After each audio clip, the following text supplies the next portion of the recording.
Chapter 44, Facing Conflicts.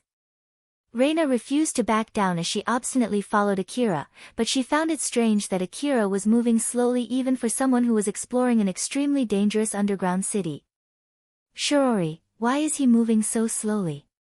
Every person has a different speed, principle and judgment during a ruin exploration. I believe that he's the kind of person who prefers to make a full check even if it slows him down. But even so, he's still way too slow, isn't he? There are 3 people monitoring the area here, you know? Reina actually understood the importance of scanning the area. The underground city hallway was filled with wreckages and rubbles, places where monsters might hide. Not to mention, Urata scorpions could camouflage itself and blend with the wreckages. Thus, she could understand why Akira would want to proceed very carefully. But even with that in mind, if Akira's skill was the same as what she heard, there should be no problem even if he moved faster. Or at least, with 3 people here keeping watch, Akira was moving way too slow and she found it vexing. Shiori hesitated to answer that question. After all, she knew that the real reason was something which might annoy Reina. But again, keeping that as secret would be against her duty, thus she tried to explain the reason to Reina in her own way. It's not 3 people, but 1 person. There are 3 of us here, right? He doesn't expect nor rely for our support, and that's also the case for scanning the area too. He always rescans the places that we've scanned. Not to mention, he always proceeds carefully while taking positions where he will be able to deal with the enemies using his own firepower in case we are ambushed by a swarm of Urata scorpions. In short, he's exploring the area as if he's still alone. Shiori's guess was correct. Akira was doing that as his training and he did it with the assumption that Shiori and Reina would leave him as a decoy in case they were overrun by monsters. Reina's face twitched in anger, she thought that Akira was looking down at her. It was as if she was just a total amateur hunter and a dead weight to him. She was about to yell but was somehow able to hold herself back. After all, if she yelled, that would not only be her admitting that she had forced herself onto Akira, she would also be attracting the monsters. It would just be her admitting she was nothing other than dead weight. Reina was trying to hold herself back. Although she whispered in a calm voice, it was obvious that she was angry and was even trembling slightly out of said anger. "That are we really that bad, to the point that he doesn't even trust us?" Shiori answered back with a soft voice in order to calm Reina down. "He just doesn't know our ability yet." For someone who does not judge another hunter's ability by his or her rank, his actions are understandable. Just think of it as he's trying to remove the risk coming from trusting his life to someone that he doesn't know well. It's very difficult to judge someone's abilities. Even someone as strong as Katsuya-sama is still looked down upon as a young hunter. Thus, it's doubly true for us.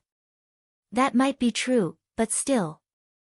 The hunter rank is supposed to show the ability of a hunter. But it is rated using accomplishments, thus it cannot be used as proof of one's ability when it came to fighting against monsters. There were hunters who got high rank because of their combat skills despite being terrible when it came to collecting relics or exploring ruins. And of course, it was also true for the opposite case.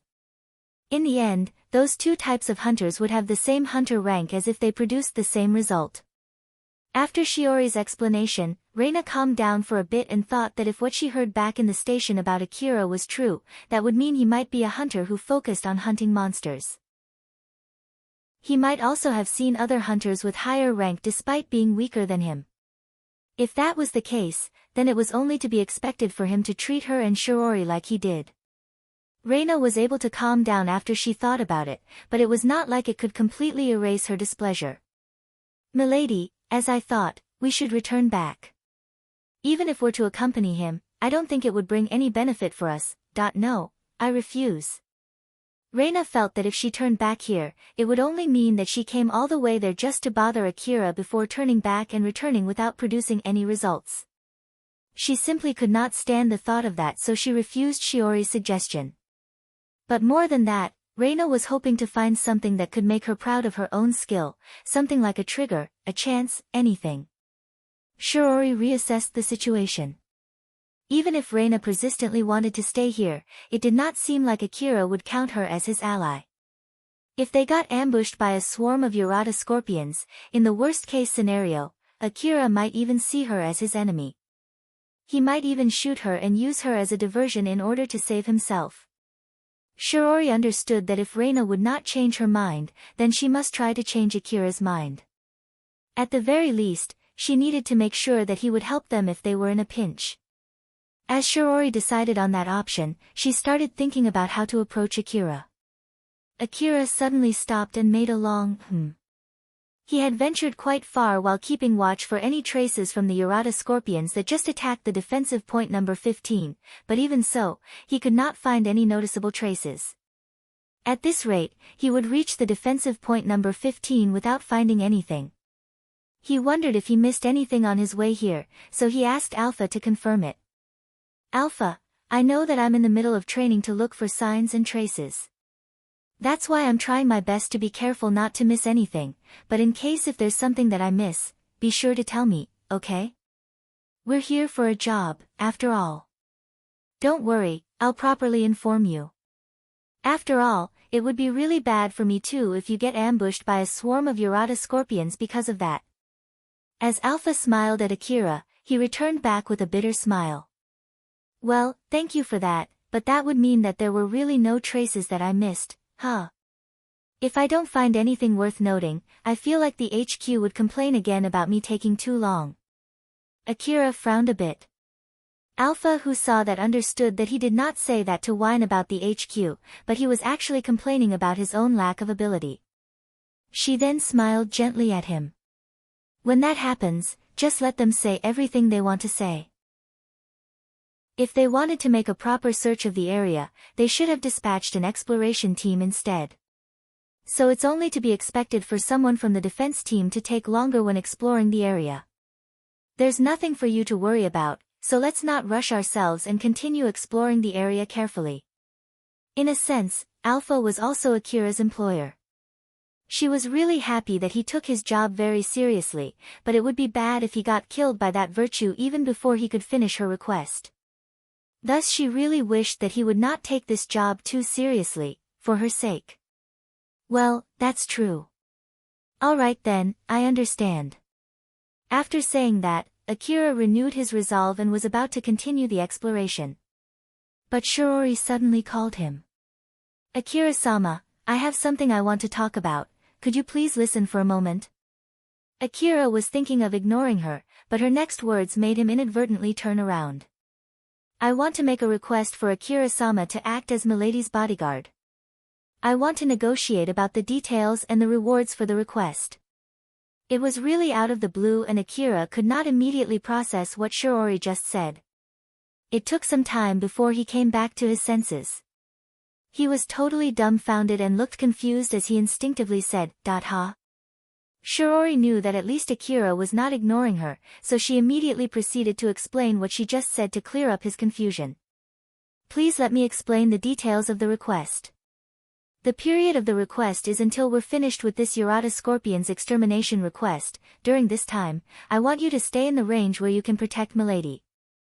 The reward will be 5 million orum that will be paid once you've finished the request.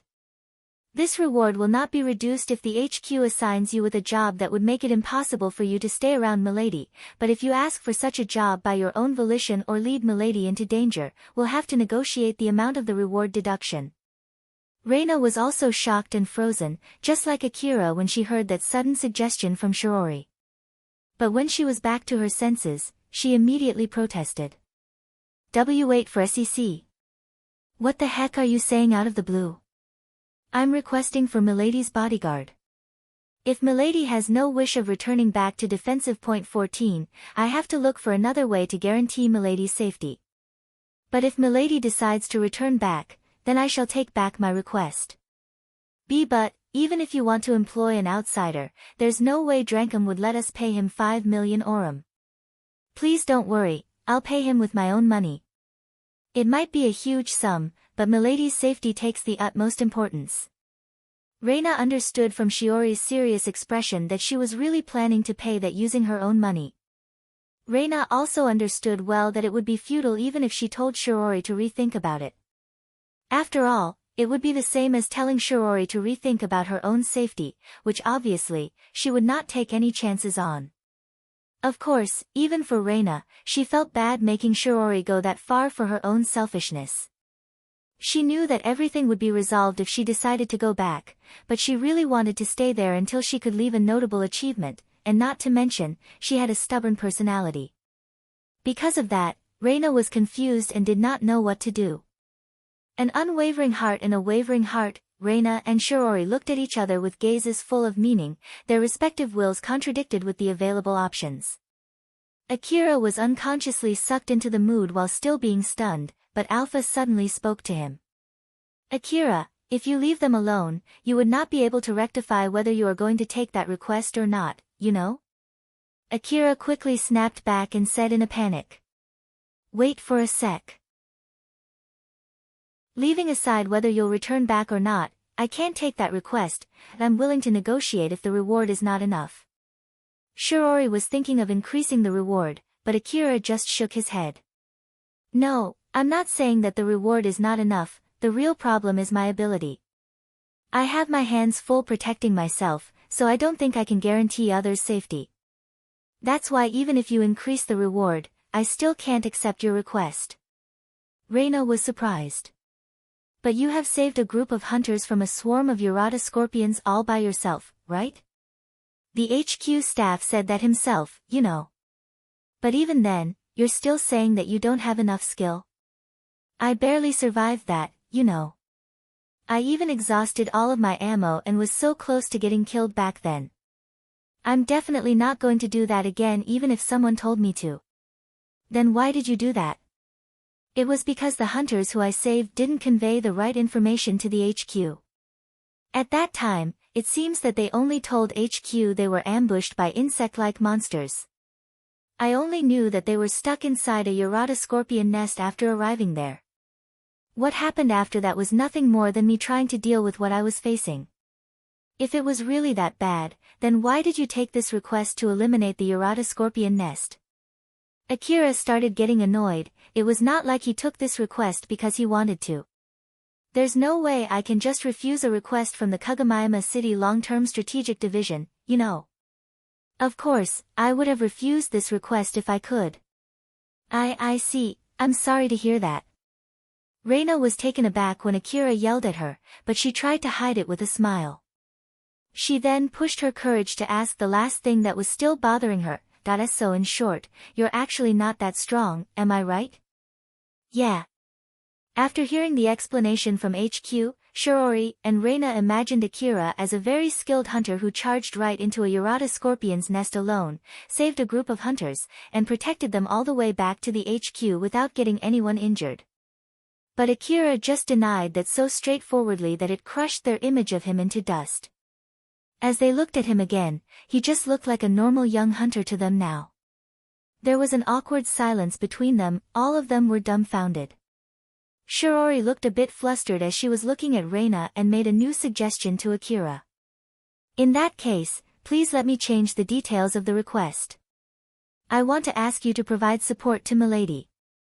The duration of the request is until Milady returns back to the defensive point. The reward will be 100,000 orum. So, will you accept it? Shirori? Reina could not understand what Shirori was trying to convey as she was making a puzzled face, but Shirori returned it with a gentle gaze as if she was trying to calm her down. It was like a gaze from an older sister who was worried because of her troublesome little sister. I'll retract that request if Milady decides to return back, but Milady has no wish of doing so, right? Reina stubbornly followed Akira thinking that he was a very skilled hunter. It would be pathetic if she immediately decided to go back the moment she knew that her assumption was not true. She would go back if she was told to, but she really did not want to say that herself. Shirori understood Reina's thoughts and decided to make a new suggestion to Akira instead. If Akira refused that request, Shirori was planning to use that as an excuse to return back. And if Akira took that request, she would pay him some money for roping him into this awkward situation and build a good relationship with him. Both outcomes were not bad, so Shiori decided to make that request. Shiori looked back at Akira and waited for his answer. Akira was at loss on what to do, but Alpha suddenly said to him, "It would be troublesome if it caused another fight if you refuse it, so how about you accept their request instead? This request can also be used as an excuse so that we won't be fighting against each other while we're exploring the ruin together, and it was not like you have to proactively protect them. So let's just accept the request and end this argument here. But of course, you can say no too, if you want. You're right, I guess I'll do that." Akira thought that it was not like Shiori and Reina were expecting something from his ability, he could just provide them with some help while still focusing on his exploration. He thought that if it was only that much, then it might be okay to take their request. "Alright, I'll take that request. My name is Akira. I'm Shiori. Over here please." Shiori handed out 10 sheets of 10,000 Orum notes to Akira. With this, their negotiation had come into a conclusion. Akira put that money into his pocket and turned to Reina. "So then, what do you want to do?" "What to do? I'm asking what you are planning to do from now on. The request is to provide you with my support. I want to hear what you want to do so that I can give you proper support. You should decide what we are going to do." Well, Reina had no idea what to say. After all, when she chased Akira, she only thought that she would try to be useful if anything happened, so it was not like she had any concrete ideas on what to do. Moreover, she usually only followed Katsuya's order, so she was not used to thinking about strategy. Because of that, she could not come up with an answer when Akira suddenly asked her that question. Shiori then answered that question in Reina's place. "At the moment, let's continue exploring the area just like what Akira-sama was doing until now. Of course, that is if Milady is okay with that. There's no need to unnecessarily make any changes when it's not required. Will that be okay?" "Why, you're right, let's do that." "Okay then." They continued exploring the area. Reina was watching the flank while glancing at Akira from time to time. The scan area was divided among 3 people this time, thus they moved faster than before. But even so, Reina thought that it was still relatively slow. The biggest reason as to why they were moving that slow was because Akira, who was in the front, took too long scanning for monsters. There was no mistaking that it was Akira who was slowing them down. It was only to be expected since they were assigning a young inexperienced hunter like Akira to lead in the front. But Reina found that very strange. If Akira's ability really only amounted for this much, then his battle record did not make any sense at all. And it was unthinkable for him to go exploring the ruin alone just because the HQ told him to. Moreover, there was no way Kagomayama City's long-term strategic division would send a designated request to someone like him. Unlike Reina and the other young hunters from Drankum, who got that request by using Drankum's connections. Since he worked alone, he would not be able to hide his lack of skill as a young hunter behind a team, and so the long-term strategic division must have sent an individually designated request to him. There was no mistaking it that Akira got that request because of the evaluation of his individual skill. Looking at how Akira so straightforwardly introduced himself as someone who was actually not that skilled, it was enough to convince Reina that he was actually saying the truth. But after she calmed down and thought about it once more, it still felt weird to her.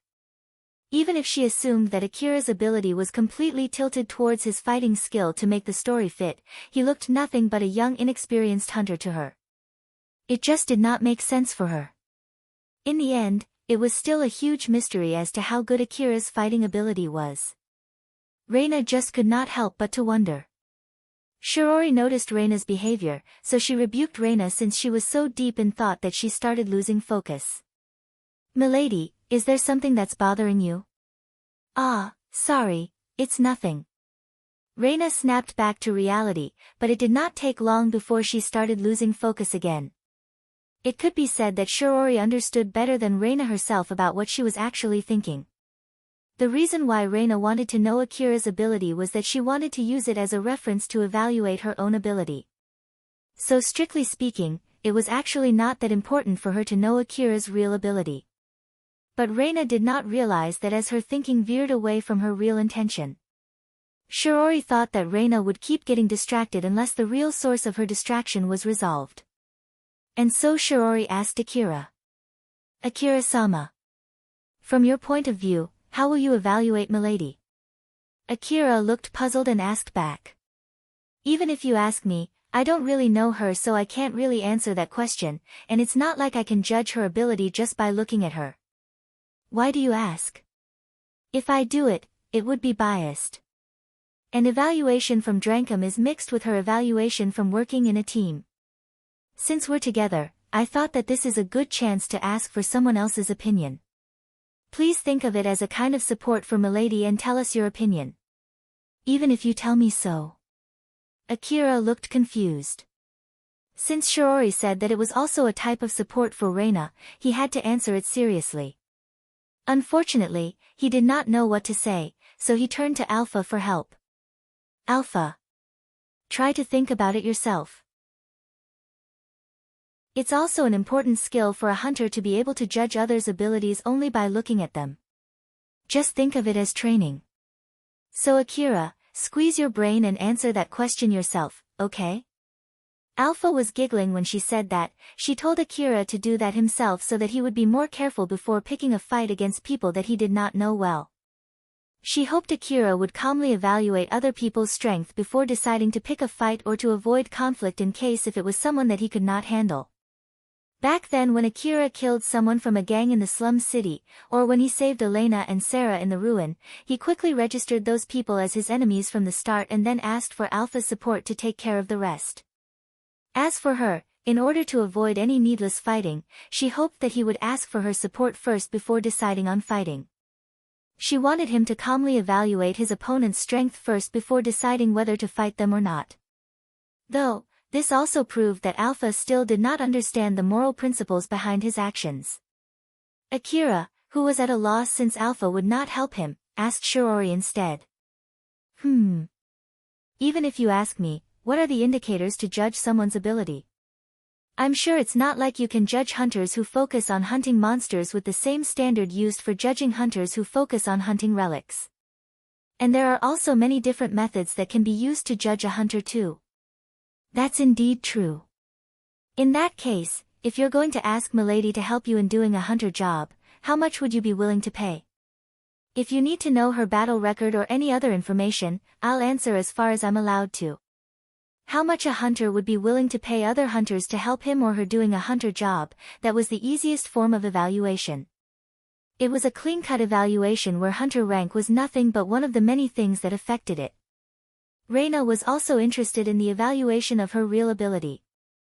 But she did not want to make her evaluation worse by giving any unneeded remarks, thus she was planning to answer honestly while trying not to look too pretentious in case if Akira asked her something. But Akira quickly concluded. Oh, I see, in that case, I won't ask for her help. Reina was so surprised by that unexpected answer, she was more surprised rather than furious. That answer was basically saying that Akira would not want her help even if Reina would help him for free. That evaluation was very close to the worst possible evaluation. Akira said it so casually that he did not sound like he was joking or teasing Reina. There was no particular intonation in his words. But that only made it much more shocking for Reina. She even felt a bit dizzy after hearing his answer. Shiori could not hide her displeasure as she voiced it out. Akira-sama, I think you went too far there. Let me rephrase it, please give me an explanation so that I can accept your answer. Although Shiori said that with a calm tone, it clearly projected out her feelings. Reina immediately snapped back to her senses when she heard Shiori. Akira did not even flinch when he heard that, he just answered back with a casual tone. It's just that it would be a huge pain in the ass. Hypothetically speaking, if you were to get ambushed by a swarm of Urata scorpion, let's say 50 of them, and you can easily defeat that swarm plus the rest of the hunters in the defensive point 15, I would change my mind. Reina looked bewildered as she answered back. Well, of course, I can't say I'm that strong, but still. That guy, number 147, was it again? When you picked a fight against him, how much did you think about its possible consequences? Did you think that you can easily handle any possible dangerous situation in that place so much that you would be okay if you guys started shooting at each other? Or like, did you have any proof that they would not start shooting at you no matter what? Akira silently waited for Reina's answer. But Reina could not answer back. Although she decided that she would answer any question without putting up air, she already got stuck and could not answer back right from the first question. Reina and her friends were only irritated by Mamata when they picked a fight with his group. She did not think any deeper than that. But she could not say that to Akira. So instead of answering his question, she tried to bury the shock from his bad evaluation of her by yelling back in anger. In that case then, what should we do instead? Are you saying that we should have let them say everything they wanted to say and just stayed quiet when they were mocking us? Not really. It's up to you, you can just let them be, or you can also kill them if you can't take being mocked like that. There are cases where it would be fatal if you look down on your opponents, and there are cases where it's better if you point your gun at your opponents and threaten them. Basically, you can do whatever you want as long as you can accurately calculate the consequences and you're sure that you can handle them. So, what kind of outcome did you imagine back then? Akira answered back casually before throwing another question. He then stared at Reina and waited for her answer. But Reina could not answer back. After all, she did not think about the consequences at all and she could not say that to Akira. Shiori, who was just listening to them in silence, interjected. She was already regretting her decision of asking that question to Akira. Akira-sama. If the situation worsened up until that point, I would do everything that I could to calm the situation. As such, I don't think that you can use that assumption as an evaluation. If you did that knowing that Shiori would handle the rest no matter what would happen, then that is okay too. But it means that I need to rectify my answer. I misunderstood and thought that you were asking an individual evaluation instead of an evaluation of your team of two. But, why does it have anything to do with the other hunters and that 50 Urata scorpions? I was just wondering if you thought that even after having that fight and completely antagonizing the other group, would you be able to handle both the swarm and the other hunters too in case if they start attacking you simultaneously. Aren't you just being too paranoid? That might be true. It was obvious that Shiori was getting angrier every time Akira answered back so casually, but he did not falter as he was locking gaze with her. That was indeed a little bit too paranoid. After all, it is highly unlikely for something like that to happen. Normally, there's no need to go that far. In short, I just want to know how you handle different situations. From how you were behaving back in the defensive point number 14 and how you talked with me or that number 147, I just thought that I would not want to use my own money just to bring someone who tends to pick a fight needlessly. That's all. It's not like I'm going to say that my evaluation is correct. If you don't like it, just ignore it as a trivial opinion from a stupid brat. Shiori and Reina did not retort. Although both of them stayed silent, they were silent because of different reasons. Reina was dejected. While on the other hand, Shiori, who obviously angry, had something darker and more sinister welling up inside her, replacing her anger. Leaving the fact whether that explanation convinced me or not, I already listened to your explanation for that evaluation. But then, may I ask you one more thing? Shiori paused for a bit and sent a cold gaze to Akira. Do you not think that you would anger me with that answer? Akira should have known that Shiori was there in order to support Reina. If he told Reina to think about the consequences before doing anything, then he should have also thought of the same before he said that answer.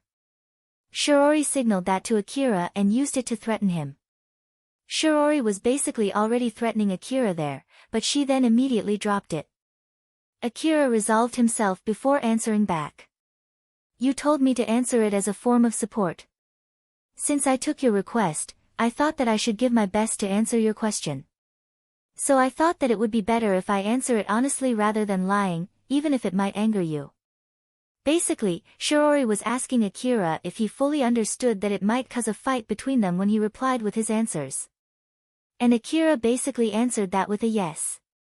Both of them were ready to jump into a fight. If any of them made the slightest move, it could be the trigger for a fight.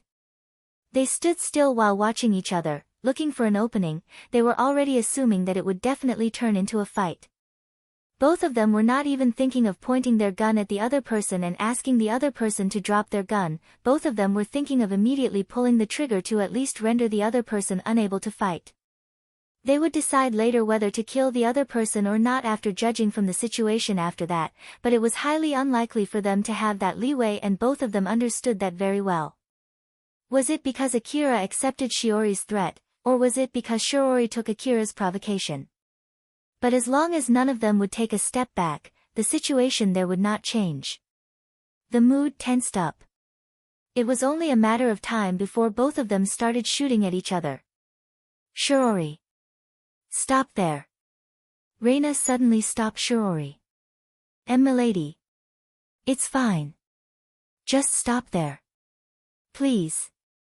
Reina said with a meek voice while still hanging her head low. After that, Shiori lowered her guard and Akira followed suit. They just avoided a fight here. Akira eased himself and sighed. While Alpha, who was floating beside him, let out a bigger sigh while locking her gaze at Akira. Although you said all of that while ignoring a lot of things, in terms of causing trouble, I don't think you're losing out at all, you know. It's not like I was the one picking the fight, you know. Akira himself thought that it was a bad excuse as he slightly frowned. Alpha kept staring at him and smiled.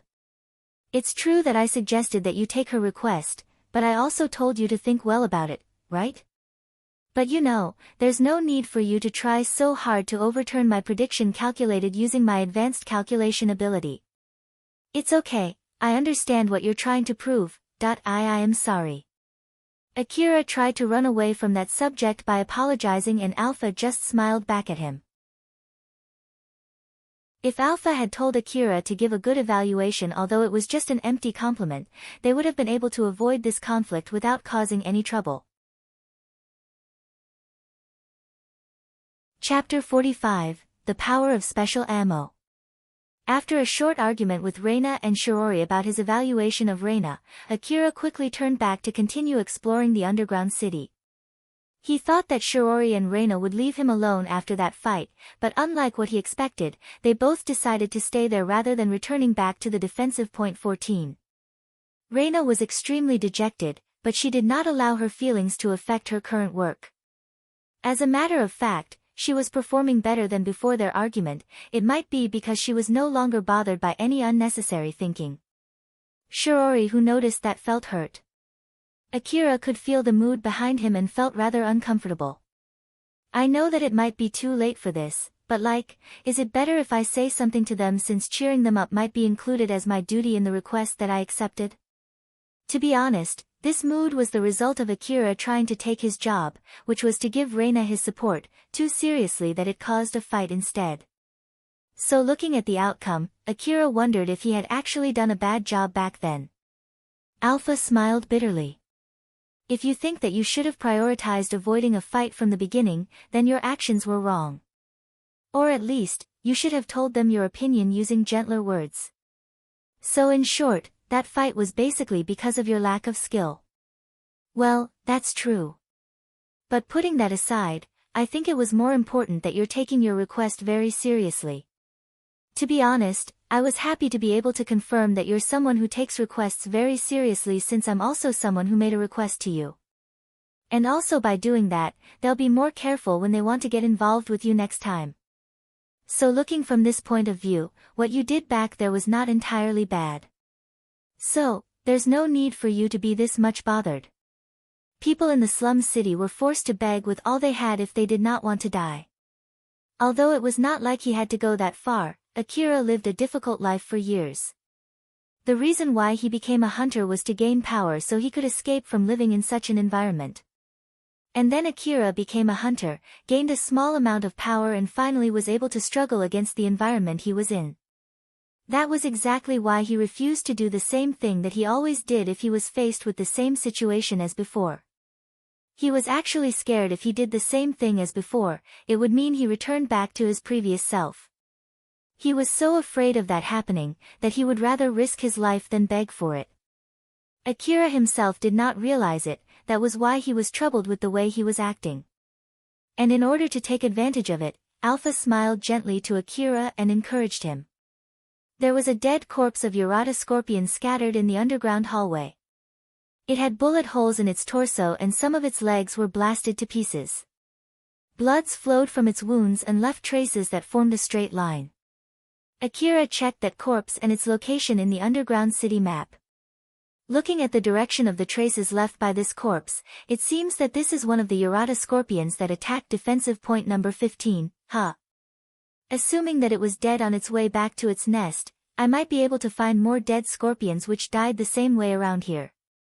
If I tracked their traces, I might be able to find their nest, but... Alpha, do you notice any other Urata scorpions around the area?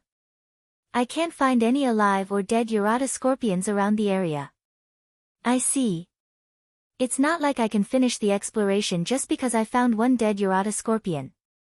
I guess I have no other choice but to keep looking for more, Of course I can even help you find traces that normally would be very hard to notice, but they might think it is unnatural if you discover traces that are extremely hard to find. If they ask you how you found them, you'll need to come up with some logical excuses, you know. So, what do you want? Want me to look for any traces? Akira thought for a bit before answering back, let's see. Please do that. With all the things that have happened, I want to finish the search as soon as possible. If they ask me how I found the traces, I'll just tell them that it was just pure luck. Although I told you to come up with an excuse, that's a lame excuse. It'll be fine. Not to mention that the HQ told me to do this because they evaluated my skill when I had your support. If they ask me to explain all of my previous achievements, I can't say anything more other than just being lucky. So it's too late to complain about that now. Akira already made up his mind. Alpha, who was watching how he behaved, smiled at him. Alright, I found it. That was fast. Well, that's just how good I am. As Akira looked surprised and instinctively turned to Alpha, she replied by smiling mischievously and pointed her finger towards a different direction than where the defensive point 15 was located. And at the same time, she enhanced Akira's vision so that he could see faint traces that he would normally have missed. He could even see an indicator on the floor showing the route that he should take. Akira started walking following the indicator in his vision. Reina and Shiori found it strange that he suddenly changed route although they were heading towards the defensive point number 15 up until now.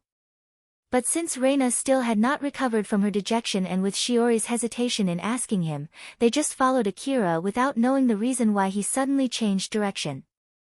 Although the hallway looked exactly the same even after Akira changed direction, he could see small traces had started popping out in his enhanced vision as he followed the route that Alpha indicated. Small scratches on the floors. Marks of wreckages and rubbles shoved aside to make way. Tiny blood marks scattered around the place. Putting everything together, it was obvious that a huge number of Urata scorpions passed through this place. As Akira could see those small traces thanks to Alpha support, he started to unconsciously move following those traces. Shiori, who noticed it, started to feel that it was strange how Akira was moving. He was moving as if he knew exactly where he was heading, or at least, he was moving as if he was following a guide. When Shiori felt that, she just had to ask him about that sudden change of his movements. Akira, who was leading the team, suddenly stopped. He was standing in front of a big hole in the middle of the hallway. The hole was big enough for multiple people to pass through at the same time. The inner part of the hole looked completely dark since there was no illumination installed inside it. And the biggest problem of all was that hole was not present in the underground city map.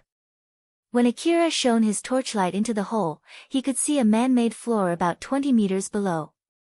It was obvious that it connected the underground city to a different area. But the map also had no information about the area that hole was connected to. Akira quickly picked up his terminal and contacted the HQ. This is number 27. HQ, you there? This is HQ. What's wrong? I found a hole that is not on the map. It seems that it's connected to the other underground area. It might be the place where the Urata scorpions that attacked defensive point 15 came from. Wait for a sec. Can you turn the rental terminal towards that hole? Akira then turned the rental terminal's camera towards the hole just like he was told to. The terminal then sent the image and the other data to the HQ. We've confirmed it, that hole leads to an uncharted area. I bet there are Urata scorpions down there. So there is more than one Urata scorpion nest down here. Yes. There are countless Urata scorpions breeding grounds located in the underground city. At the moment, we already took out 17 nests. I'm sure there are still other nests out there. I think it's not an exaggeration to say that the whole underground city itself is their nest. Akira remembered the building he was in when he was ambushed by a swarm of Urata scorpion. He frowned as it looked similar, just that this was inside the underground city, that I see. With this, my job to search the area is finished. I'll be heading back to the defensive point 14. No. We have to build another defensive point there. Stand by over there and wait for reinforcements to arrive. Stop any monsters that try to come out from that hole. Wait for a sec. Only with the three of us. Isn't that a bit impossible? Whoa there, you decided to go out alone, so it means that you have enough confidence in your own ability, right? Not to mention that among the two people that came with you, one of them is a skilled hunter among the other hunters in the defensive point 14. I think you have enough firepower there. Securing the safety of the area is also the defense team's job. So just do it. This is number 27, roger that. Of course, Akira could not tell the HQ that he was so close to killing the other two hunters who were with him, so he just obediently accepted that order from HQ. They started installing temporal illumination around the hallway. Although it was not that bright, it was still better than the total darkness that wrapped the underground city. The big hole on the hallway peered into the darkness. The dim light that illuminated the area around its entrance seemed as if it was showing the people who looked at it about the danger it housed. Compared to when you were in an explored area, the possibility of meeting monsters in an uncharted area was far higher. In the middle of the current scene, Akira was seen sitting in front of the big hole staring into the darkness. Normally, one would only be able to see total darkness inside that tunnel, but due to Alpha's support, he could see shapes and distances within his monochromatic vision. This vision is really useful. You did this when we were in the Higuraka residence ruin too, right? Yep. It's better than total darkness, right? Yeah, it is. With this vision, I wonder if I can recognize a Urata scorpion from afar if one of them decides to crawl out from this hole. When that happens, I'll let you know before you can see them, so don't worry. Then I'll be relying on you. Akira chatted with Alpha and did some studying too while waiting for the arrival of people who would properly secure the area. Reina and Shirori were watching Akira's flank. They stood facing the opposite direction while watching the hallways. There was no guarantee that monsters would only come attacking from that hole. As Akira was monitoring the hole, Shirori and Reina were monitoring other places. While keeping watch on her side, Shirori occasionally glanced at Akira. Now that she was calm, she tried to reassess the person who she was about to fight not too long ago. Shirori had been sharpening her skill to judge other people's real ability in order to protect Reina. On the basis of that skill which she developed through her devotion, she could only see Akira as nothing more than a common young hunter, just like the other young hunters who she had met. Or at least, Akira did not look like someone who could accomplish the achievements listed in his battle record. But Shirori somehow was still doubting her own judgment and tried to observe Akira more closely. At least for now, she admitted that his resolve was not something to scoff at. But she did not expect that he would even go as far as to risk a fight where he might get killed just to stick to his principles. While on the other hand, she also had a feeling that it was not just a foolish action taken by an amateur who did not know the real power of his opponent. So, was Akira really the skilled hunter given his battle record? Was he just only acting in order to hide his real ability? Did he do what he did back there because he knew for sure that he would have won if they really tried to kill each other? So many questions were floating inside Shiori's mind as she kept glancing back at him. But she immediately rejected those possibilities and cleared up her mind. After going around in circles, she tried to wrap up a conclusion. It was still not clear whether he was a strong or a weak hunter. Although so many things about him did not make sense at all, one thing for sure was that he was not someone who would step back when threatened. Something unexpected or even unwanted might happen if he fought beside Reina, thus she thought that she had to be cautious not to do anything careless. It was a big blunder that I unconsciously looked down on him and threatened him thinking that he would back down. I bet it would have gone really wrong if Milady didn't stop me. I should have been more careful. Shiori reevaluated her loyalty and reflected on how she should act, while on the other hand, she also became more cautious toward Akira. Reina was extremely dejected, but as the time passed by and with Shiori trying to cheer her up, she started to calm down. She was in a place that had a low risk of getting ambushed, there were 2 good hunters with her, the area around her was very silent, and there were some illuminations installed in the area. It was a perfect place to calm herself down. The leeway created after she calmed down made her think back. I couldn't answer back there whether I properly thought about the consequences before picking a fight or did I pick a fight knowing that it might turn into a shootout. She just saw one of the possible consequences not too long ago when Shiori and Akira were so close on trying to kill each other. If Mimata's group did not laugh it off when she picked a fight with them, something similar or maybe even worse would have happened. He wouldn't want to employ someone who picks needless fights even if it's for free, huh? Well, that's to be expected though. Reina calmly looked back to what she did until now. This was not the first time she picked a fight against someone else. There must have been so many instances in the past where she crossed through dangerous bridges, she might have trod all the way here through landmines without realizing it. Nothing went horribly wrong up until now, but it was not like everything went smoothly either. There were cases where she mistakenly crossed the limit when she got into an argument with someone else just to force her opinion on that person and stepped on each other's feet, although no one wanted for that to happen. Reina thought that Shiori must have done all the work to make sure that she did not mistakenly step on any landmines. But today, Shiori herself almost stepped on one. Although they were able to barely avoid it, Reina imagined what would have happened if Shiori had completely stepped on that landmine. Just thinking of that possibility made her dejected again. Shiori noticed Reina's expression and gently said to her, "Milady, please don't let it bother you too much. It's important to be able to let it go and move on. Moreover, that was because I made a mistake of provoking Akira-sama. Let's use the experience that we got today to be more careful next time." Reina thought that Shiori provoked Akira because she was angry on Reina's place. She felt both grateful and apologetic for it. "Now that I think about it, I haven't properly said my thanks to you lately. I'm sorry that I always put you in trouble and thank you very much for always helping me out. I'm sure I'll be giving you more trouble in the future, so, is it okay if I keep relying on you?" "Oh, of course. Just leave it to me."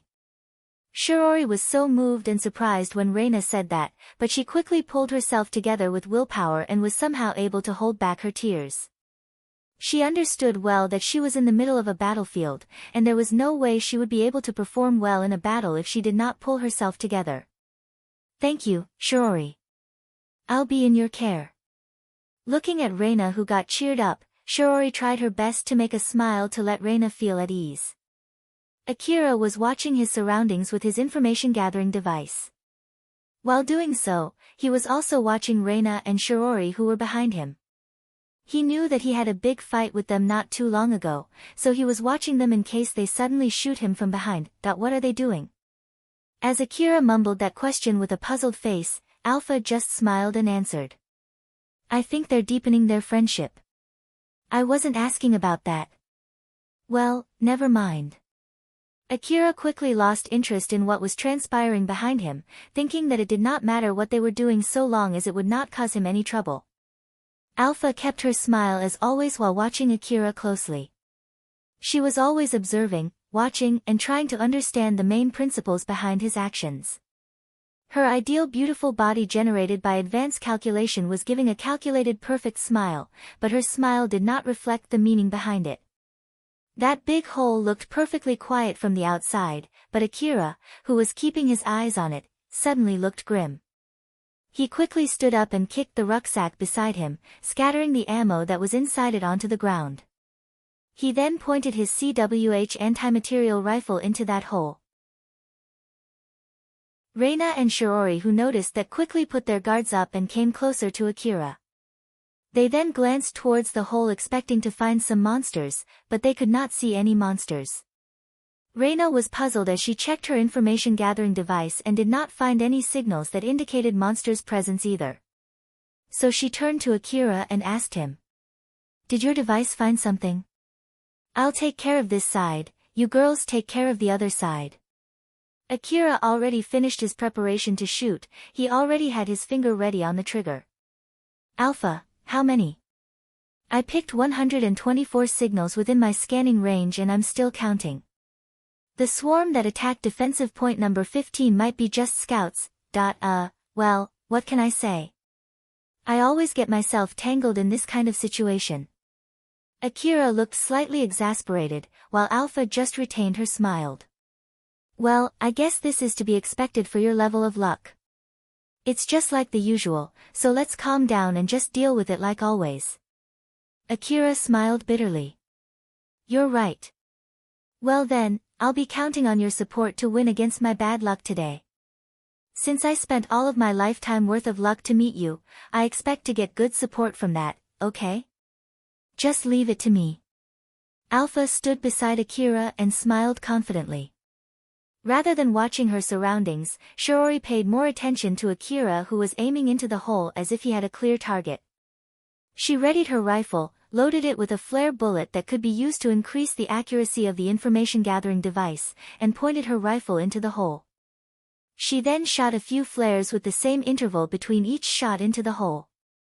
The flare bullets shone brightly, it scattered off the darkness that filled the hole and revealed the earthen tunnel and the human-made floor under them. But there was no sign of enemy at all.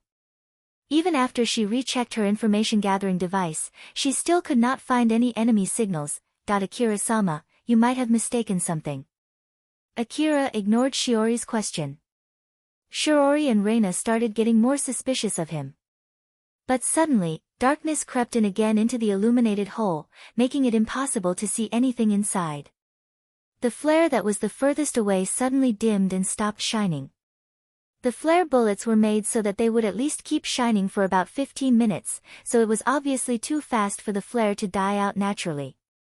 Reina and Shiori also noticed the anomaly, but then, the flares inside the hole suddenly died one by one until the hole was filled with total darkness again. Seeing what was happening, Reina and Shiori quickly got themselves ready for a fight. Sounds echoed from deep inside the hole as if a lot of big living things were coming closer towards them. The rumble grew louder and louder.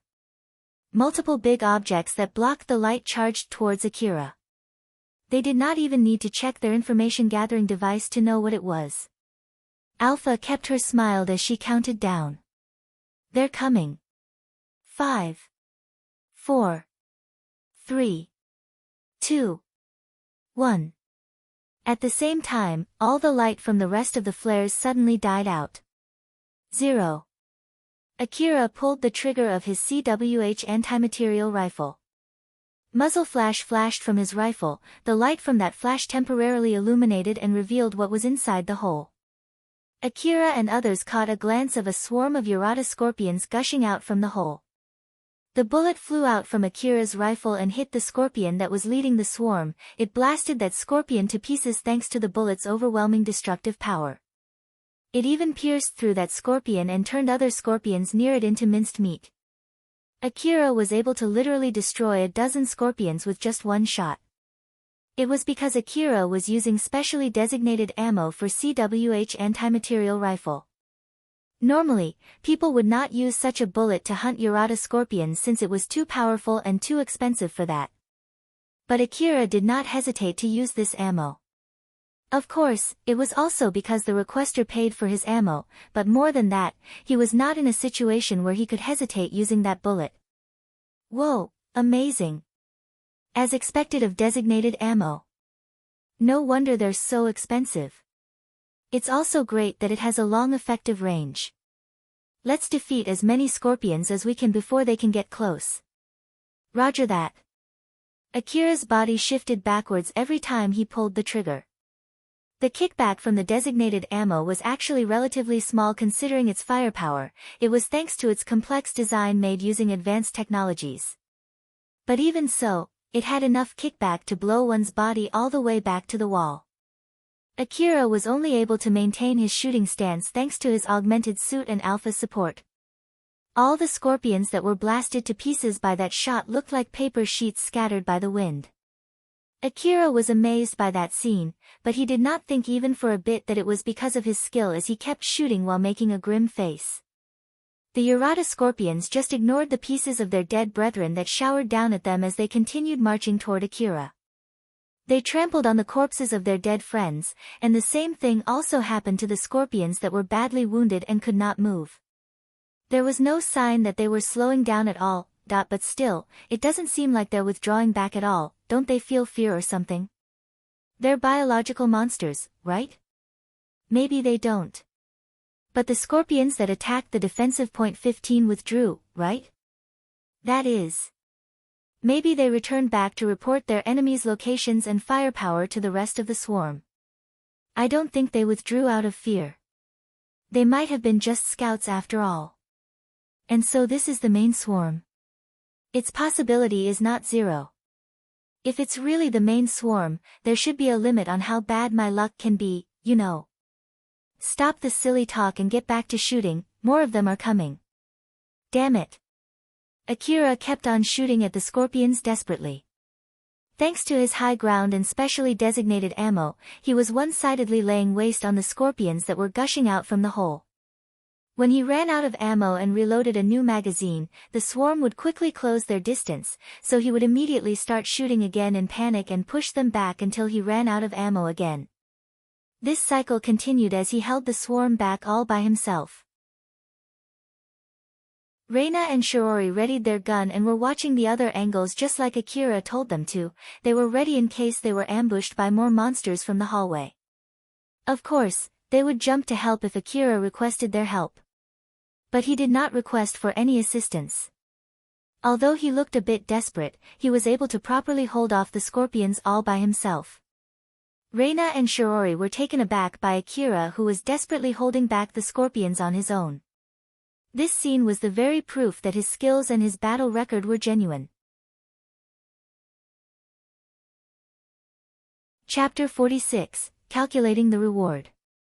Reina noticed that Akira was using CWH anti-material rifle's specially designated ammo. All the magazines scattered on the ground were of the same type too.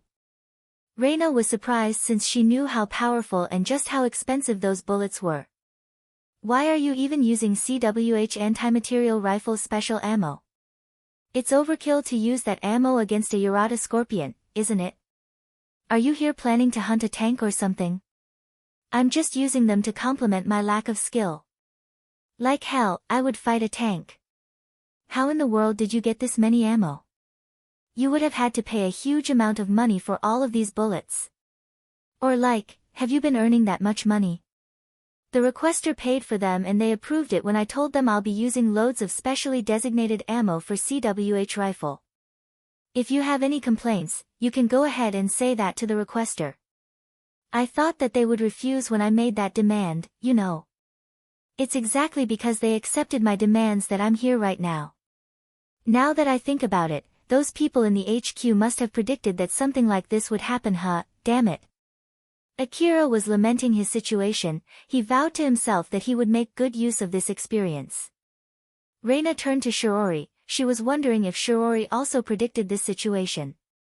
By the way, Reina did not expect it at all, that I thought that something like this might happen, but the possibility was too small. I believe that the swarm would not be this dangerous if we faced it using all the facilities installed in the defensive point and with the help of all the hunters stationed there. Reina's eyes started getting watery when Shiori pointed out that hurtful fact. After all, Reina had nothing else to blame other than her own selfishness now that she was in this place. If only she had stayed together with Katsuya's group, she would not be in this situation now. Shiori suddenly turned her gun towards the center of the hallway in a swift motion and started shooting. Reina inadvertently turned toward that direction and saw countless scorpions creeping out from the hallway showered under the flying bullets. There was not even a single scorpion that passed through Akira. So Reina was taken aback when she saw those scorpions. Where are those scorpions coming from? Are there more holes other than this one? Milady. More are coming. Although their number was not too many, the new scorpions closing in from the left and the right side surrounded Akira and the girls. Reina and Shiori started shooting at those scorpions coming from the direction that they were facing. Akira shouted. Their number is too small for them to come out from another hole.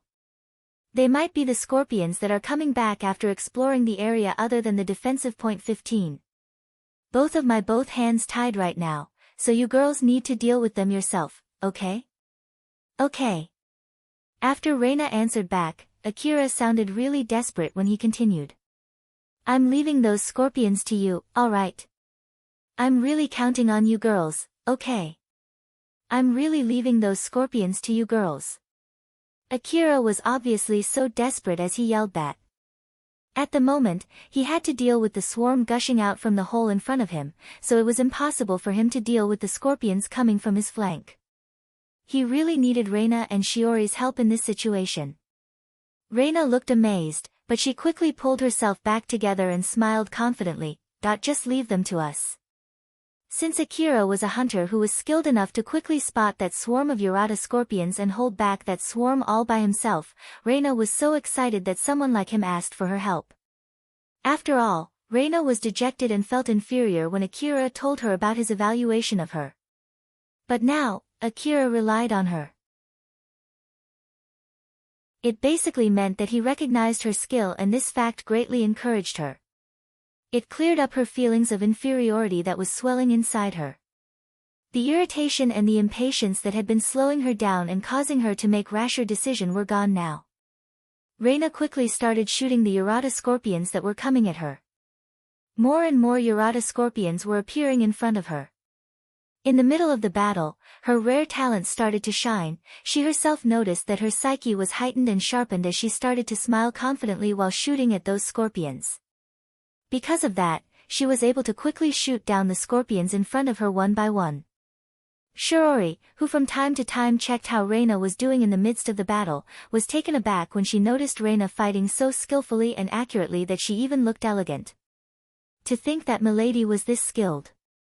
I guess I really misjudged Milady's skill, but still, why so suddenly? Although she was happy with the unexpected sudden growth, Shiori also found it strange that Reina suddenly got this good. Although it was totally unexpected, it was a welcome surprise, thus Shiori did not try to think too deep about it. After all, she was not in a situation where she had the leeway to do that. Reina and Shiori were showing that they had the skills to cover Akira's back as he continued shooting desperately at the Urata scorpion swarm. Akira had emptied so many CWH magazines, he kept on using those expensive bullets without a trace of hesitation. If the requester had not paid for the ammo, Akira would have already gone bankrupt a long time ago. It could be said that he could perform this well only because of Kagomayama City's economic power. Akira was having a hard time holding the swarm from coming closer. Both Alpha's support and the economic power of the city that allowed him to survive the swarm were not of his own. And even with both of those things, he was only barely able to hold the swarm off. Alpha. No matter how you slice it, aren't there just too many of them? You're properly holding them back, so let's keep calm and hold the ground. Even if you complain, it won't reduce their number after all. At this rate, I'll run out of ammo in no time, you know? Let's run as fast as possible. If that happens, I believe you'll be able to run away from the swarm if you're willing to sacrifice both of your legs. If Alpha took control of his augmented suit and made him run as fast as possible while ignoring the stress that it put on his legs, he might be able to run away from all the scorpions. But of course, it will put his body under immense stress. Akira also understood that very well, that was why he wanted to avoid that situation as much as possible. Let's do that only if we really have no other choice, okay? Of course. Let's hope that you can take out all the scorpions or the reinforcement from the HQ arrives here before we run out of reserve ammo. That's right. The reinforcements. They're coming, right? Are they already somewhere close? I still can't find their signals within my scanning range. Damn it. Even Akira did not want to get both of his legs torn off. He continued to fight back the scorpions while also trying to retain his fighting spirit. Their hard work was not for naught. The swarm finally stopped coming. They squeezed their leftover energy to clean up the rest of the scorpions. Alpha smiled and cheered the tired Akira for his hard work. Good job there. It's finished. That was rather lucky, wasn't it? It's done, huh? Akira dropped on the floor right where he was standing. He let out a long sigh as if he was expelling all the tiredness that had built up inside him. But Akira, in the end, the reinforcements didn't come at all. I wonder if something happened to them. Akira quickly reached for his terminal and contacted the HQ. This is number 27. HQ. You there? This is HQ. What's the matter? Where are my reinforcements? They're not coming at all, you know. We've told them to go to your location. They're not there yet. I don't see anyone else here. Thanks to that, we had to deal with a swarm of scorpions just with the three of us, you know. Tell them to hurry up. Roger that. Before that, I'll need to access the record from that battle, so wait for a bit. The monitor of Akira's rental terminal changed. It seemed that it was sending some kind of information. But once it was done, the HQ did not immediately answer back. He was about to say something to the HQ, but suddenly the HQ staff gasped. What the heck is this? Wait for a sec. Right after that, Reina and Shiori's terminal rang. Those were calls from the HQ. Reina answered the call and yelled. This is number 17, what's going on with the reinforcement? This is HQ. Can you tell us what's happening there? We just finished fighting against a swarm of Urata scorpions. Shiori then interjected. This is number 18. Let me give a more detailed explanation. We just encountered a huge swarm of Urata scorpions. Most of the scorpions came from the hole. It can be assumed that there's a big scale nest down that hole. With that in mind, please dispatch a search team and an extermination team this way. That I see. We're just wondering if number 27's terminal is malfunctioning. Wait for a bit while we access the record of that fight. We've contacted the reinforcement, so just wait there until they arrive. Please wait, what do you mean by malfunctioning? It's the record from number 27's terminal. The number of scorpions that he took out doesn't make sense. So we need to check the record from both of your terminals to confirm it. I believe that his terminal is not malfunctioning. We saw it by ourselves how he took out the scorpions that were gushing out from that hole all by himself. Seriously? Once you confirm the safety of that area, can you snap a picture of the hole and send it over? And also, it would be great if you could put some illuminations too. I'm not happy to do it, but I guess I have to, huh? Well then, that's all. The HQ ended the call after that. Akira was picking up the magazines that were scattered on the ground and putting them back in his rucksack.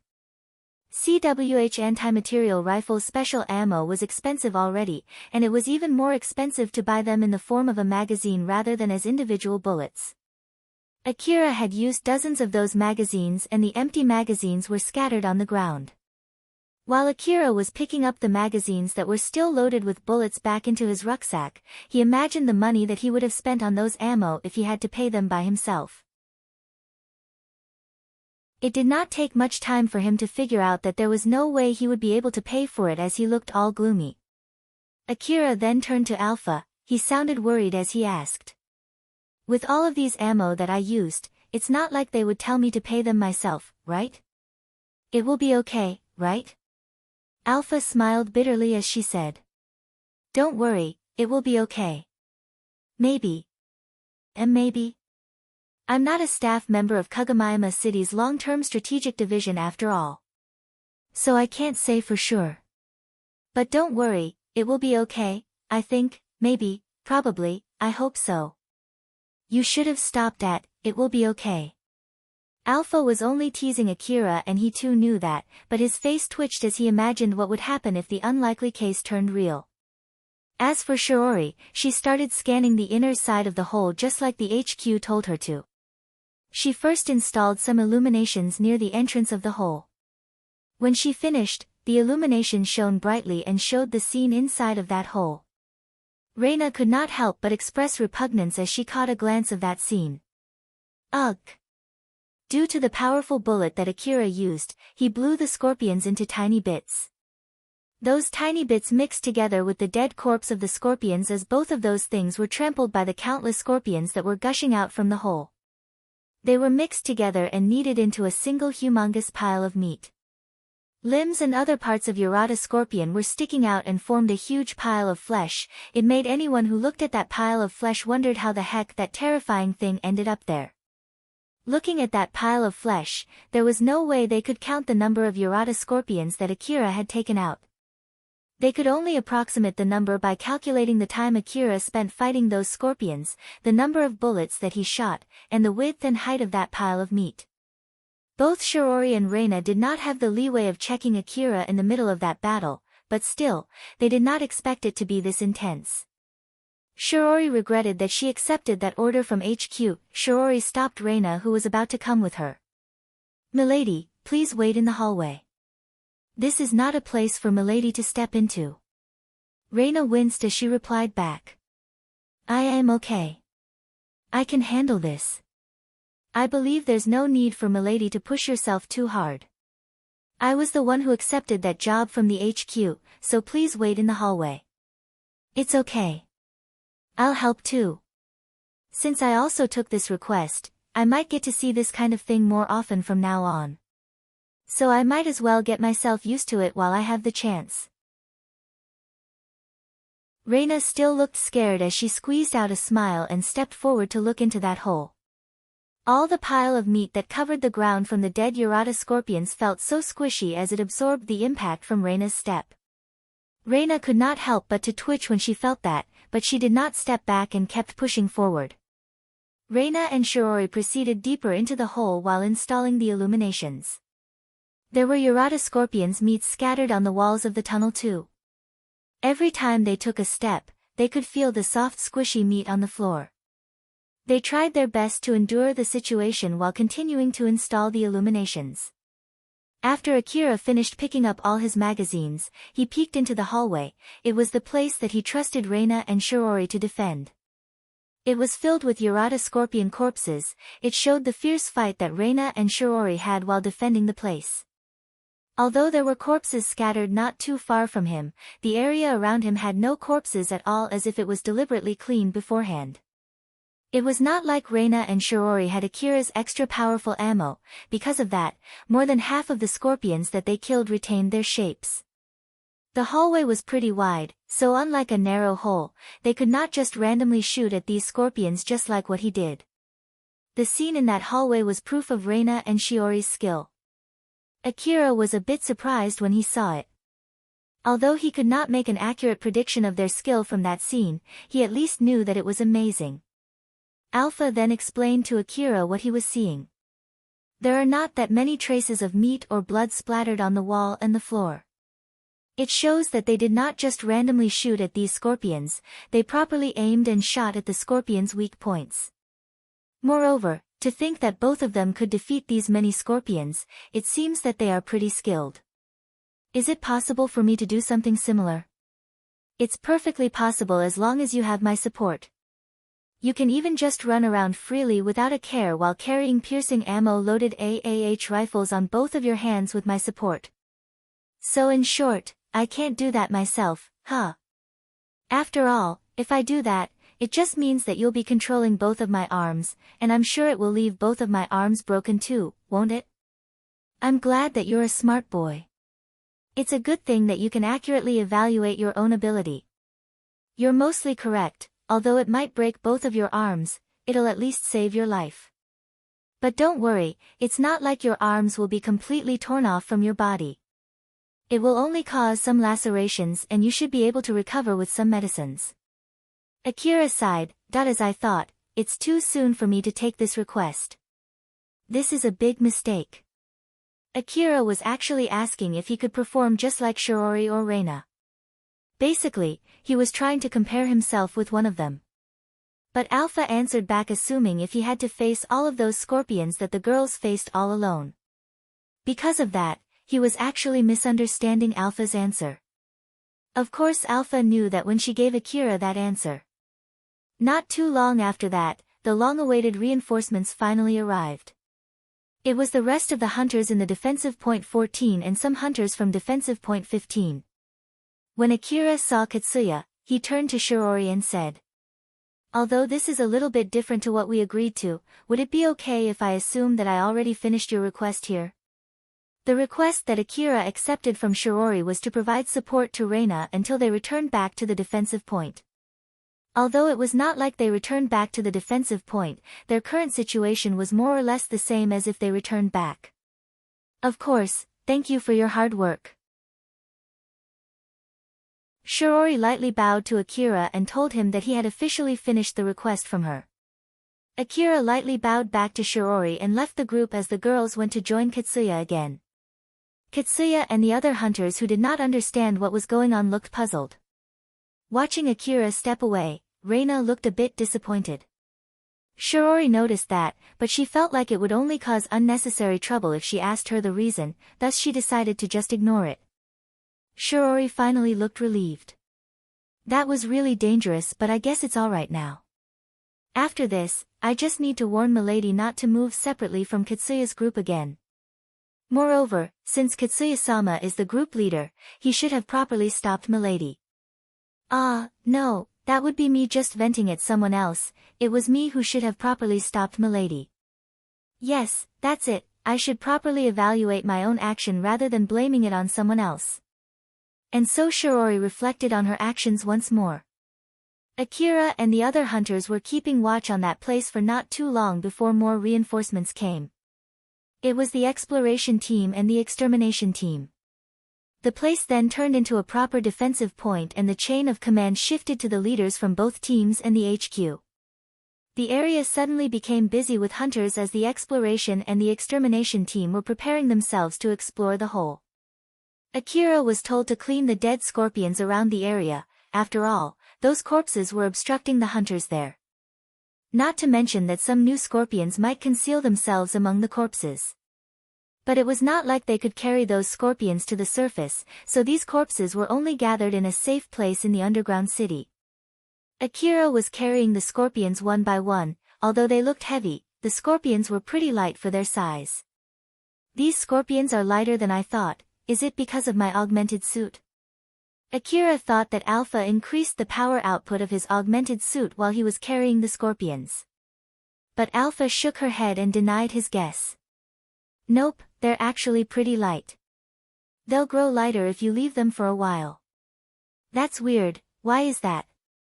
"There are various theories, but it's not like there is any definite proof which confirms any one of them as correct. So just take it as it is and don't think too much about it. One of the theories says that the nanomachines that were spread during the Old World era accelerated their decomposition process. Some of the theories even say that it has something to do with the colorless mist. Just think about it, although the hunters regularly kill a lot of monsters, you don't find that many corpses in the ruins, right? But with the number of the monsters that the hunters kill every day, it should be normal to find some rotten corpses from time to time, right? Now that you mention it, that's indeed weird. I sometimes find bones and skeletons but I don't find rotten corpses at all. I see, so they were decomposed at an accelerated rate, huh? Wait, then how about that greedy crocodile corpse that we found not too long ago? Isn't it weird that we found it still retained its shape when it should be quickly decomposed? The outer skin does not get decomposed, so instead, it might be empty under its skin. Or maybe its skin has some kind of preserving function that makes it decompose slower. Different species of monsters decompose at a different rate after all. Not to mention that the location also affects the decomposition rate. But then again, like I said, there are many theories trying to explain it. Well, this underground city is basically the old world territory too, so the cleaning nanomachine's density might be higher than usual down here. That might also be the reason why this place is so clean even though it's a huge amalgamation of monsters' nests. Had these monsters created a stench from their natural processes, then this underground city that's filled with those monsters would have created a stench, right?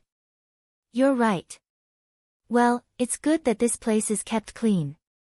It's just that I can't help but get curious about it, you know. There were a lot of weird things in the Eastern District. Most of the people in the Eastern District blamed the old world technology for those weird things. And it was true that most of it was because of the old world technology. For better or worse, Akira and the other people of the Eastern District had already gotten used to it. But if you look at it from another perspective, it meant that there were a lot of old world relics in the Eastern District. These relics contain knowledge and technology that might cause irreversible damage and chaos or maybe even destroy the world if they were misused. The people who were alive in the previous era could not fight back the destruction that these relics brought and became ruins. It could be expected that the civilization of this era would also be wiped out and become one with the ruins if the old world technology was mismanaged. As he continued talking with Alpha about the strange things in the Eastern District while cleaning the monsters, Akira thought that the meat pile that he just created would also not stay for long, as it should be quickly decomposed into dust particles and vanish. After he finished his job, Akira took out his reserve ammo to confirm how many magazines he had left. Akira frowned as he noticed that he did not have much reserve ammo left. He would not be able to fight another swarm of monsters with the amount of reserve ammo that he had now. He would have no other choice but to run away if he encountered another swarm. He would have to let Alpha take over his augmented suit to help him run away, which, of course, would cause him to go through excruciating pain on both of his legs.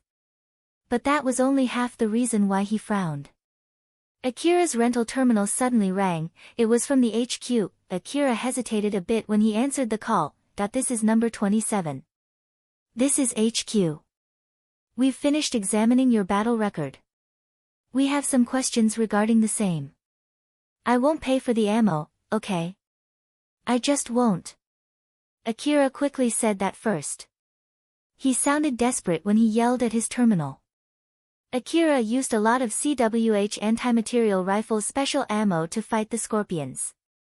It could even be said that he was wasting more ammo than needed, and Akira himself knew that fact.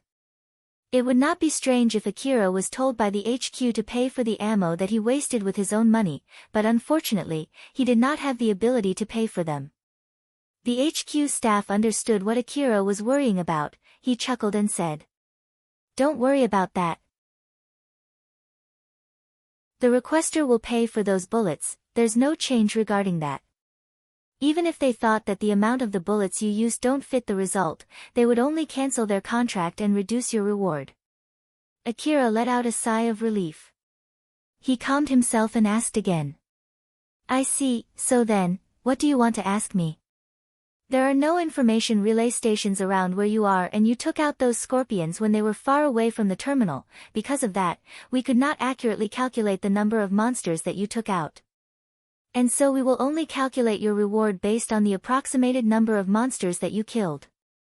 Do you have any request as to how we should calculate your reward?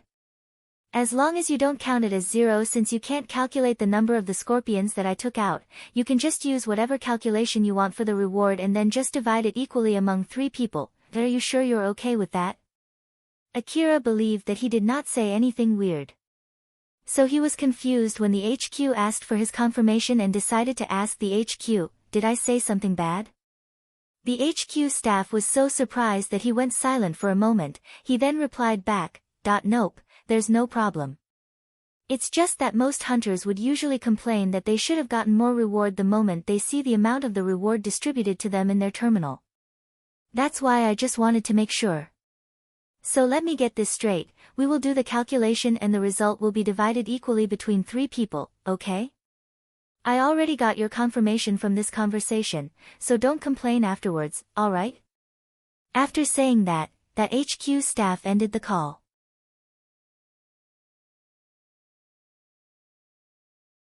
Chapter 47, Katsuya's Complaint. Akira looked like he was in a good mood as he was stuffing his magazines back into his rucksack. He was happy that the HQ said the requester would still pay for the bullets that he used. Reina awkwardly approached Akira. Shirori and Katsuya's group followed behind her. Akira only glanced at Reina before returning back to stuffing his magazines. Although Shirori looked calm from the outside, she was actually pretty shaken up inside. Reina hesitated, she looked like she wanted to say something to Akira. But she went silent to think about it. Once she had thought enough, she said. I heard about your call with HQ regarding the reward distribution, and if I'm not mistaken, it seems like you told them to divide the reward equally for 3 people, is that correct? Yeah, they asked me what to do and I did say that. Reina looked a bit troubled. Looking at her made Akira uneasy too. Both of them were staring at each other, trying to understand why the other person said what they just said. But since their way of thinking was totally different from each other, neither could not catch the meaning behind their short conversation. But before they could clear up the misunderstanding, Akira quickly drew a conclusion and looked annoyed as he said to Reina. Are you thinking of telling me to give you all the reward from that battle since I was in the middle of your support request and what I did was just a form of support for you? Just to let you know, I won't do that, okay? Seeing how Akira's mood worsened, Shirori quickly put her guard up. The same happened with Katsuya and his team. Reina could not immediately understand why Akira said that, but the moment she did, she shook her head in panic. Ah, no. That's not what I meant.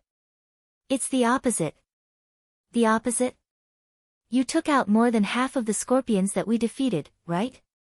So if the reward is divided equally, it would mean that my reward will be way bigger than it should. Are you okay with that?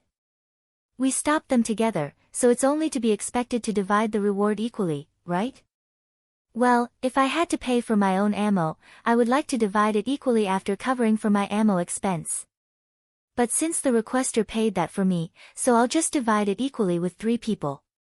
To be honest, I don't want to argue too much about that, or is that you have any complaints about it? WL, not really, but... Then you have no problem dividing it equally with 3 people, right? If the reward from the extermination request is only divided according to the number of monsters that you take out, won't the hunters who focus on scanning enemies only get a small amount of reward? It'll definitely cause a fight, you know? If not for Reina and Shirori, Akira would have found himself surrounded by scorpions back there. Reina and Shirori did work well. Akira seriously thought so. Moreover, it was not like Akira had discussed with them beforehand as to how to divide the reward. He could not think of any better way to share the reward other than dividing it equally among the members of the team that was formed on the spot. Although Reina understood what Akira was saying, it was not like that was enough to convince her. It was true that she did not want to be a deadweight for him, but she also understood that she could not produce the same result as him. Milady, since he is okay with it and it doesn't reduce the amount of reward that we receive, I believe we should just accept it. Arguing might only cause a needless fight. Shirori was signaling Reina that continuing it might cause another fight with Akira. Thus Reina quickly decided to stop arguing and said in a panic. Why, you're right. It's not something worth fighting about. So, is that all? Reina was about to answer that question, but Shirori suddenly interjected. That would be all, we're sorry to have troubled you. Milady, let's return now. Shirori immediately suggested Reina to consider withdrawing from the conversation. Reina looked a bit troubled with her sudden request before awkwardly leaving that place together with Shirori. After they walked away from Akira, Reina asked Shirori. I was trying to be careful back there. Did I do something wrong? Reina was actually trying to be careful not to cause a fight, but then Shirori suddenly pulled her away from that conversation. So she thought that she did something that she should not have done. Shirori frowned as she answered. Well, it's true that you caused a misunderstanding which worsened Akira-sama's mood, but I believe it was because of Milady's clumsiness. But again, with that being said, you can't blame your clumsiness. It's wrong to assume that the other person will always understand what you're trying to say. There's always a possibility where the other person misunderstands and their misunderstanding might not get cleared up or even become worse. But I just wanted to talk with him, you know. Milady, you yelled at him once that he can just die alone somewhere. So, I believe that you should not rush into a conversation so quickly, you should give him some time to cool himself before talking to him again. He's not like Katsuya-sama, he would not just laugh it off if you make a spicy remark about him. Why, you're right. I understand. Reina wanted to know how well she performed, she wanted to know Akira's opinion about her performance, that was why she wanted to talk more with Akira. But it seemed that she had to postpone that for now. Reina looked depressed since she understood that it was all because of her own action.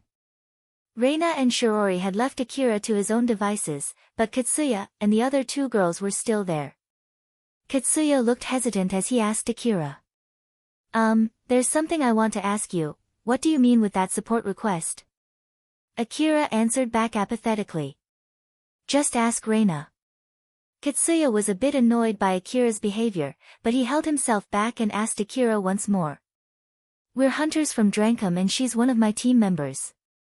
Well, I'm basically the leader of our team, so I wanted to know what she did when she was away from the team.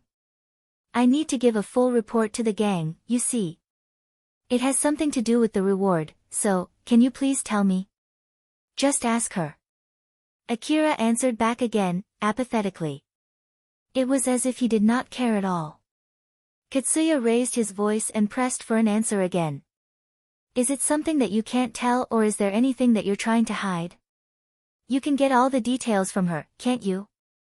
Or is it like you're someone who doesn't mind leaking the request that you took from others without asking for approval? Akira was someone who took his request very seriously.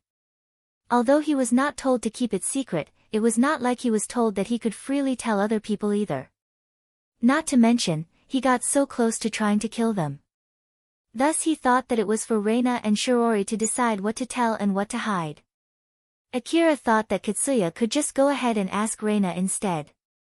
If Reina and Shiori told Katsuya everything, then it must be something okay to tell others, but if they refused to tell Katsuya, then it was indeed something that he should not share with others.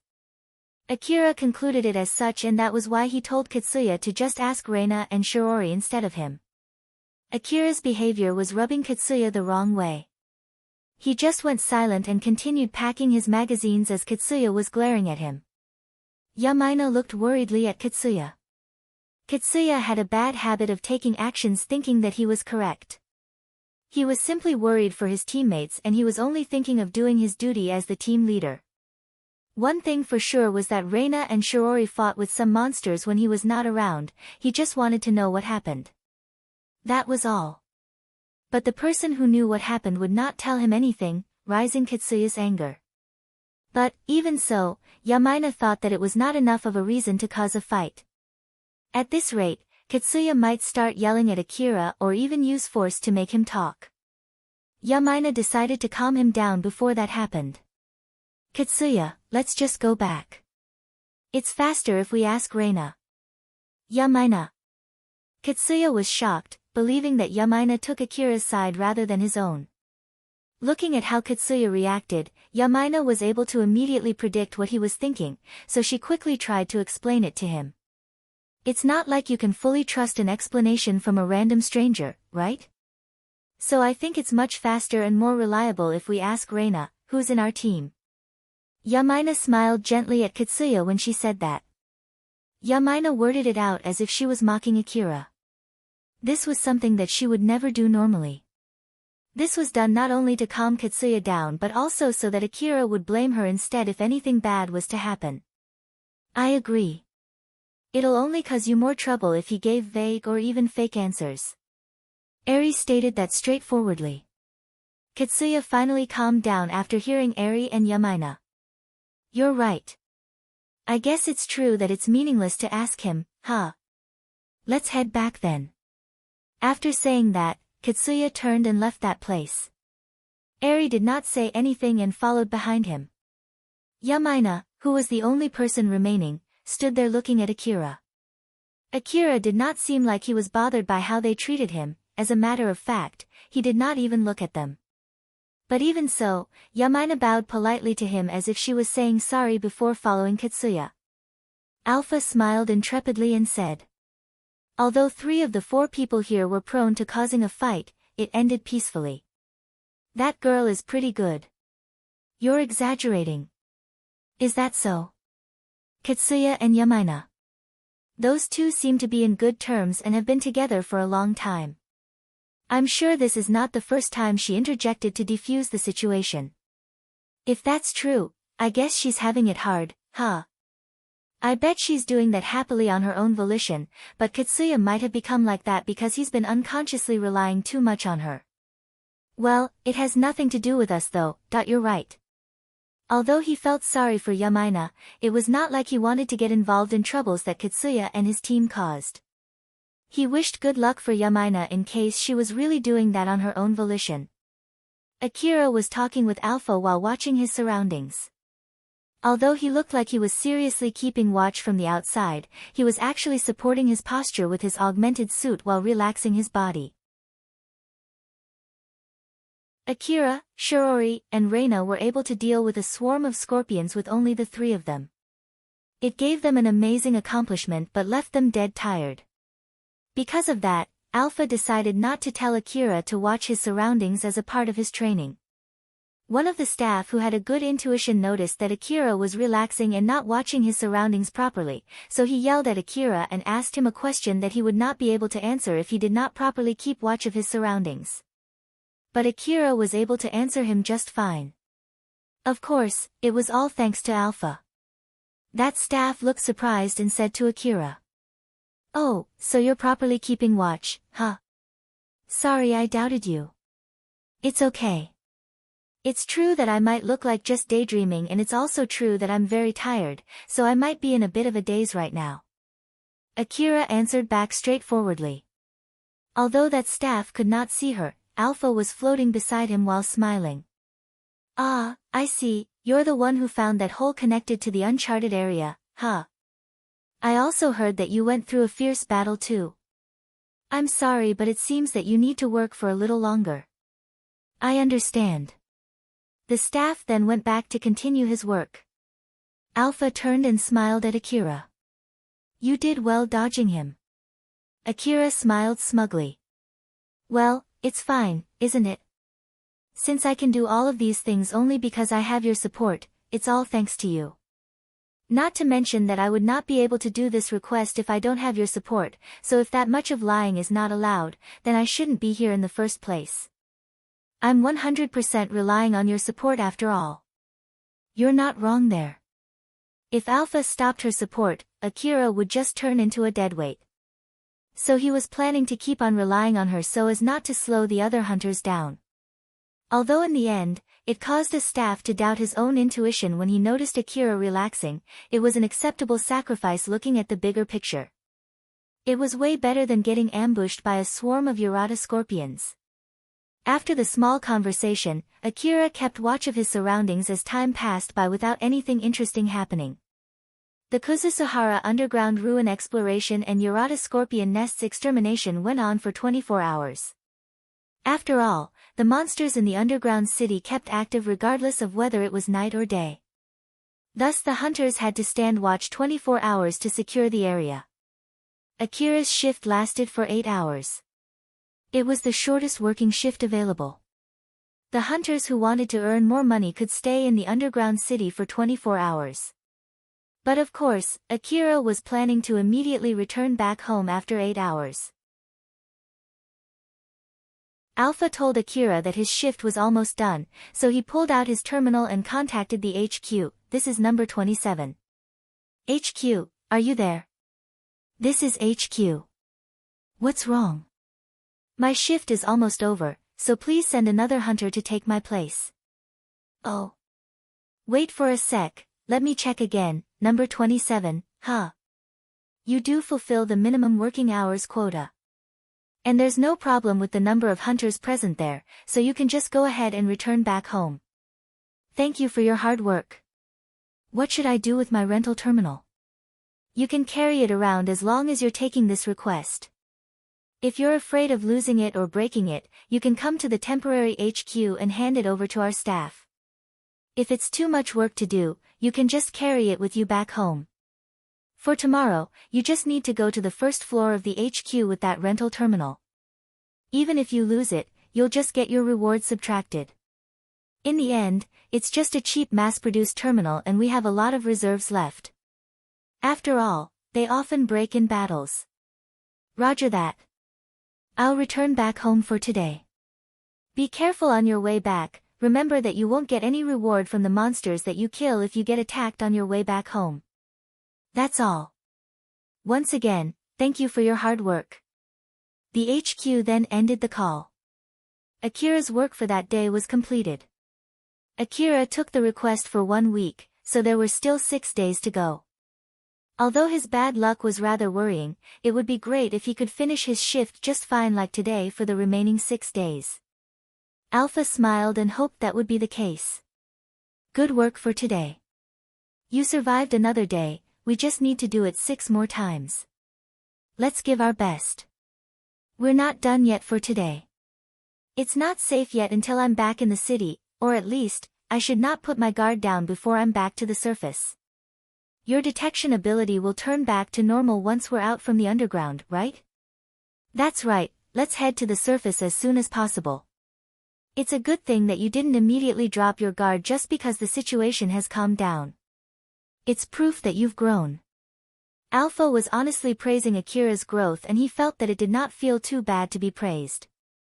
As Akira was thinking of going back, he caught a glimpse of Katsuya's team. Katsuya's team was already underground when Akira came, so if they took the same shift as Akira, they would have headed to the surface before him. Those guys are still staying down here, huh? They're really hard-working hunters. Or maybe, their contract is different compared to your contract. Well, whatever it is, whether they stay here or not, it's none of our business. You're right, let's return back as fast as we can, I can't wait to take a bath.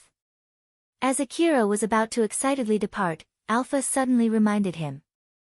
Be sure to finish the rifle's maintenance before taking a bath, okay? Judging from how tired you are, I'm sure you'll fall asleep before cleaning your rifles if you take bath first. Akira tried to negotiate although he knew it was futile. Can I do it tomorrow instead? Nope. Okay. Akira hung his head low after Alpha rejected him. He sighed and then dragged his feet back home. Alpha just smiled as she looked at him like that. Reina's eyes followed Akira's back as he left that place. It was not like she had any particular reason why she did that, or at least, she herself was not aware of any. Though, Katsuya noticed Reina's action. Reina, what's wrong? Reina looked like she was somehow in a good mood when she answered back. Ah, it's nothing. Katsuya felt a bit annoyed by Reina's answer, he thought that she was trying to hide something from him. He cast aside his displeasure and asked Reina for the second time, Really? Reina was puzzled since it was rare for Katsuya to do something like this. She then decided to say what she just thought. Well, I just thought that he went back first although he came here after us. By the way, what's going on with the people who have to take our place? When Reina said that, it reminded her that she was trapped there even though she also wanted to go back home. That was why she asked that question to Katsuya. Katsuya answered back in panic. Ivy asked them to send someone. So just please wait for a bit more.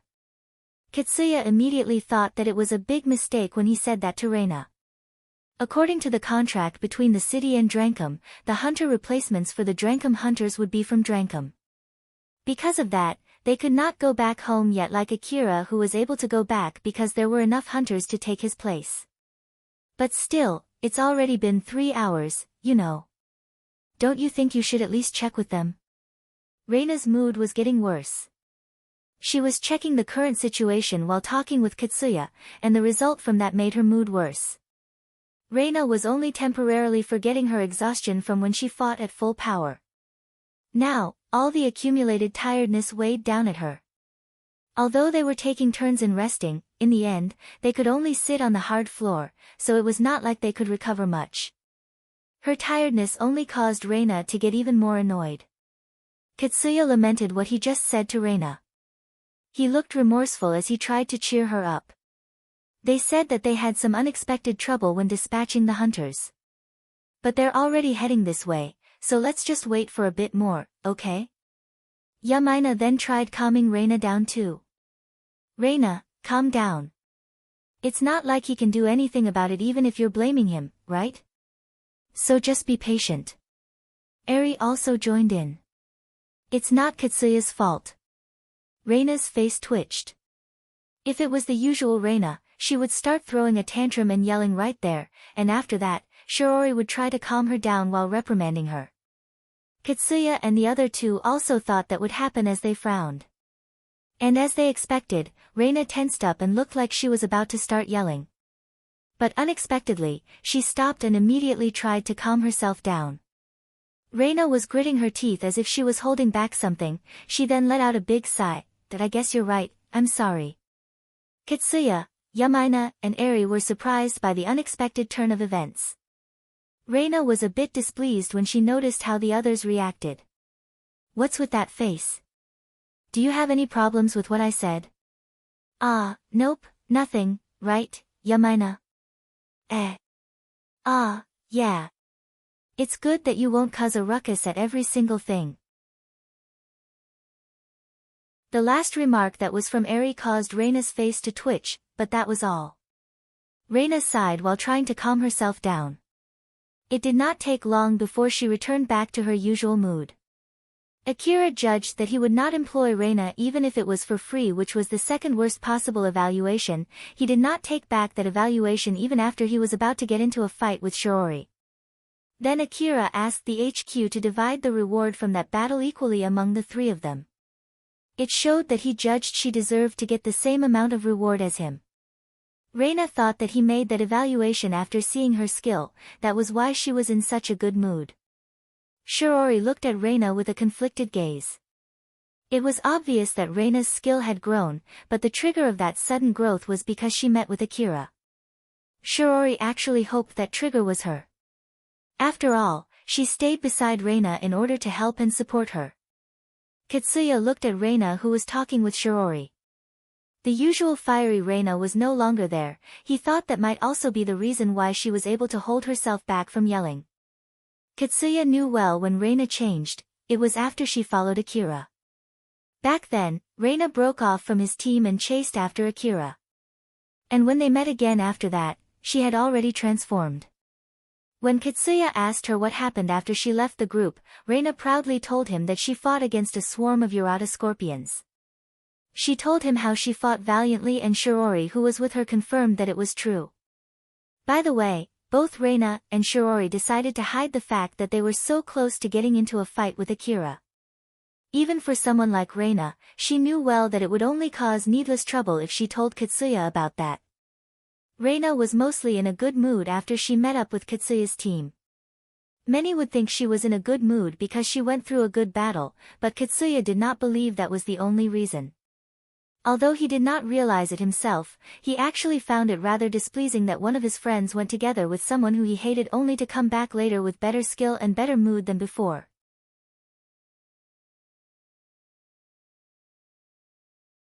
Chapter 48, Exploration Team 9.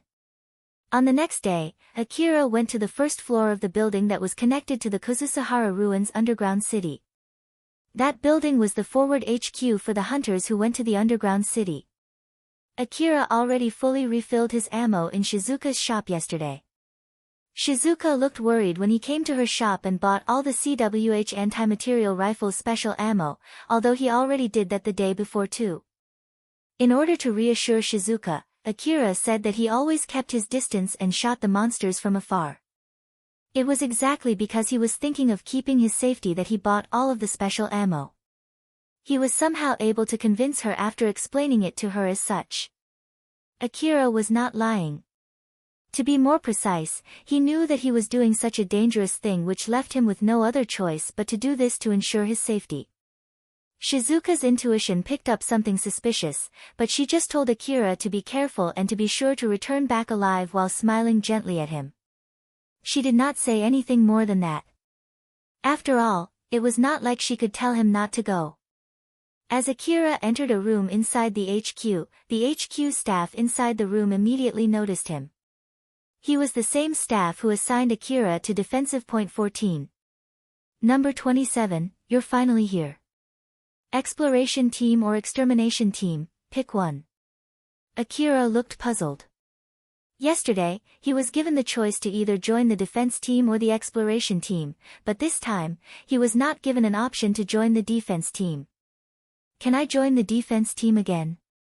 If it's possible, I want to join the defense team again just like yesterday. No, can do. Exploration team or extermination team? You can't pick the defense team. It's because of the skill that you showed yesterday, the HQ thinks that it would be a waste to assign you to the defense team. Aren't you glad that we think highly of your skill? Wait for a sec, if you're going to evaluate me from my performance yesterday, you should evaluate it as a part of the defense team. Well, it's not like I can do anything about it anyway. It was the people on the top who decided that. There's nothing I can do about it no matter how much you complain. So just give up and choose either of the two.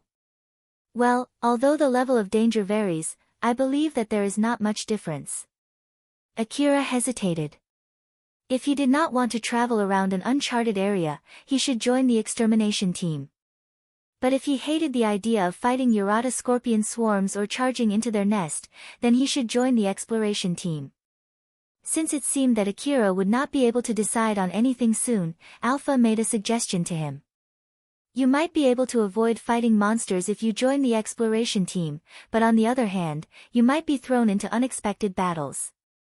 As for the extermination team, they should have better firepower to fight the monsters, but there's no mistaking it that you would have to fight monsters. After all, that's the main job of the extermination team. If you want to make sure you have enough support in case you get to face something like yesterday again, I recommend you join the extermination team. Akira made his decision and said to the HQ staff. I'll join the exploration team, alright. That's it, it's done. Follow the instructions on your terminal and go to the defensive point 19. Then follow your next order there. Roger that. As Akira turned around and headed to the defensive point 19.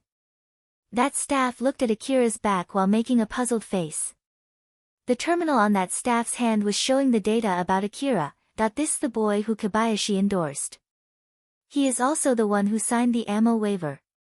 Lastly, the one who's assigning this boy's post is also him. This must be the same Kobayashi, huh? In short, it's him who sent that boy here. To think that reckless guy really took a liking to this boy. I'm not sure if this boy is actually lucky or not. Kobayashi was affiliated with both Hunter Office and Kagomayama City. He was in a position where he had the veto right in this underground city exploration joint operation. This Kobayashi guy who had met Akira in the past was pretty infamous. To go out in the world and return back alive, or to go out in the world and die, Kobayashi loved such lifestyle and he believed that the hunters who considered this as their way of life shone the brightest. He was famous among his peers for proactively pushing the hunters who he was interested in and helping them live such a way of life. There were hunters who had the skill but not the opportunities. These hunters wished for a chance to overturn their lives. When Kobayashi found these hunters, he would gleefully offer them high-risk high-return requests. To these hunters, his offer was very attractive. There were only two possible outcomes for those hunters, either win big or lose big. Most of the hunters who took such offer from Kobayashi ended up dead. Even those hunters who had the potential to grow successful if they were given more time. Some of them went out searching for glory and returned triumphantly, while some of them died in pursuit of greater glory. I don't know if he should be happy with this chance or should he hate it.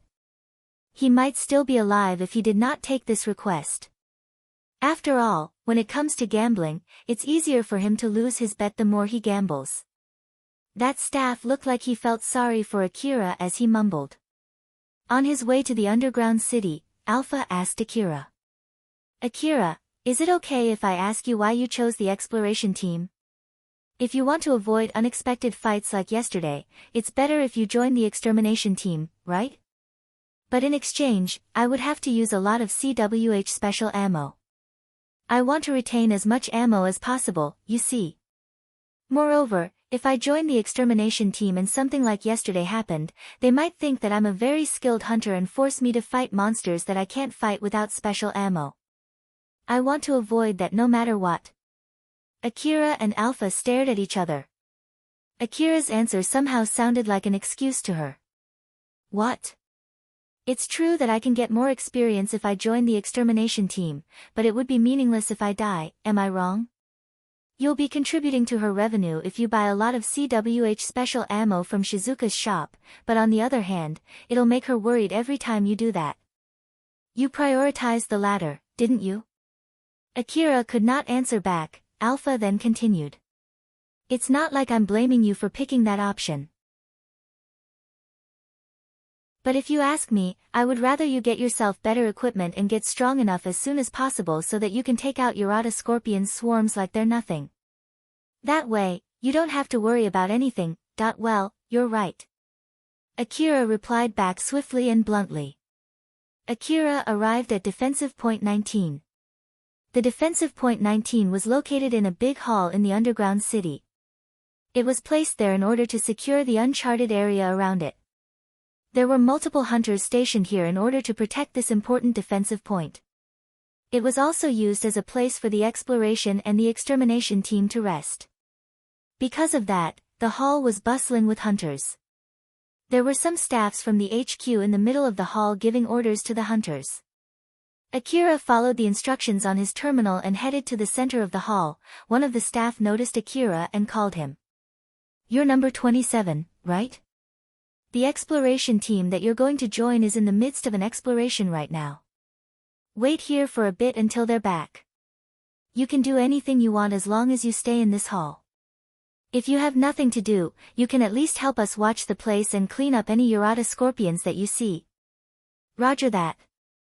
Akira looked for an empty space and moved there, leaving the staff alone. That staff took out his terminal and contacted the exploration team. This is defensive point 19.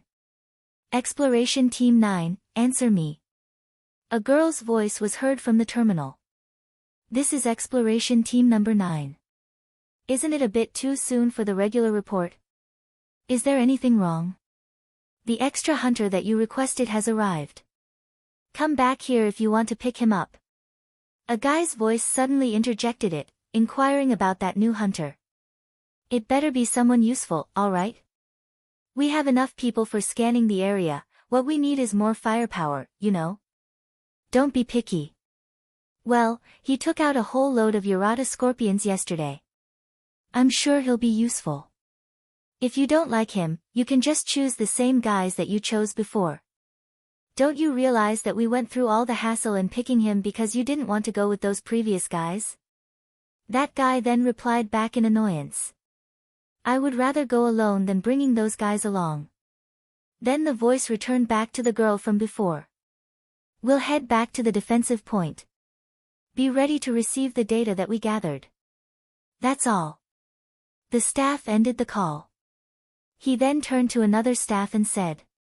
Exploration Team 9 will return soon. Be ready to send the data to HQ. Even if the data conversion from the previous one is not over yet, be sure to at least properly receive the new data. Yes, sir. The other staff saluted him and left to make the preparations.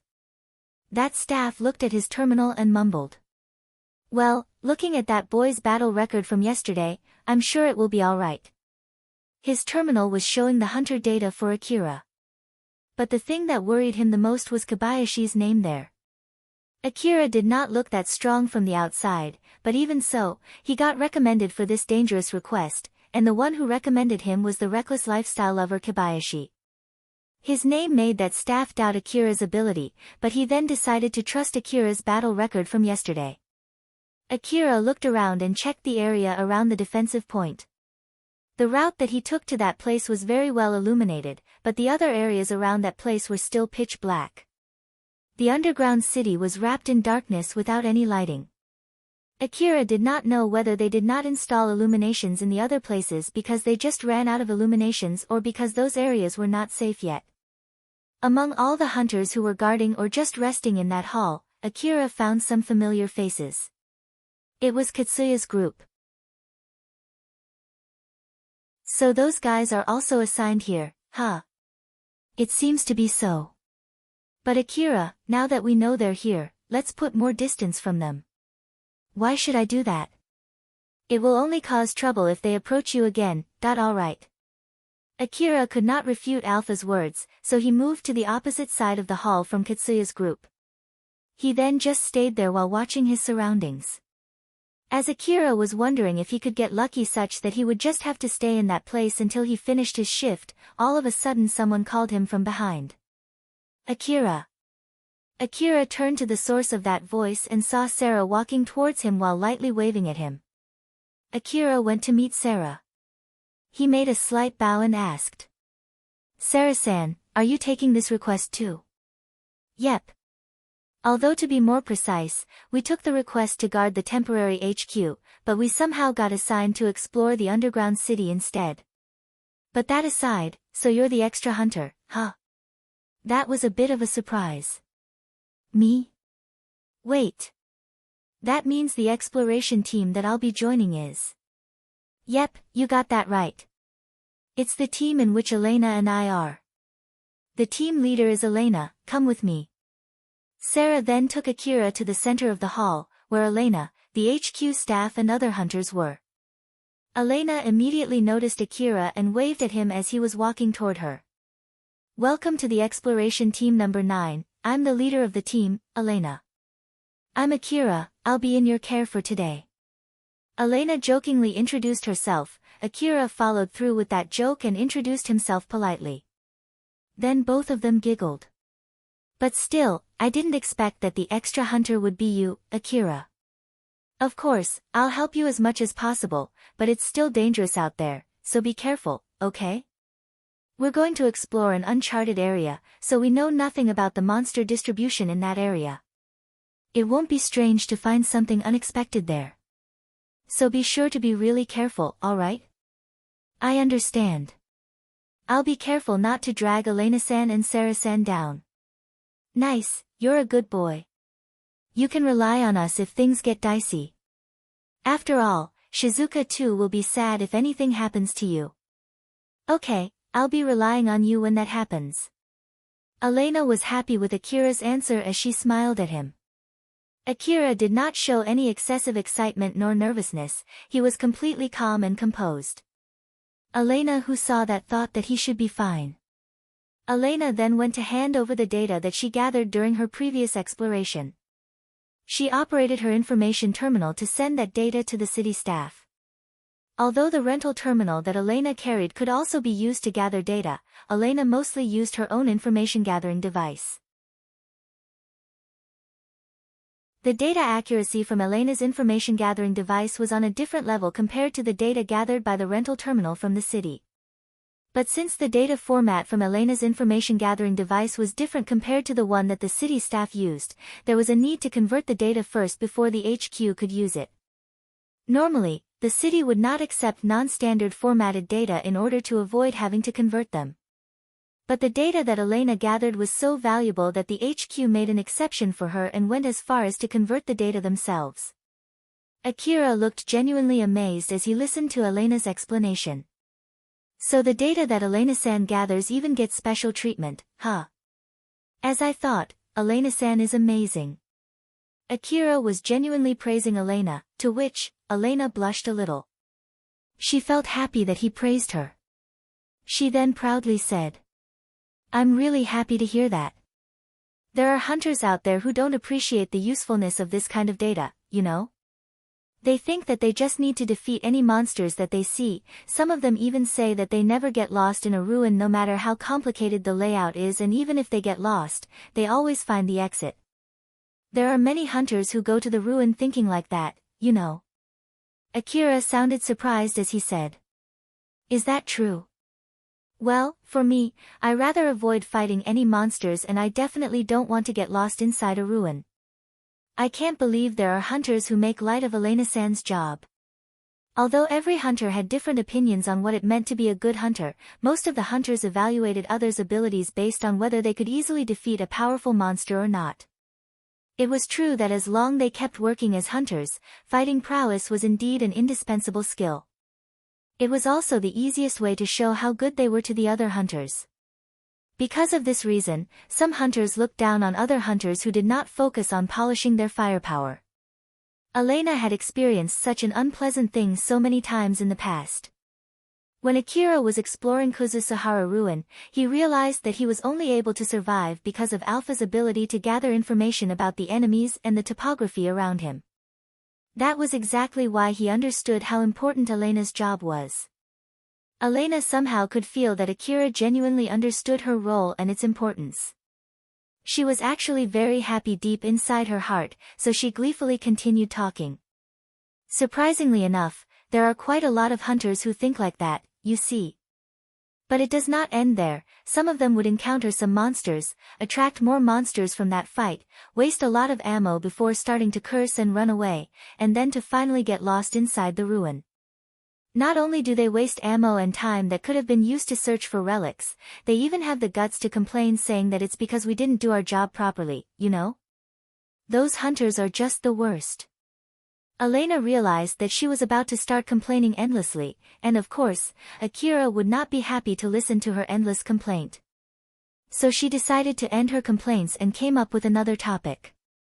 Let me tell you this beforehand. Even though it's true that I rely on Sarah for firepower, I'm pretty good at fighting too, you know? I can use my information gathering device to increase my rifle's accuracy. Moreover, I bought myself an augmented suit not too long ago. Thanks to that, I can use heavy rifles that I couldn't normally use before. So just because my main duty is to gather information, it doesn't mean that I'm bad at fighting. Now that I think about it, Elena-san, you're now using that augmented suit from before, huh? Well, my information gathering device is pretty heavy after all, so I can only use a lighter rifle compared to Sarah. But even so, it still packs quite a punch. As the subject about Elena's augmented suit came up, Akira could not help but to remember the augmented suit that Elena used when he visited Shizuka's shop. Talking about the figure of Elena in her augmented suit, it reminded Akira about her beautiful curves highlighted by her augmented suit and also the image of flustered and blushing Elena in her seductive augmented suit. On top of that, it also reminded him of the highly accurate naked image of Elena that Alpha created using her advanced image reconstruction ability. The same thing also happened in Sarah's image. Both of them had a very attractive body. Those images left a strong impression on Akira. When Akira realized that he made a big blunder, he already remembered those images in his head. He frantically tried to distract his mind, but since he was so shocked, he was not able to completely forget those images. Seeing Akira's reaction, Elena immediately realized that he was recalling the time when she met him in Shizuka's shop. Watching how hard he was trying to keep calm, she also tried her best to do so. But it was not like she could completely calm down either. Akira and Elena's conversation stopped, both of them smiled at each other trying to gloss over the subject. Sarah smiled mischievously looking at both of them. She had heard what happened from Shizuka, so she knew what was going on now. Seeing how her best friend was acting so unlike herself, she felt pitiful but also found it interesting at the same time. Of course, there was no way Sarah could know that Akira also thought of her naked image. In order to change the mood, Akira also tried to come up with another subject. By the way, how many people are in Elena-san's group? Elena immediately hopped on to that subject and quickly answered back. With you included, it's 4 people. 4 people. If I'm not mistaken, isn't that smaller compared to a normal group? I think it's a good idea to get more people. Akira remembered that he had to face a swarm of Urata Scorpion only with Reina and Shiori. With 4 people including him, it would not be that much different from yesterday. With such a number of people, Akira felt like he would be brushing with death again. There were Urata Scorpion's nests located in the uncharted areas of the underground city.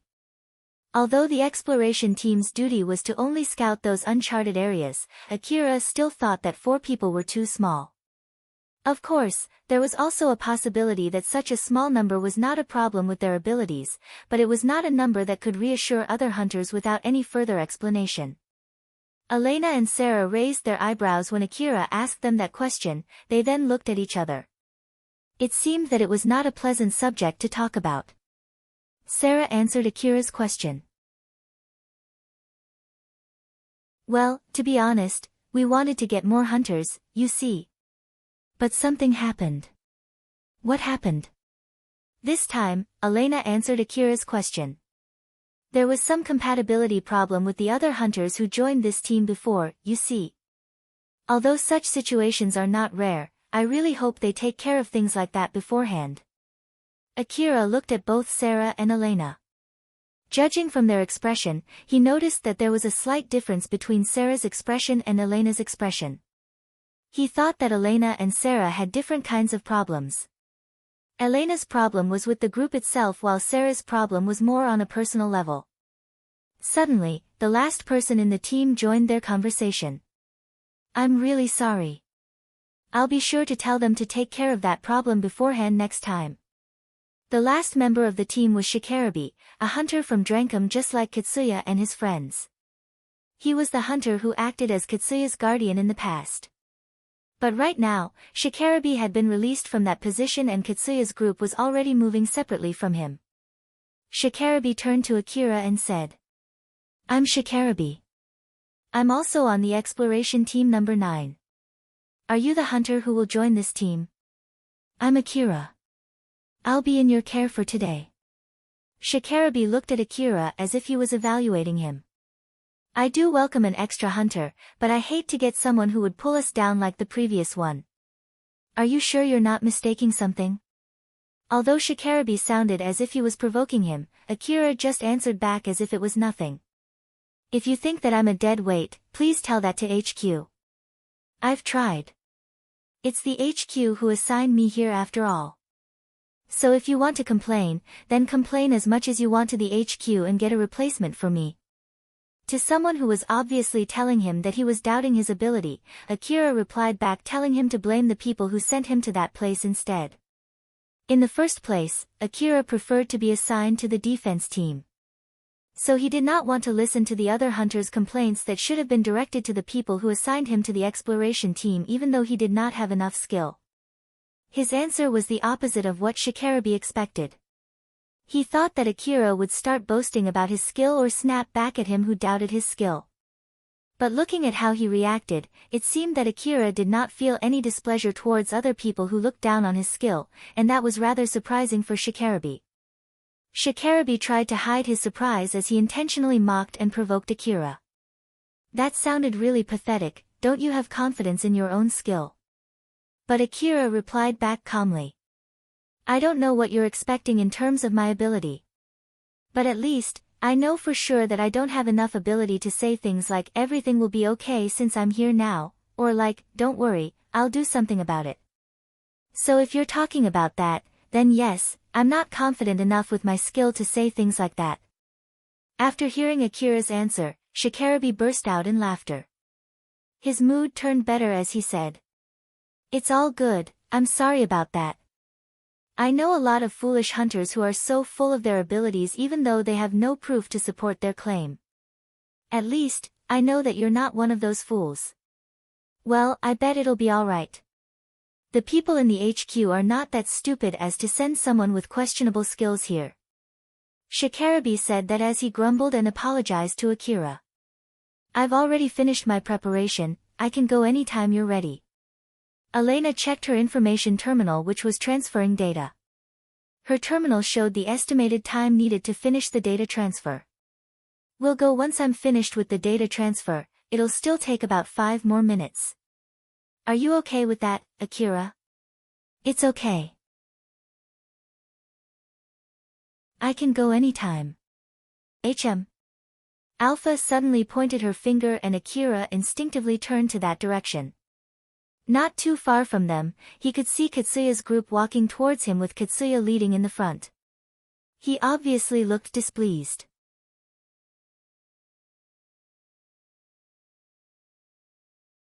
Chapter 49, Elena's Judgement. As Akira turned his head, Elena, Sarah and Shikarabe instinctively followed him and saw Katsuya's team approaching them. Shikarabe's face turned sour. Elena put both of her hands on her face while Sarah just smiled bitterly. Alpha then warned Akira. I don't think I even need to tell you this, but be a good boy and try not to cause a fight, okay? I know, Elena-san and the others are here too. I'm sure they're not here to pick a fight either. Well, I wonder about that. Akira looked confident with his guess, but Alpha refuted him, making a serious face. From how Alpha was acting, Akira thought that she was worried if he would cause a problem. So he reminded himself to act carefully. Elena let out a sigh and said to Shikarabi, "If it's another problem among Drankum hunters, be sure to sort it out yourself, okay?" "Of course. You can just blame me for everything he says." Shikarabi stated that out flatly. Akira, who did not know what was going on, looked at Elena. Sarah noticed him and explained the situation to him. Just like Elena said, there was a compatibility problem earlier. Originally, we planned to go out with more people. But it seems that among the hunters that Drankum sent, there's a hunter that Shikarabi just can't get along with, and so Shikarabi vehemently said that he would not go with that hunter. Sarah and Elena then told everything to Akira. Sarah, Elena and Shikarabi were originally a part of the temporary base construction aid request. Sarah and Elena formed a team of 2 and were given the duty to patrol the area and take out any monsters they find. While Shikarabi was dispatched together with the other hunters from Drankum and had similar duties. In order to make a way to the deeper part of the ruin, there were a lot of people working around the temporary base in the construction site.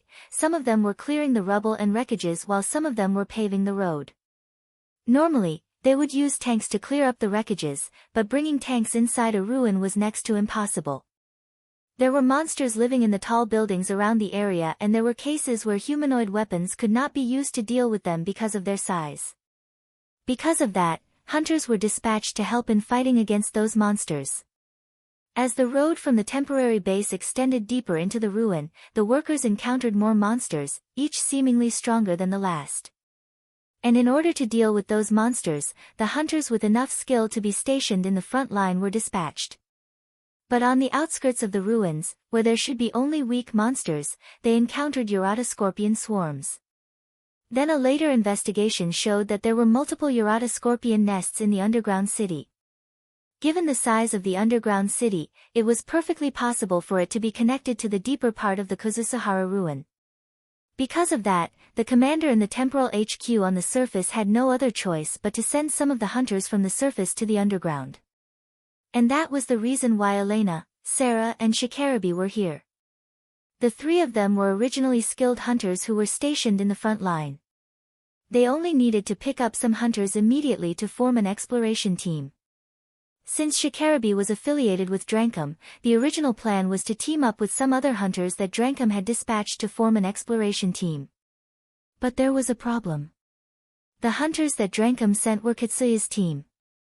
Even in Drankum, Katsuya and Shikarabi just could not get along with each other. Especially Shikarabi, he really hated Katsuya's guts.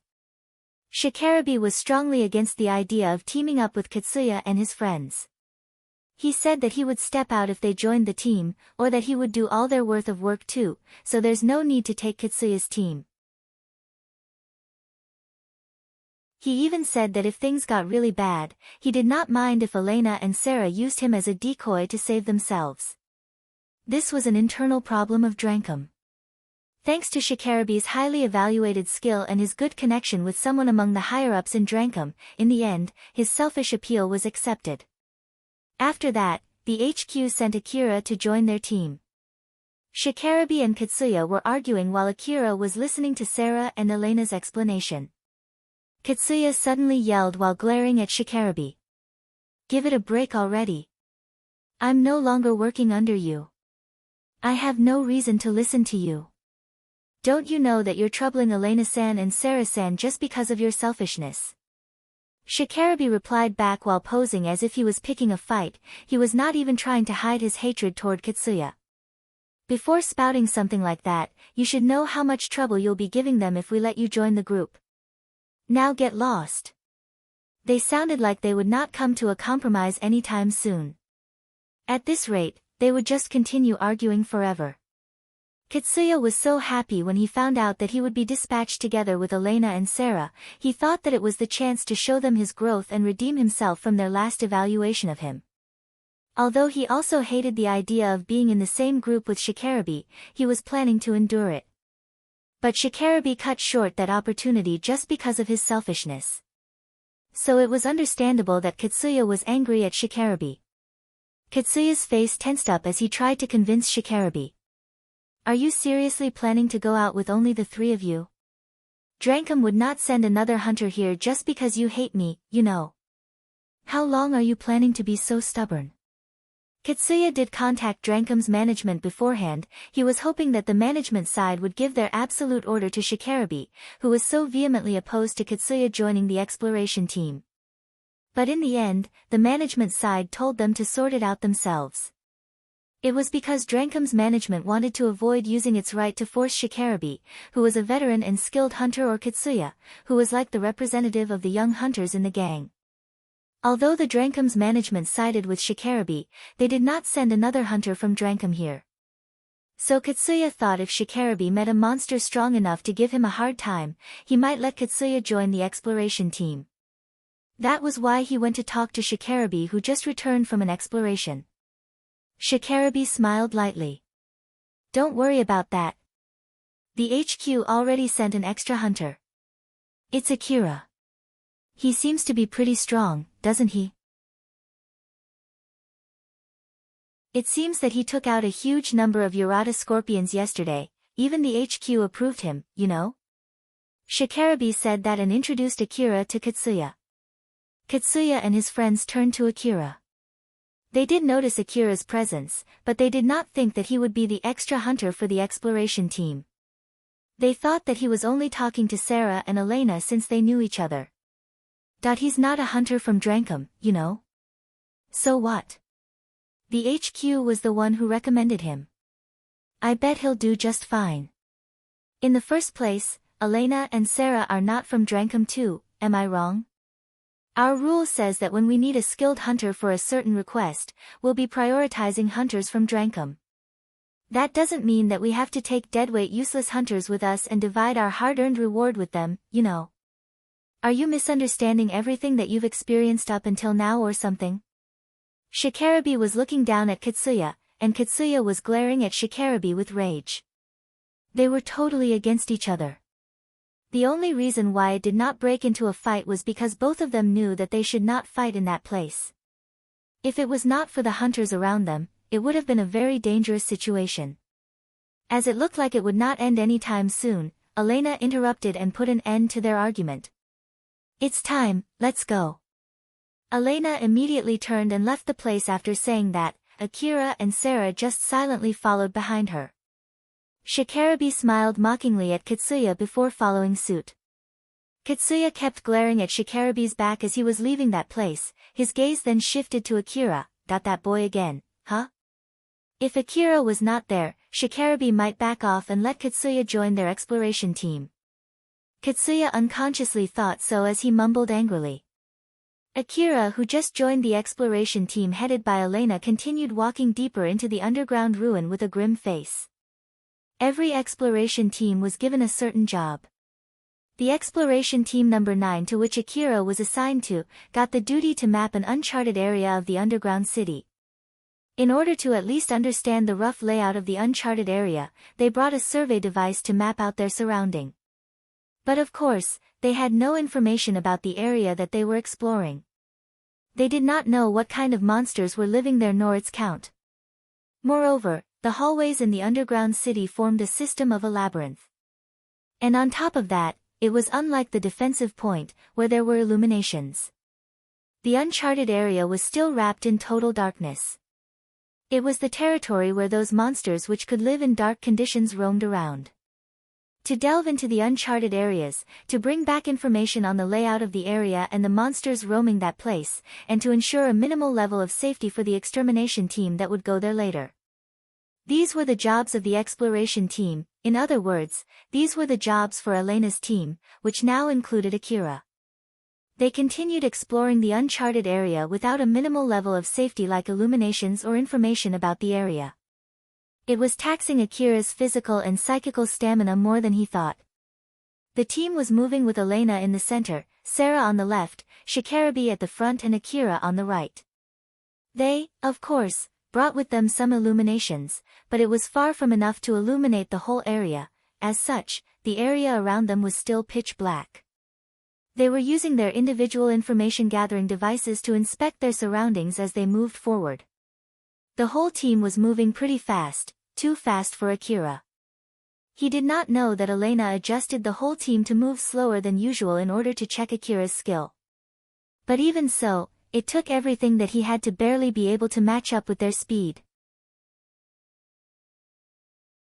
Akira was scanning the area using his own ability without any help from Alpha. It was a form of training for him. But because of the difference between Akira's ability and the other hunter's abilities, it quickly made him tired. Because of that, Alpha decided to stop the training temporarily. Alpha said to Akira, "Akira, let's stop the training here. I'll be watching out for any monsters, so you can relax for a bit. If we stay like this, you might get too tired to handle the situation in case if anything bad happens, then I'm sorry. To be honest, I'm already at my limit right now. So, is it okay if I leave it to you?" "Of course, just leave it to me and relax. Nervousness will only cause you to get tired faster. It'll be bad if the tiredness slows you down when you need it the most. I'm really sorry. I'll be leaving it to you then. Just leave it to me." Alpha replied back confidently. It gave Akira a sense of security as he obviously relaxed his guard. Akira did not know that Shikarabe was actually observing him. Shikarabe suddenly asked him, "Akira, how's the right side?" Akira was a bit surprised as he quickly replied back, that there are 3 Urata scorpions about 50 meters ahead. "They're not moving, so I think they're dead. But even if they're just playing dead, since they're not in our way and it doesn't seem like they're coming here either, I think it's fine to just ignore them." Shikarabe turned to Elena. He was asking for her confirmation, so Elena quickly responded, "He's right." Shikarabe looked a bit surprised when he heard Elena's answer. "Roger that. That's weird, here I thought that he lowered his guard, but it seems that he's doing his job properly, huh? I guess my intuition has dulled." Of course, Akira was only repeating what Alpha said to him. Although he tried his best to hide his shock and keep calm, there was still a trace of shock on his face. That was a close call. Shikarabe was able to accurately grasp the fact that Akira lowered his guard. As Akira caught a glimpse of the skill of a real veteran hunter, he gritted his teeth to stop himself from making a bitter smile. But on the other hand, his face turned stiff because of that. It was not like Shikarabe asked Akira that question in order to warn him. Akira was added to that team as extra firepower in the first place. So even if he lacked surveillance skills, Elena could cover him just fine. If it bothered him, Shikarabe could just watch his right side too. It was only a question to help him judge whether he should do that or not. Sarah and Elena were surprised by how proficient Akira was. After all, that level of area scan was close to Elena's level, who specialized in that skill. Sarah and Elena did not think that Akira's searching ability was that good, but of course, their prediction was correct. After all, in reality, it was Alpha who was scanning the area. Shikarabe suddenly said gleefully, "What a jackpot, to think that not only he's good with fighting, he's also good with surveillance too. I'm glad we decided to bring him rather than Katsuya." Elena jabbed. She sounded a bit annoyed. "But I really hope you stop roping us into your gang's problem, you know? Don't say that. I did volunteer myself to be in the front as an exchange for my selfishness, right? And in the end, you being the leader of the group also approved it, didn't you?" Akira turned to Elena in surprise, and that remark by Shikarabe meant that she decided to bring Shikarabe alone rather than bringing 5 people in Katsuya's team. Akira did not think that Katsuya was that weak, and he also did not think that Shikarabe was so strong. Elena could catch Akira's line of thinking from his expression. So she decided to explain it to Akira. "Well, it's not like I was taking Shikarabe's side. I decided that based on all the advantages and disadvantages that we would get if we replaced Shikarabe with Katsuya's team. For example, in a small narrow underground hallway or room, it'll diminish the advantage of bringing more people. In that case, it's better to bring one skilled person who can deal with various situations. Moreover, it's hard to move fast when you bring a big team. Then also, Elena hesitated, that I'm not sure if they would listen to my command in case if we're in a pinch, you see. It seemed that Elena knew that she made a difficult choice. Sarah smiled bitterly and joined their conversation. Well, Elena is a worrywart after all, but you decided to take that option thinking that it was the best option for our safety.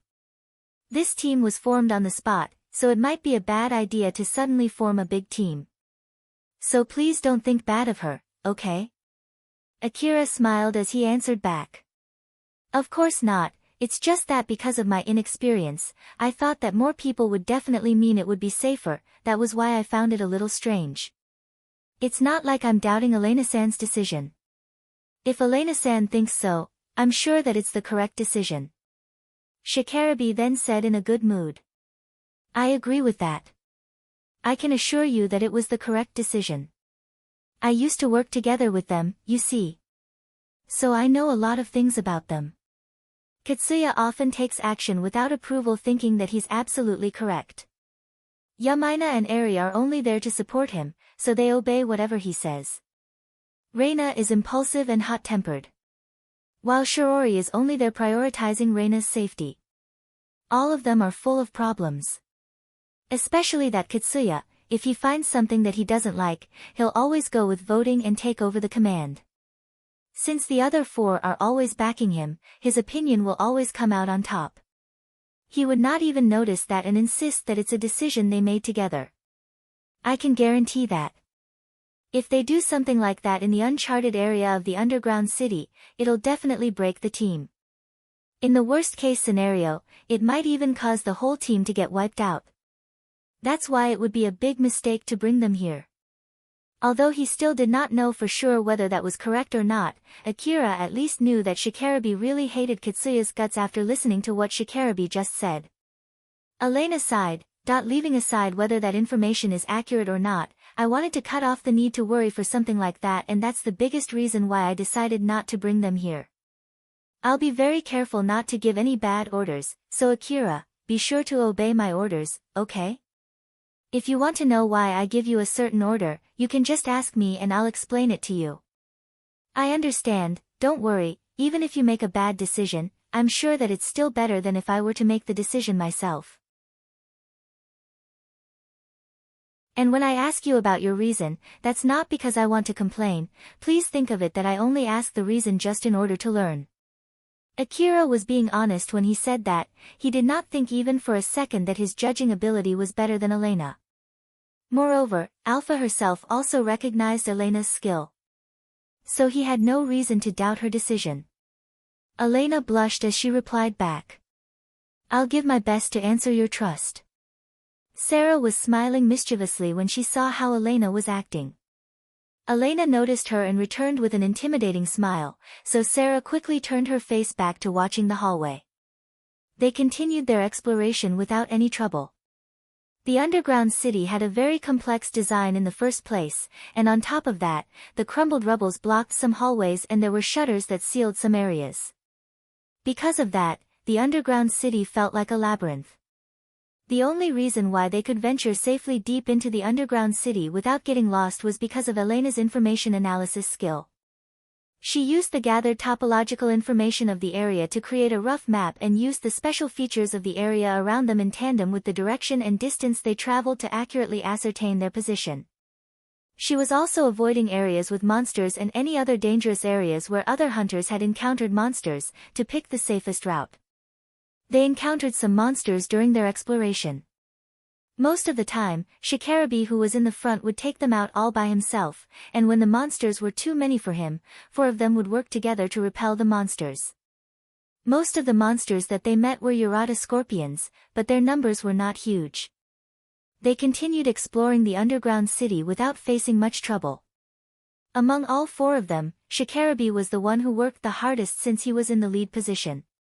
Just like he said, he took Katsuya's team's worth of work too, that was why he had the biggest workload. Of course, it put Shikarabe under more stress, it shaved his physical and psychical stamina as well as his ammo reserve faster. Elena thought that it was time to rotate the position as she said to Sarah. Sarah, can you take the lead now? Sure. I'm not that tired yet, I can still go on. Although Shikarabi said that, Elena immediately rejected his suggestion. Even if you have the stamina, it's not like you have an unlimited amount of ammo, right? It's better to rotate when we have the chance. Not only can you take a rest, but it'll also conserve your ammo too. I see, alright. In that case, how about Akira takes the lead? Elena looked puzzled when Shikarabi made that suggestion. Akira?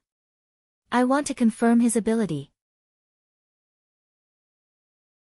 Since we're not in a relatively dangerous area, we can handle the situation even if he misses something and gets ambushed by surprise. So what do you think? Well, I won't force it if Akira doesn't want to do it though. It was true that it was a good idea to confirm whether Akira would handle well during a real fight or would drag them down. Akira also thought so as he said to Elena. I don't mind.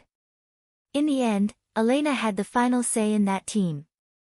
Even if she judged that he did not have the skill to do that job, Akira did not mind at all. Elena looked at Akira's face. She planned to reject that suggestion if there was even the slightest annoyance or nervousness in his expression. There was no nervousness in Akira's expression even if he was about to be put in the lead position. But on the other hand, there was also no trace of excitement either. So Elena thought that he really did not mind whether he was put at the front or not. Elena also agreed with Shikarabi's suggestion, so she decided to rotate Akira's position to the front. Alright then. Akira, exchange position with Shikarabi and take the point. Be sure not to do anything reckless, okay? Also, Sarah and Shikarabi, if you think that Akira is in danger, there's no need to wait for my orders to help him, okay? Akira, I understand. Sarah, okay. Shikarabi, roger that. Akira was completely neutral. Sarah and Elena smiled gently to reassure him, while Shikarabi sounded as if he was looking forward to it. Alpha then asked Akira before he changed position. Let me ask you this while we still have the chance, how much support do you want from me? Akira did not understand why Alpha asked that question. He looked puzzled as he answered back, how much, you ask? Full support, please. This is just an idea. If you want, you can lower your performance so you might get assigned to the defense team next time. On the other hand, if you do too well, they might send you to a more dangerous place next time. So, with that in mind, what do you want? Akira finally understood why Alpha asked that question after listening to her explanation. He realized that he had such an option after he understood what Alpha actually meant. He then said, it's true that I can do that, but if I do that, I'll be causing more trouble for the others. So give me full support, just like usual. Well, I knew you would say that. Alright then, just leave it to me. Alpha smiled as she said. She now understood bit by bit how Akira's thought process worked.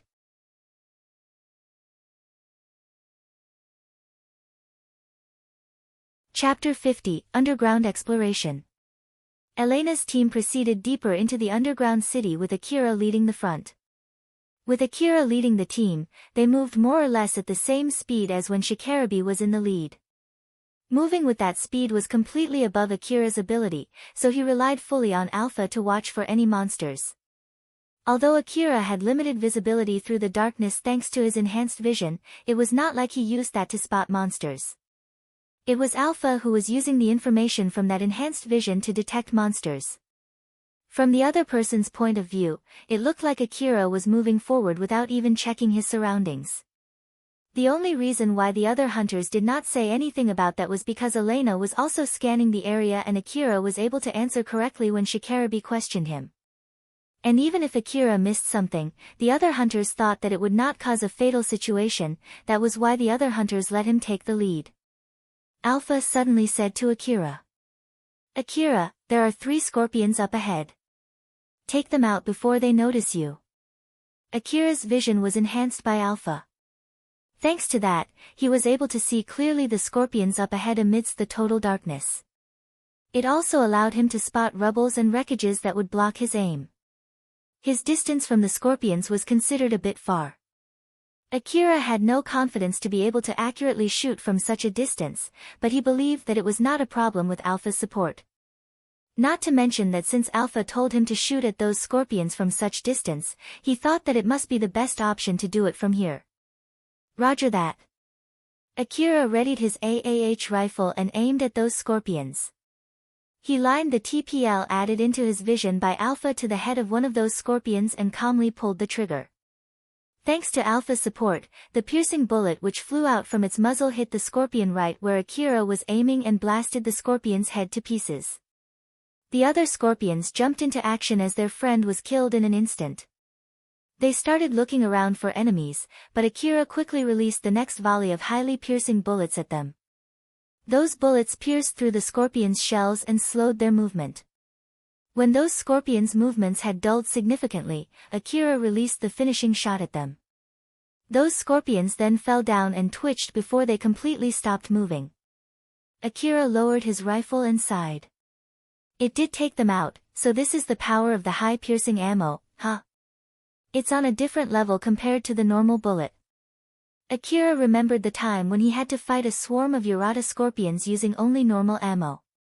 At first, he was rather skeptical if he could fight Urata scorpions without CWH anti-material rifle.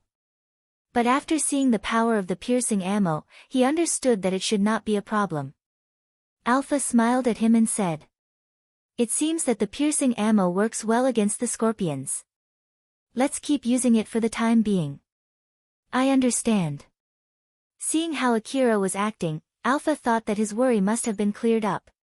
It was a good thing since unnecessary nervousness would only cause needless tiredness. Sarah relied mostly on Elena when it came to detecting monsters.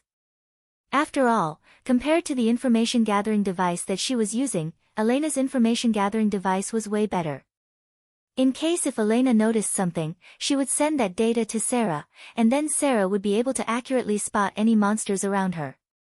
But Sarah did not get any information about the scorpions that Akira just took out, so she turned to Elena and asked her, "Elena, can you send me the data about those scorpions?" "Sure." Elena then sent the data about the area ahead of them to Sarah. The new data that Sarah received was displayed on her visor. "Thank you." "Yep, I see it." 3 Urata scorpions. They're already dead. He's pretty good. Sarah looked at the dead scorpions and mumbled out her amazement. Shikarabe used his own information-gathering device to confirm the scorpions that Akira just took out. "Is there any need to shoot them from such distance?" "If it was me, I would move closer first." Elena answered Shikarabe's question. "We're in a one-way hallway. There are wreckages and rubbles blocking our way. Those monsters are also basically in our way. You can either move closer to them using those wreckages to hide and take them out when you have the chance, or you can also bait them to closer before finally killing them. It's up to you whichever you want to choose." Well, it's true that everyone has a different sense of distance. It's not like he missed his shots anyway, so I guess it's not a problem.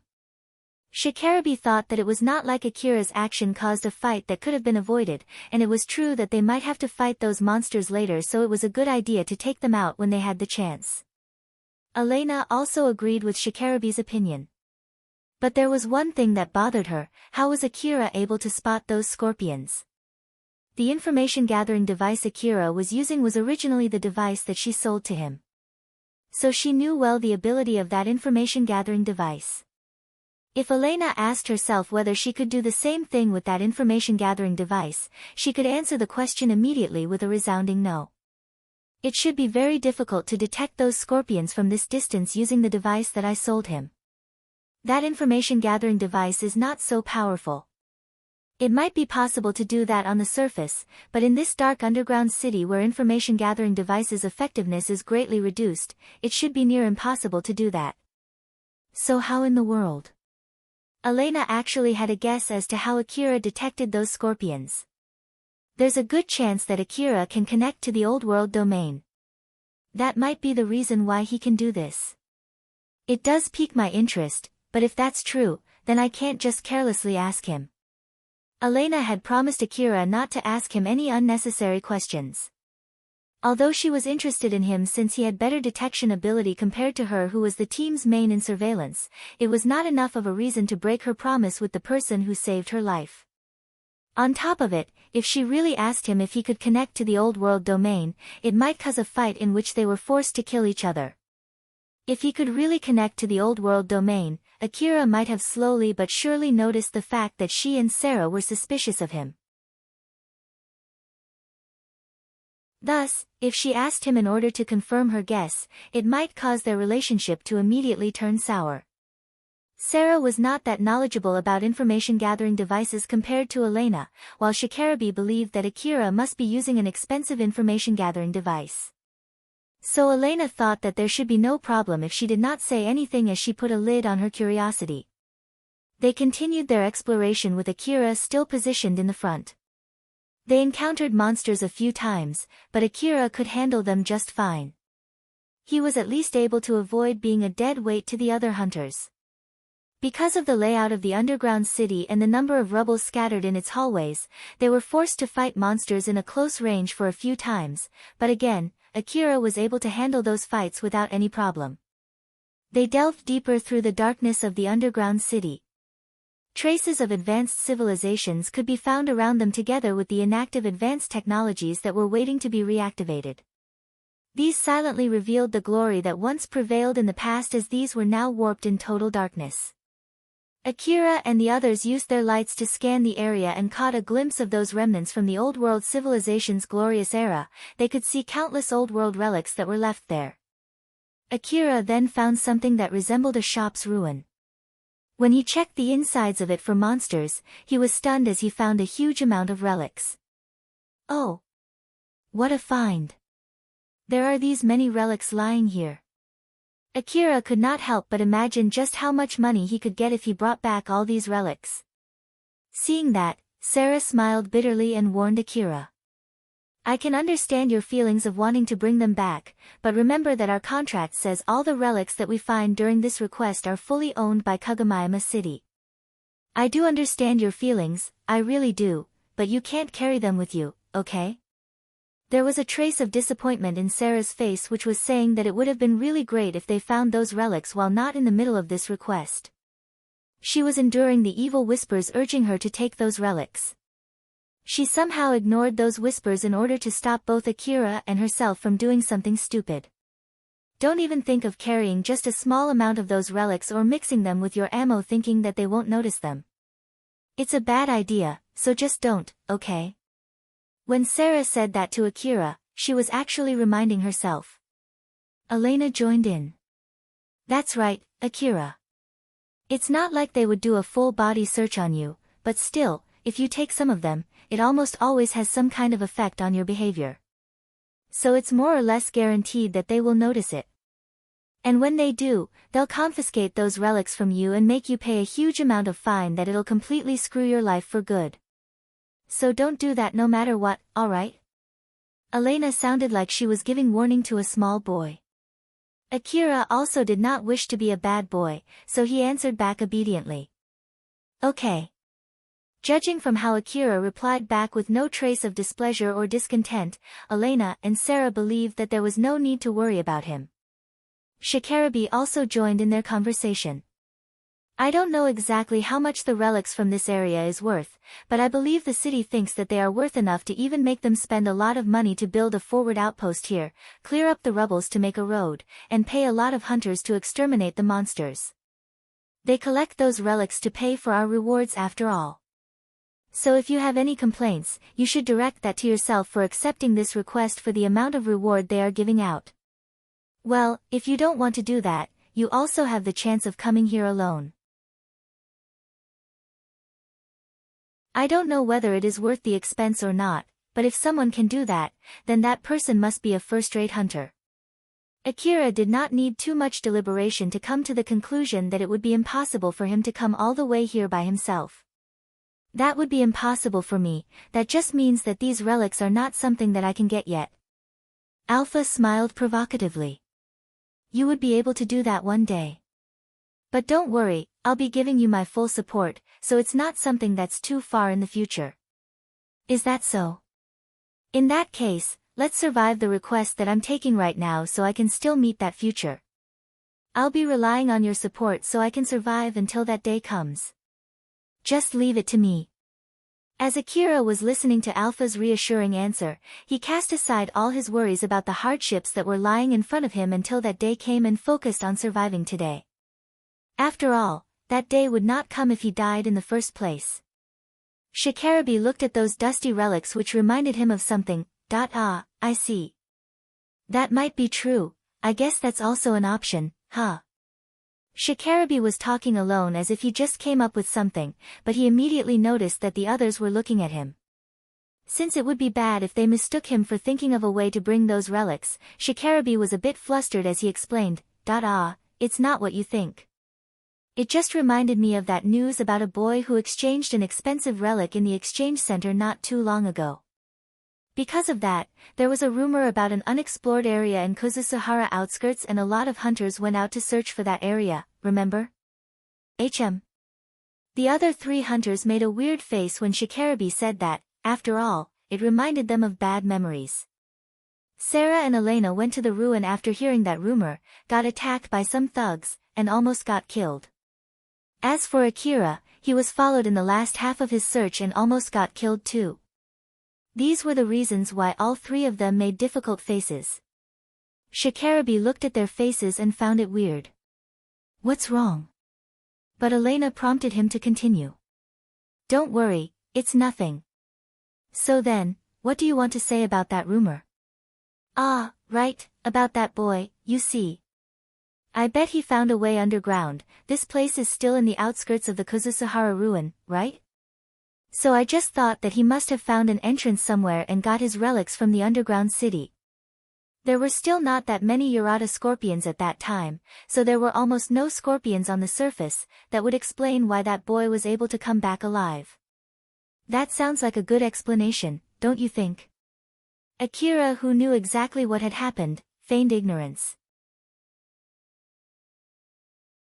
He had no wish of saying anything since it might reveal his secret.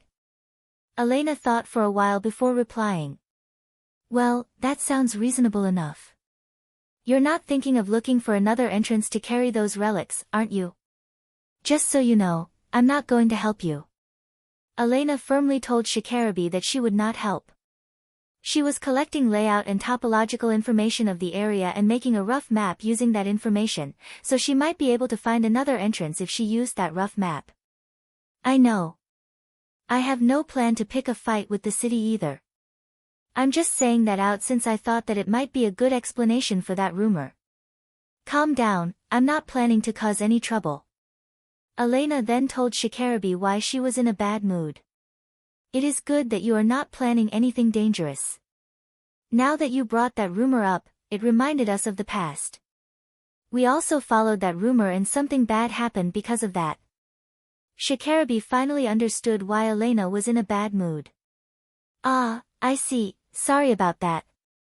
You too, Akira. Yeah, something similar. In reality, Akira actually was the source of that rumor. He was attacked by some hunters when he was just starting out without any real equipment. He then got attacked once more by former hunters looking to rob him of his relics when he returned back. That rumor only brought trouble for him. Shikarabe knew how powerful Sarah and Elena were. Even if they went to the outskirts of Kuzusuhara ruin where the rumor was referring to, it should not cause them any trouble. That was why he was rather curious why Elena and Sarah were in such a bad mood. But still, I never thought it would bother you that much. What exactly happened? Did you miss a good request just to chase that rumor? Sarah went silent for a few seconds before answering. Well, a lot of things happened, but in the end, we came back with more money, so I guess it's a plus in the end. Not to mention that we got to meet someone nice and got valuable experience. It was a good trigger to reevaluate ourselves. Result-wise, it ended up well, so I think that's good enough. But of course, I can only say that now after all is done. How about you, Elena? Elena smiled and replied, You're right. I guess it did end up well. I guess I'll settle with that since it'll only keep bothering me otherwise. So yep, I think I'm glad I went behind that rumor back then. Sarah laughed. Yep, that's right. Not to mention that our luck got better since then, or more like, we're doing pretty well since then. Now that you mention it, that's true. I guess we really started doing well since that happened. Elena and Sarah remembered about that time. It was when they were having money problems and a lot of other things to worry about.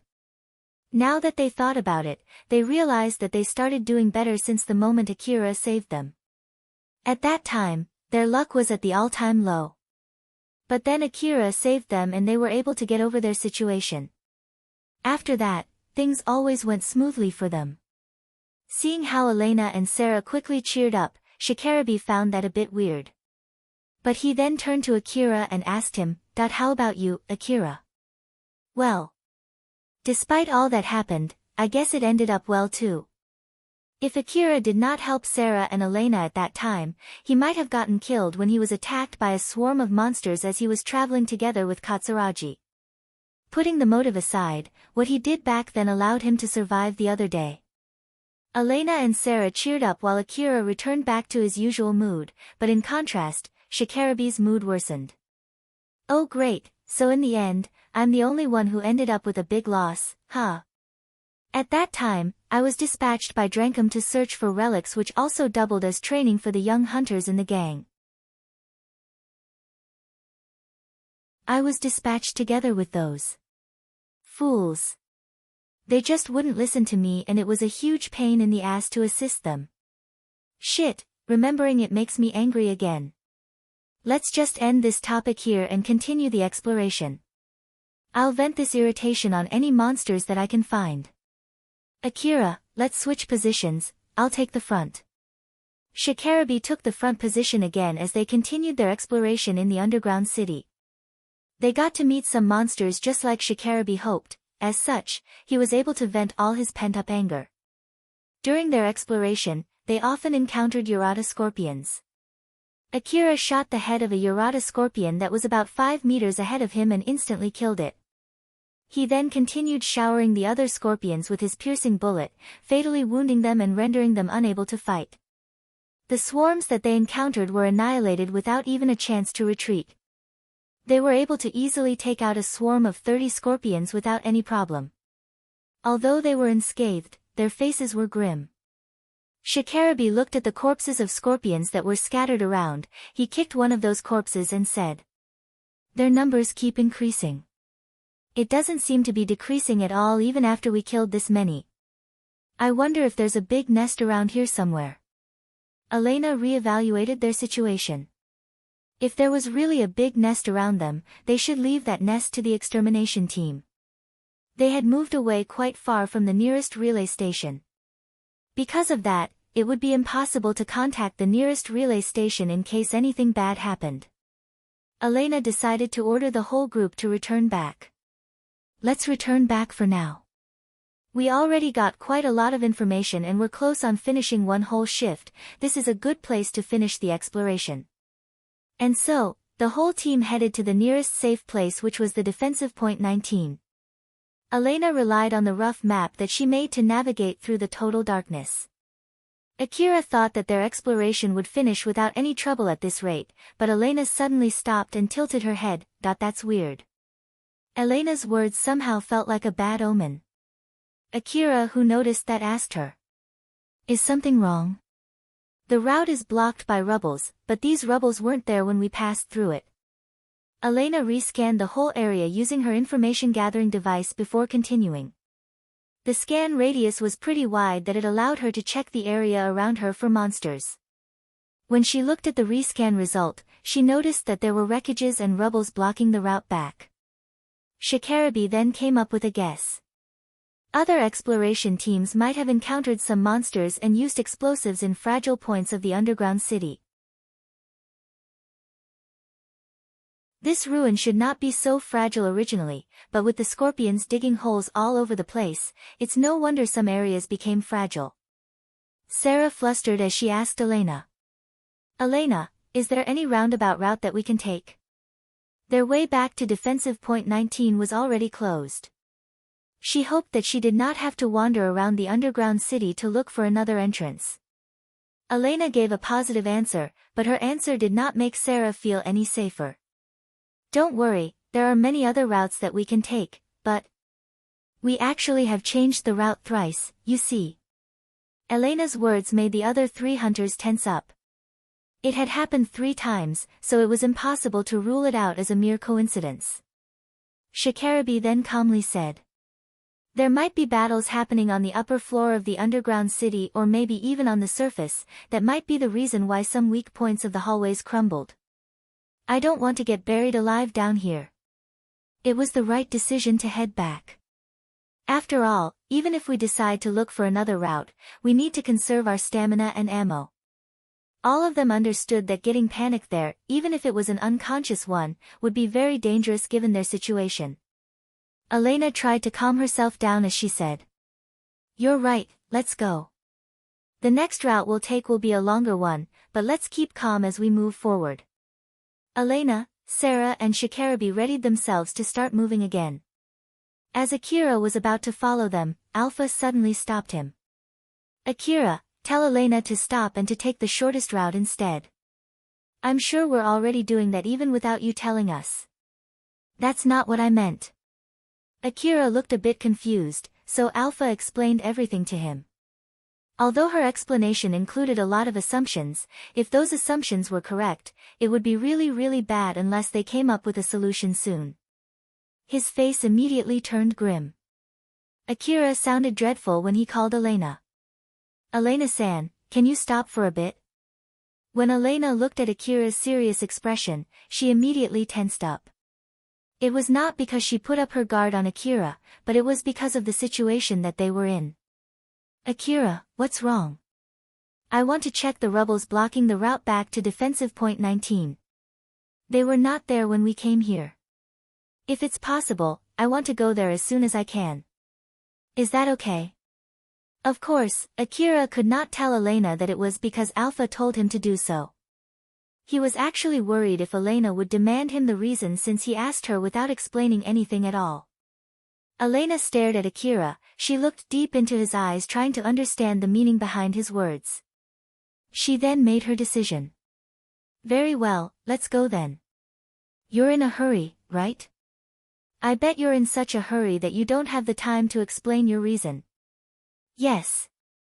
This way then. Elena only said that before quickly starting to run. Akira and Sarah immediately followed behind her. Shikarabi also followed suit, albeit a bit late. The team ran fast through the underground city with Elena leading them. Because of that, they did not have the leeway of checking their surroundings, they could be ambushed anytime. In the worst-case scenario, the situation might turn fatal. Although Elena knew so, she paced the team faster. Shikarabi did not understand why Akira came up with that suggestion, and he was surprised that Elena took Akira's suggestion even without asking his reason. He then shouted from the back while watching the flank. Hey! Can you at least tell me the reason why we are doing this? It was completely understandable that Shikarabi would ask that question, but Elena immediately shot his question down. Do that later, you promised to obey the team leader's order, right? If you don't want to, you're more than welcome to stay behind, that I'll be sure to ask you later, alright? After he said that, Shikarabi clicked his tongue and continued running. Since they did not spend their time scanning their surroundings, they were able to reach their destination faster. Akira reached that place first since he already overtook Elena. He suddenly stopped not too far from the wreckages that were blocking their way. Elena and the other hunters who saw him also stopped behind him. Alpha looked worried as she said to Akira. Akira, take out your CWH anti-material rifle. You can thank the requester for paying your ammo expense again later today. Akira's face turned grim. Is it that again? Yep. Akira changed his rifle from AAH assault rifle to CWH anti-material rifle, he then readied his gun and aimed at the wreckage in front of him. Elena, who saw that, was surprised. Akira, what are you doing? Those things are not wreckages. Akira only said that before pulling the trigger of his rifle. The CWH special ammo left the gun's muzzle and pierced through the thing that blocked the hallway. That bullet pierced and tore through the scorpion's shell and blasted it to small pieces.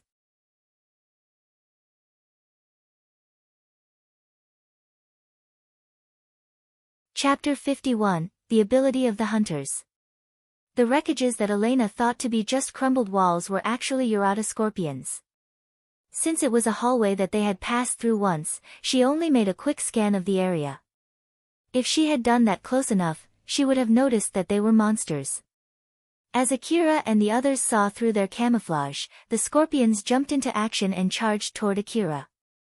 There were so many scorpions in that place that they fully blocked the passage through the hallway.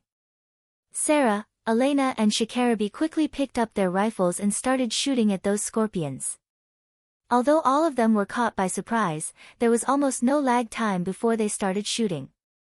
With the overwhelming firepower from Sarah and Shikarabi, they were able to push back the scorpions without any trouble.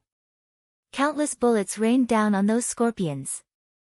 The biggest danger of a swarm came from its sheer number, but that number folded like it was nothing in front of the powerful bullets that rained upon them. It only took a few minutes for Elena's team to completely annihilate the scorpions that filled the hallway. Without their camouflage, these scorpions were no match against their opponent's firepower. The whole team confirmed that it was over as they let out a long sigh. But Akira, who had not lowered his guard even after the battle was over, spoke in a serious tone. Elena-san, let's head to defensive point 19 as soon as possible, or at least we should get close enough to contact them. In the worst-case scenario, we might have already been surrounded right now. I want to break off from their encirclement before they close in. We'll depend on you to lead us while adjusting our pace. Elena quickly ordered the rest of the team. All right then. Sarah and Shikarabi take the lead. Akira, you watch our flank. Assume any wreckages that weren't there before as Urata scorpions. Let's go.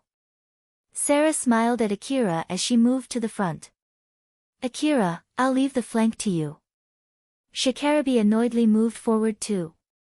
Well, I guess this is at least better than wandering in the underground, huh? They then quickly started moving again. On their way back, they met so many scorpions that made them wonder just where exactly those were coming from. Elena picked a route that allowed them to reach the defensive point in the shortest time and with the least risk of getting ambushed. Thanks to that, they were able to rapidly close the distance to the defensive point 19. Sarah used her overwhelming firepower to devastate the scorpion swarm. The rifle that she was using had a size that reflected its superior firepower. The only reason Sarah was able to handle and endure the kickback from that massive heavy gun was because of her nanomachine's augmented body. The scorpions were not even able to get close to her before they turned into minced meat. As for Shikarabi, he accurately shot at the weak points of those scorpions. He used the minimum amount of ammo to produce the greatest result. The countless dead scorpions' corpses that looked unscathed at a glance testified his amazing accuracy. Sarah scattered the big group of scorpions with her firepower while Shikarabi nitpicked the scorpions that were left alive after that. As he was running behind the team, Akira was amazed when he saw the scene of Sarah and Shikarabi taking out all the scorpions ahead of them without even missing a beat. Amazing, unlike me yesterday, they are actually charging right into the Urata scorpion swarm. But even so, they keep pushing forward without slowing down at all against such a number of scorpions. As Akira looked amazed at how Sarah and Shikarabi were fighting in the front, Alpha said to him something that was obvious. It's because they have better skills and equipment than you. So it's nothing to be surprised about. You'll be able to do that too, eventually. With my own power. Of course, with your own power, you'll have to do something like that in places where you can't get any support from me, you know? Akira reconfirmed again as if he was doubting it. Are you really sure that I too would be able to do that eventually? Alpha smiled confidently and said. Yep. Who do you think is training you? But well, of course, I won't say that you would be able to do that next month or something like that.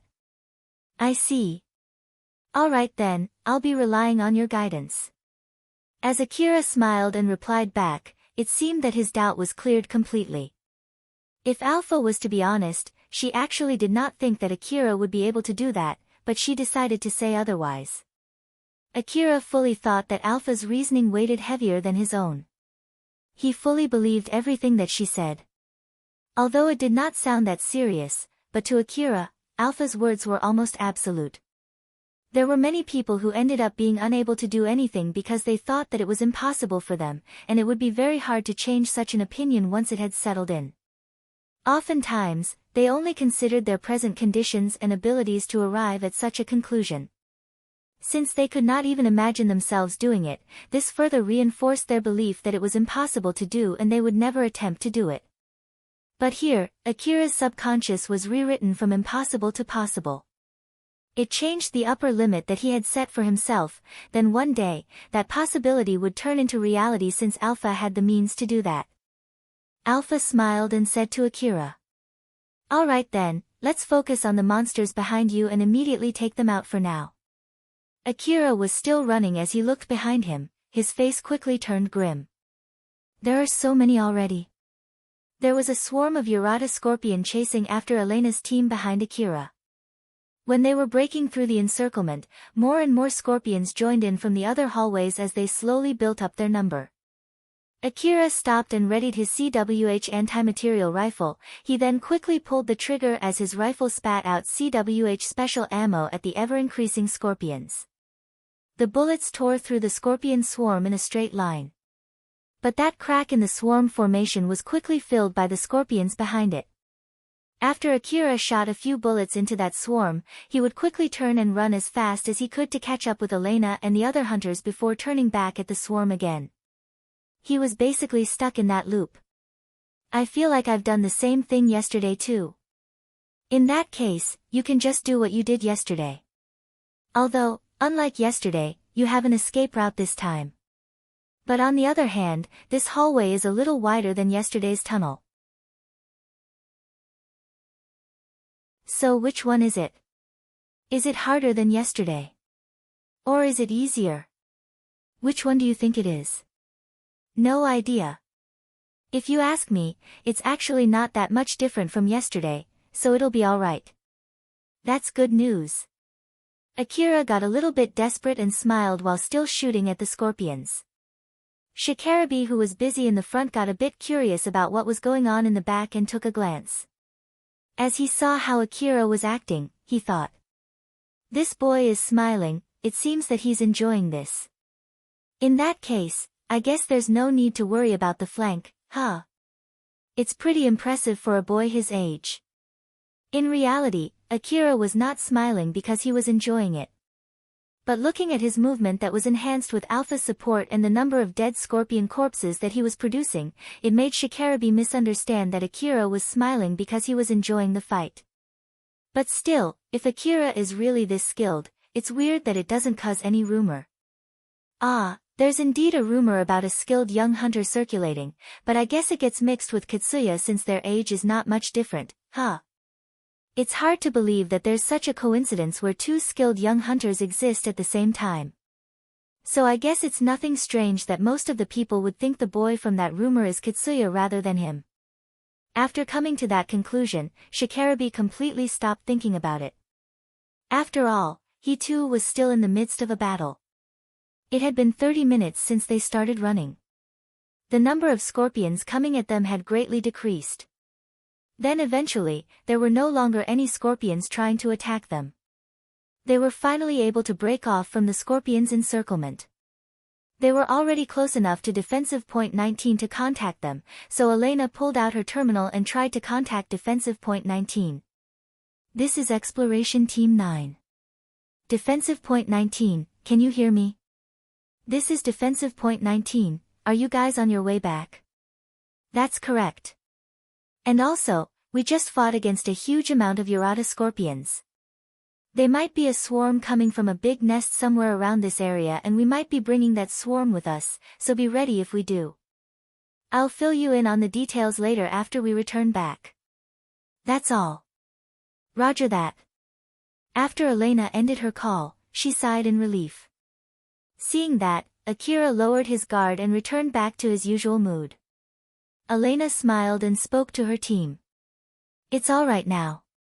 Let's take it easy and walk back to the defensive point. The rest of her team agreed as they walked back to defensive point 19.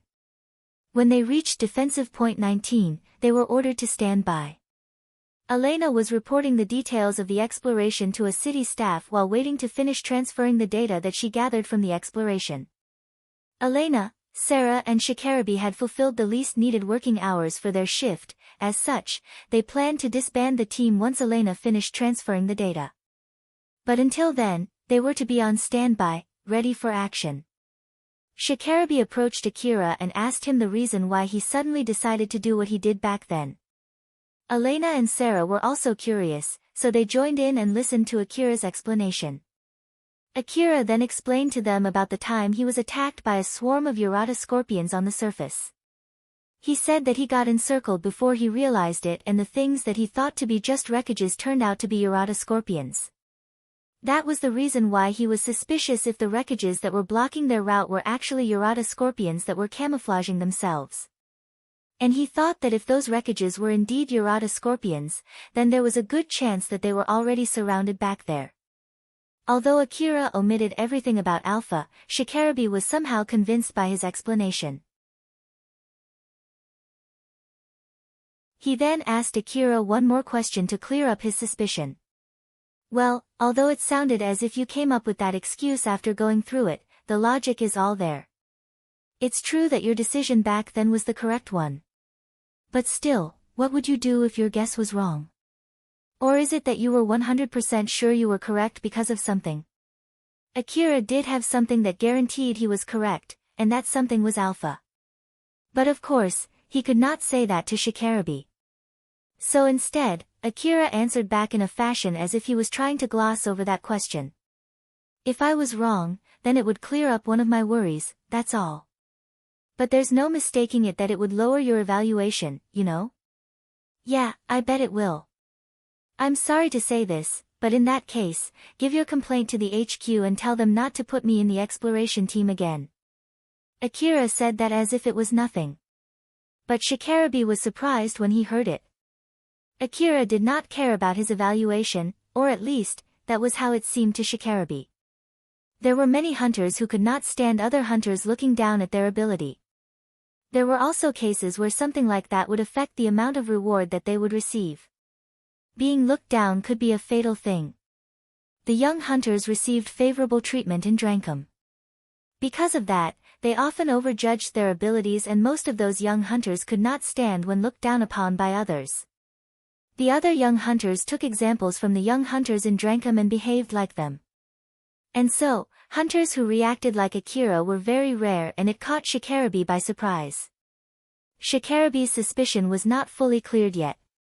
He understood that Akira did that while fully knowing that he might be mistaken. But even so, from his point of view, Akira seemed to act as if he had known for sure. Shikarabi asked Akira another question, is that all the reasons? Did you just really want to confirm your worry even though you knew that you might be mistaken? It seems like you're still hiding something from me, you know. Even if you say so, I can only say that I followed my intuition. There was no way Akira could tell Shikarabi that he knew everything from Alpha. So he could only come up with that random excuse. But surprisingly enough, that was able to clear up all of Shikarabi's suspicions. Intuition, huh? I guess there's nothing more to say if that's the case. There were many top-tier hunters who had sharp intuition. Some of them could feel the position of the monsters that were too far to be visible, some of them could feel others' gaze from positions that were impossible to spot, some of them could feel when monsters were trying to ambush them in an area that looked completely safe. Some of them could just simply feel the monsters around them. Their ability to read and understand others' moves was closer to a prediction rather than just a guess. When others asked them the reason behind their decisions or how they knew all of that, they could only say that it was because of their intuition. There were many cases where hunters with good intuition decided to follow their intuition, which allowed them to miraculously survive a very dire situation. Thanks to that, a lot of first-rate hunters had very good intuition. Shikarabi was also one of those hunters who often followed their intuition. So when Akira said that he was only following his intuition, Shikarabe could not question Akira's answer at all. Akira might be hiding something from him and had a different reason why he did that. But whatever it was, his decision was the correct one. So Shikarabe thought that there was no need to chase that subject any further. After he decided to just drop that subject, Shikarabe changed the mood by coming up with a new topic. Well, that aside, when you're working in a team, the result is not everything, it's also important how you produce that result. But again, I guess I'm not in a position to say that, huh? Elena, I'm sorry, but is it okay if I go ahead and leave first? I need to go back to the HQ and write a report for Drankum.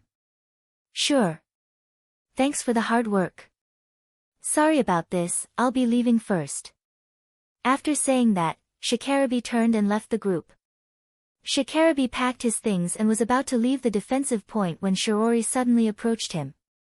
Shikarabe-sama, would it be okay if I ask you some questions right now?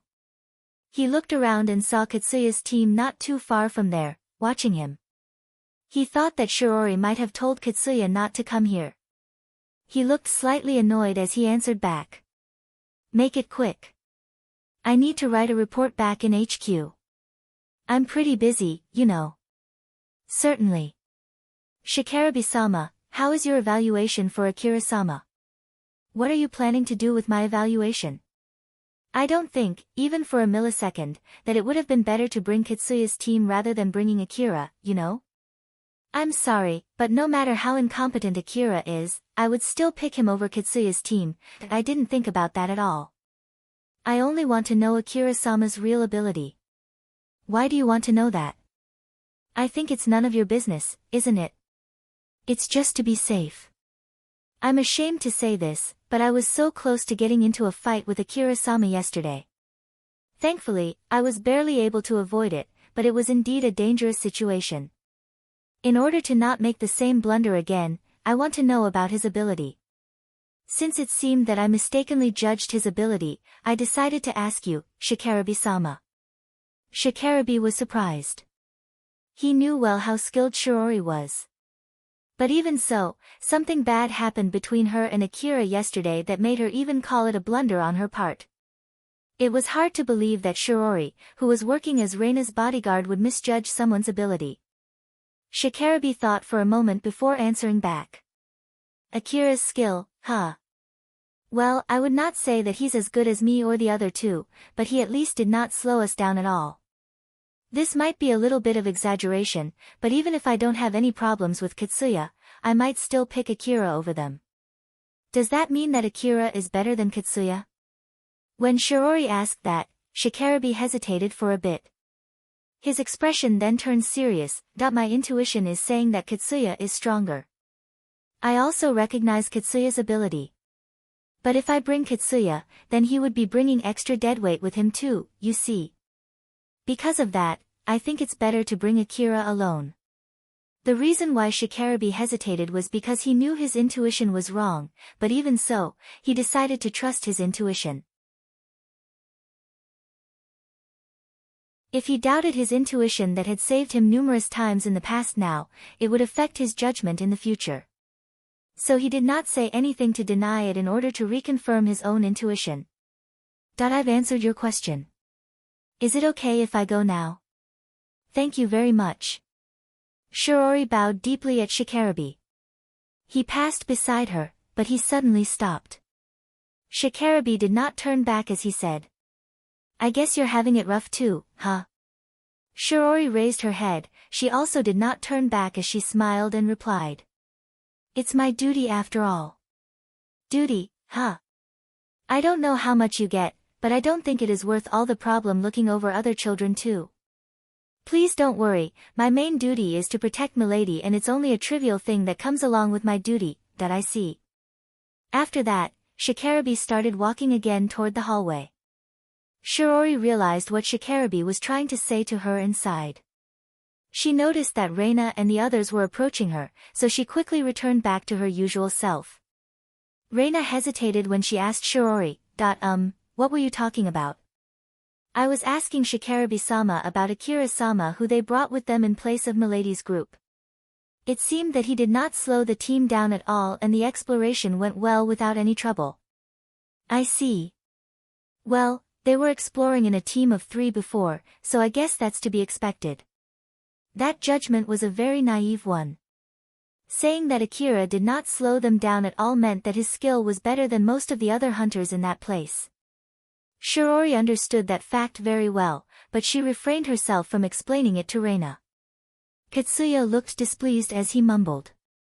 I see. Shiori heard Katsuya's mumble, but she tried to be careful not to change her expression. Akira was still talking with Elena and Sarah. The data transfer was still not finished yet since there was a huge amount of data from their battle with the Urata Scorpion swarm. Sarah, who was asking Akira's opinion about the exploration that they just went through, looked a bit surprised and said, Is it really that bad? I think you did very well, or at least from our point of view, it seems that you still had some leeway back there. There's no need to try to be humble. Don't worry, we won't think that you're being cheeky or something. Akira looked flustered and shook his head. I'm not being humble at all, I was barely able to catch up with the whole team. As I thought, it's still too soon for me to join the exploration team. Is that so? Elena, what do you think? Elena thought for a moment before answering. Let's see. Shikarabe did not complain at all, so I think Akira did pretty well back there. Putting aside what you think about your own performance, since today's exploration went well without any problems, I think that you'll be assigned to the exploration team again from now on. Is that so? Elena looked at Akira's expression. To her, he sounded as if he was only being humble, and there was also a trace of happiness since his skill was recognized. Elena smiled mischievously and said, In that case, as the leader of the Exploration Team 9, I can mention in the report that you weren't of much use, you know? You might be assigned to the defense team next time if I do that. If Akira was only being humble there, he would start making a troubled face. Elena was looking forward to seeing it. She believed that too much humbleness could sometimes cause a loss. But Akira replied with something that completely went against her expectation. Akira made a serious face. Please do that for me. Elena and Sarah were stunned. Elena then asked Akira, if you really prefer the defense team that much, why did you join the exploration team? Since you can even get assigned to the exploration team, you should be able to work in other teams too, you know? The staff on the first floor only gave me 2 options, whether to join the exploration team or the extermination team. When I told him I wanted to join the defense team, I got scolded instead. It seems that it was because of their evaluation of my performance yesterday, although to be honest, I was only able to do that because the requester paid for my ammo expense. If I had to pay for the ammo myself, I would have gone bankrupt by now. Now that you mention it, the requester pays for your ammo expense according to your contract, huh? Normally, using CWH special ammo on Urata Scorpion would only make you end up losing more money after all. Akira nervously asked Elena again. So then, can I ask you to do that for the report? Elena and Sarah looked at each other. Sarah asked Akira for a confirmation. Are you sure you want us to do that? You can definitely earn more money if you join the exploration team or the extermination team than the defense team, you know? Well, it's true that you would spend more ammo, but it will leave a good record in your battle history and give your rank a boost. Yes, I don't mind. I can only enjoy my reward if I'm alive. It's still too soon for me to join the exploration team or the extermination team. From how Akira was acting, Elena and Sarah understood that he was being serious. Judging from his performance that day, most of the people would think that he was being a coward by saying those words.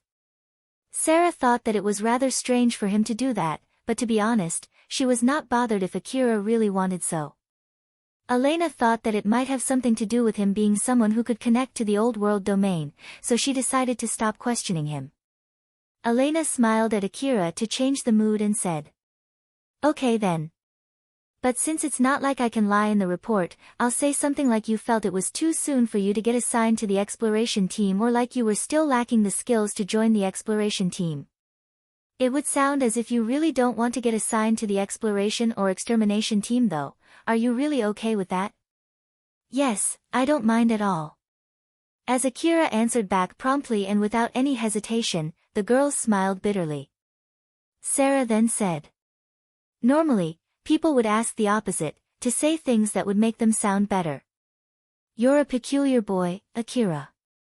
Akira looked puzzled and asked Sarah. Is that so? It seems that there are a lot of hunters out there who would jump to their own death, huh? Well, since I'm also a hunter, I guess I'm not the one to say that. Akira smiled bitterly at the other two, they too gave out a similar smile. After that, they headed to the surface. Akira lightly bowed at Elena and Sarah before they went to the surface. The girls waved at him as they left the defensive point. Akira's next job was to join the defense team. He was positioned not too far from the defensive point, he was staring at the darkness of the underground city while looking out for any monsters. To be precise, it was Alpha who was looking out for monsters, Akira was only standing there in silence. But for the other people, it looked like Akira was seriously watching his surroundings. If anything happened, Alpha would immediately warn him. As such, he was actually doing his job properly. Akira and Alpha were talking to each other while waiting for his shift to end. They were talking about Sarah, Elena and Shikarabi. But still, Sarah-san, Elena-san and Shikarabi-san are really strong. So that is the real ability of first-rate hunters, huh? Akira remembered the time when those 3 hunters plowed through the Urata Scorpion's encirclement. It felt like he just caught a glance of first-rate hunters in action. But Alpha refuted that.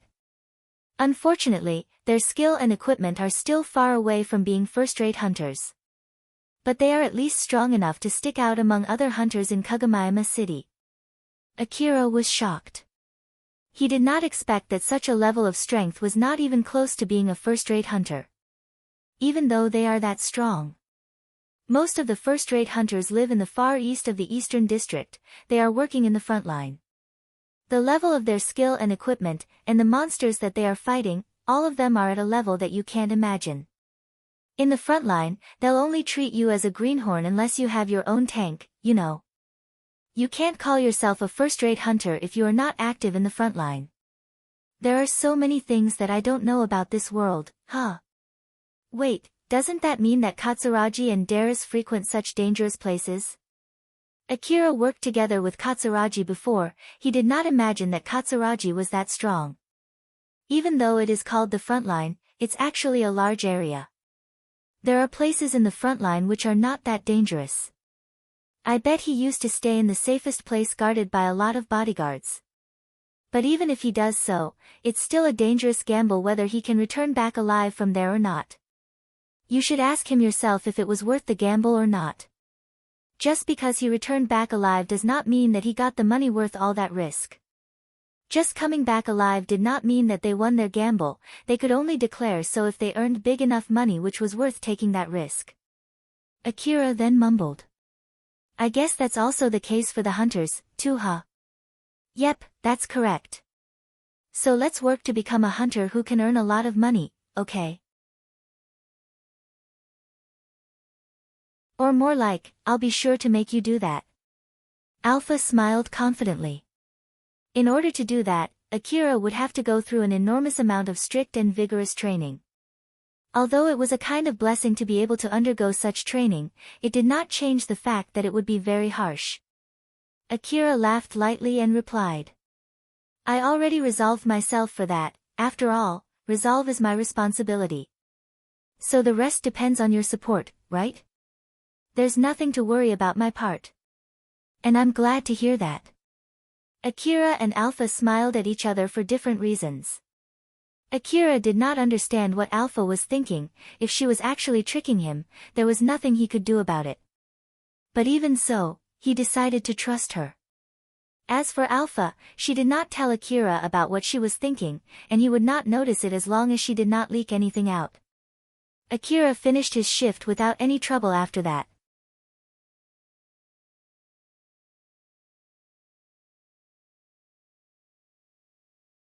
Chapter 52, The Suspicious Person Underground. On the next day, Akira quickly packed his equipment and headed to the Kuzusuhara ruins underground city again. The HQ assigned him the job of installing illuminations in the underground city. The illuminations also doubled as an information-gathering device and communication relay. It allowed the hunters to contact the HQ as long as they were close to it. Some of them were also equipped with a camera and motion tracker to watch out for the monsters around the area. Most of the illuminations installed in the underground were just normal illuminations, so Akira's job was to replace those illuminations with these new high-tech illuminations starting from the area around the HQ. The underground city was way larger than what the people from Kagomiyama City had predicted, and the number of the monsters inhabiting it was also more than expected. At first, the city only planned to destroy Urata scorpion nests underground until none of these monsters could venture to the surface, before pulling out from there. But now the city had decided to change its stance and fully explore the underground city in order to get full control of the area. Akira and the other hunters were carrying handcarts full of high-tech illuminations and replacing the old illuminations. Once their handcart was filled with the old illuminations, they would return back to the HQ to get a new batch of high-tech illuminations before heading out again. As Akira was replacing the illuminations, something came up in his mind. I wonder why they did not use this high-tech illumination from the start. Alpha thought carefully about his question before answering. Rather than telling Akira the truth, she prioritized on telling him an answer that could convince him. She wanted to observe how he would react to her answer in order to confirm how much she understood how his mind worked. Alpha answered back smiling.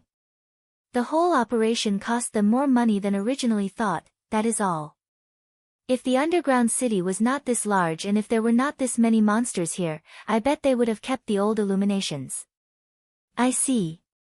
Akira was convinced by her answer. Alpha was slowly but surely getting closer to fully understanding his mind.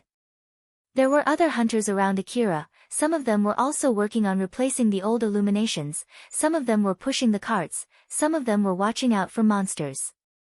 From time to time, some hunters left after completing their shift and were replaced by new hunters. Since the areas where they needed to replace the old illuminations were considered as fully controlled areas, they were in a relatively safe area. But there was no guarantee that nothing would happen. Urata scorpions might burst out from a new hole anytime. The wreckages that were scattered around the narrow hallway might also be Urata scorpions. These were the reasons why the HQ sent many hunters just to replace the old illuminations. Akira continued working for some more time. Since some of the other hunters were about to finish their shift, he was thinking of returning back to the HQ with them.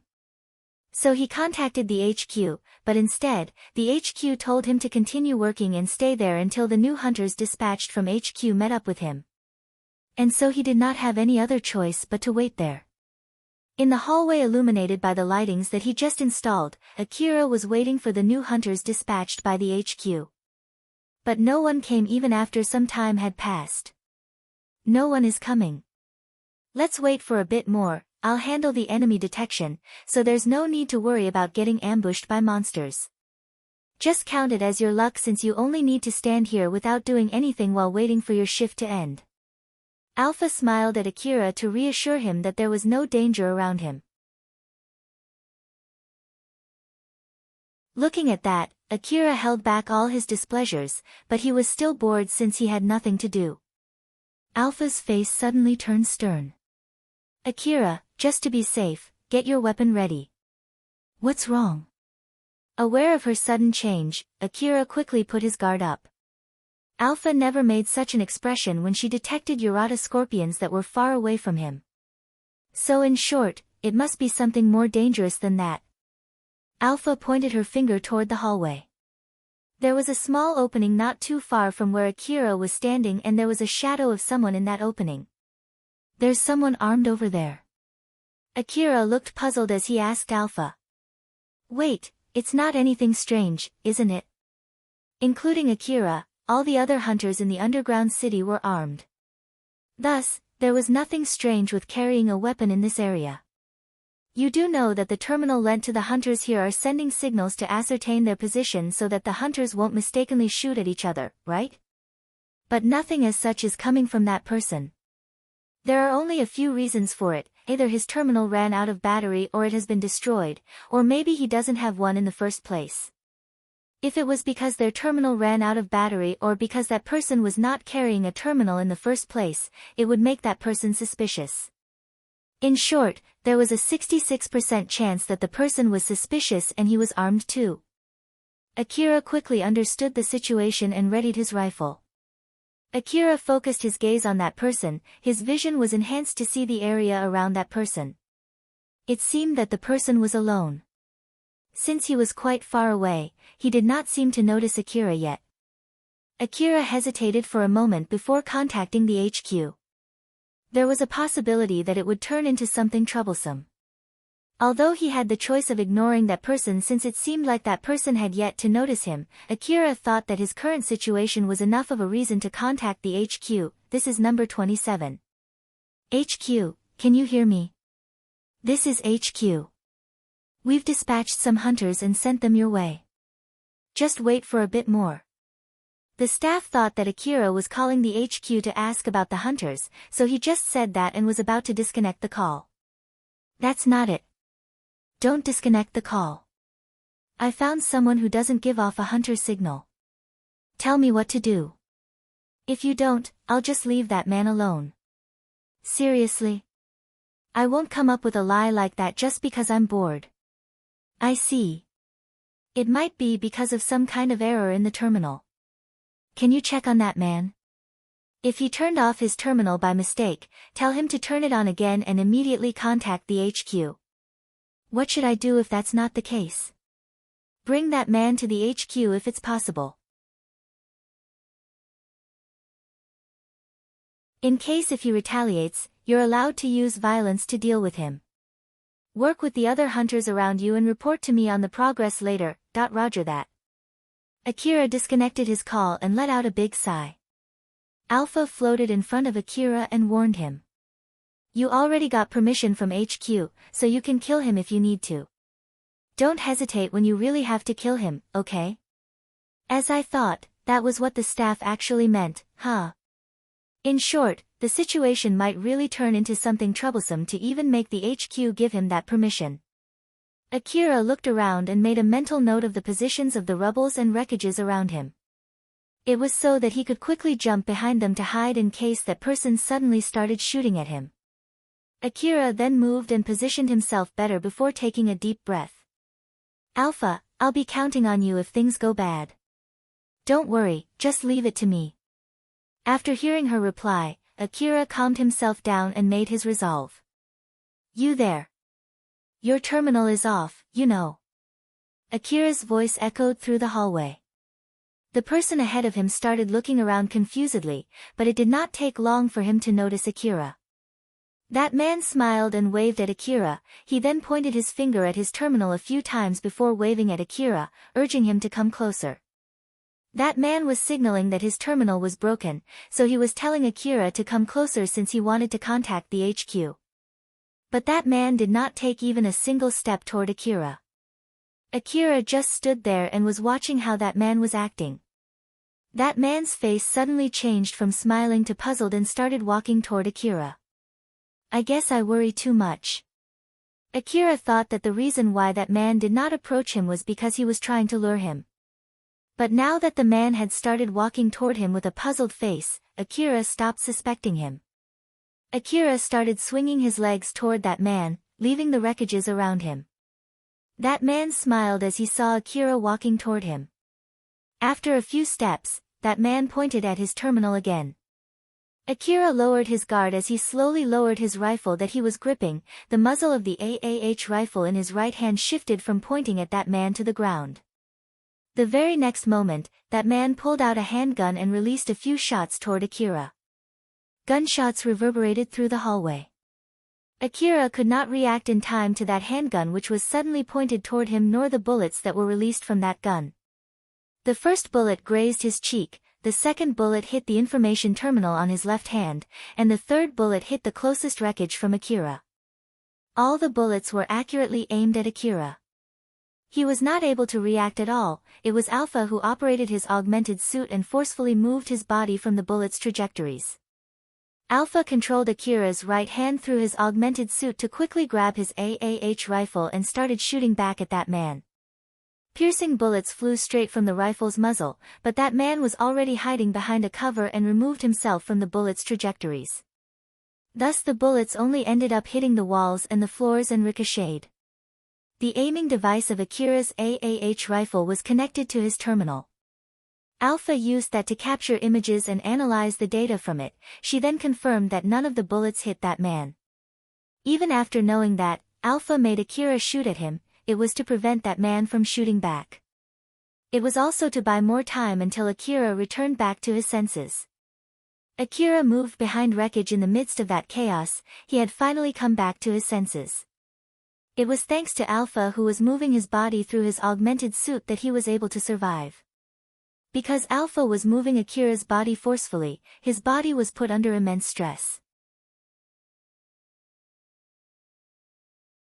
But even so, that was still 1,000 times better than having holes in his body. That man's skill was a real thing. If Alpha had not moved Akira out of the way, he would have been immediately killed right there.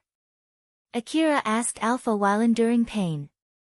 "Alpha, what's going on here? That man is proficient with a handgun and he just shot a few shots at you. I controlled your body through your augmented suit to evade the bullets and made you shoot back at him, but nothing hit him. I also used the terminal to shield your body, so it might be broken now. That man is so fast that I did not have much leeway. Looking at how fast he moved, it seems that he's a physically enhanced human. That's why he could execute such accurate quick draw. I believe that his skill and equipment are tailored to kill other humans, basically, a skill set for a murderer. I bet he used a handgun to maximize speed in place of firepower, since he understands well about the differences between fighting a monster and fighting another human." From Alpha's explanation, he understood that his opponent was someone above him, and it was someone who would not lower his guard even when fighting against a boy like Akira. "I see. Is it possible to win against him?" "Of course. The moment he wasn't able to finish you off with that surprise attack, that man had run out of luck." Alpha smiled when she said that. Hearing her confident answer, Akira lightly smiled. "That's great news. My whole body is hurting like crazy though. This isn't anything bad, right? Don't worry. Take the medicine while you're hiding here. Be sure to take the expensive one, okay? The cheap one won't do." Alpha smiled. "Sure, if you don't mind getting your arm or leg torn off." It meant that there might be a need for him to make extreme maneuvers that would put his body under immense stress. Akira smiled bitterly knowing this fact. "I'll take the expensive one." Akira only had a small amount left of the medicines that he found in Kuzusuhara ruin, but it would be stupid to get himself killed here just because he did not want to use it. He pulled out the medicines from inside a small pouch hanging on his hip and swallowed them. He also put some in his mouth and held them there. After Akira had finished all his preparations, Alpha said to him, "All right then. Akira, let's start fighting back. Ready your resolve?" "Yeah, that's my responsibility, after all." Resolve was Akira's responsibility.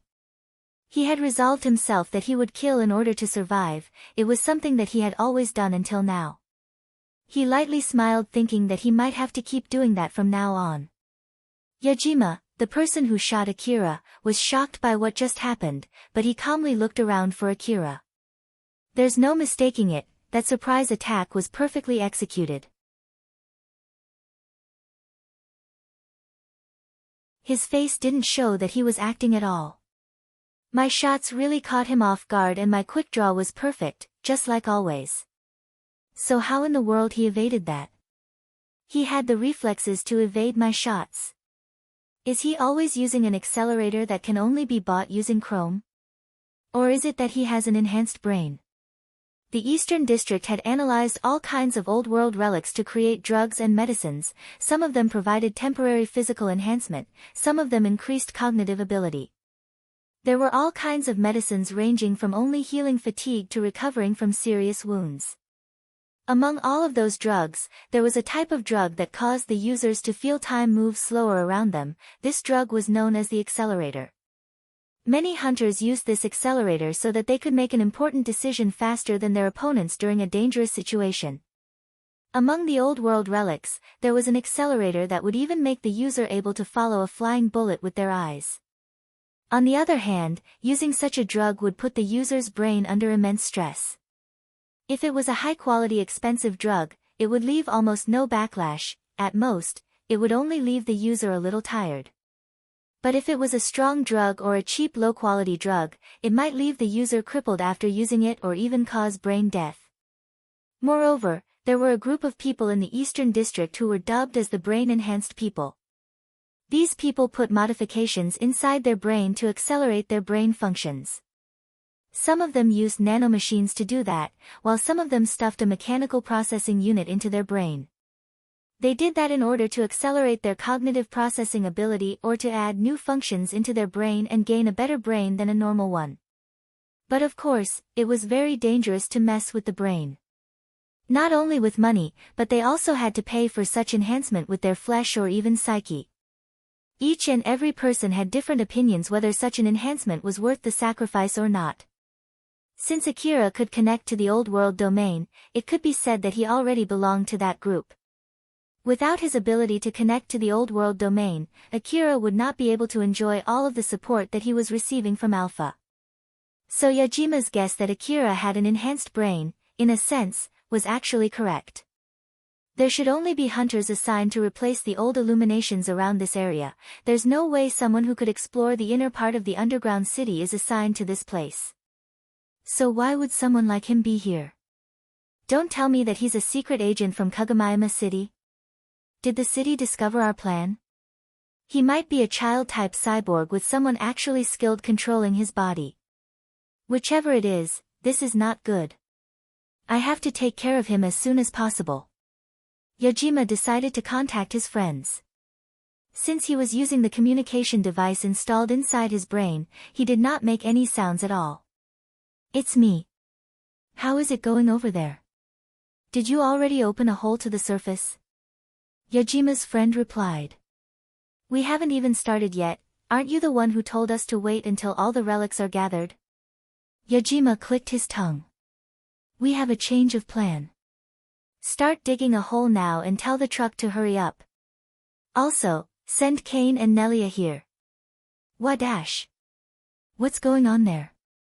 The city might have noticed our plan.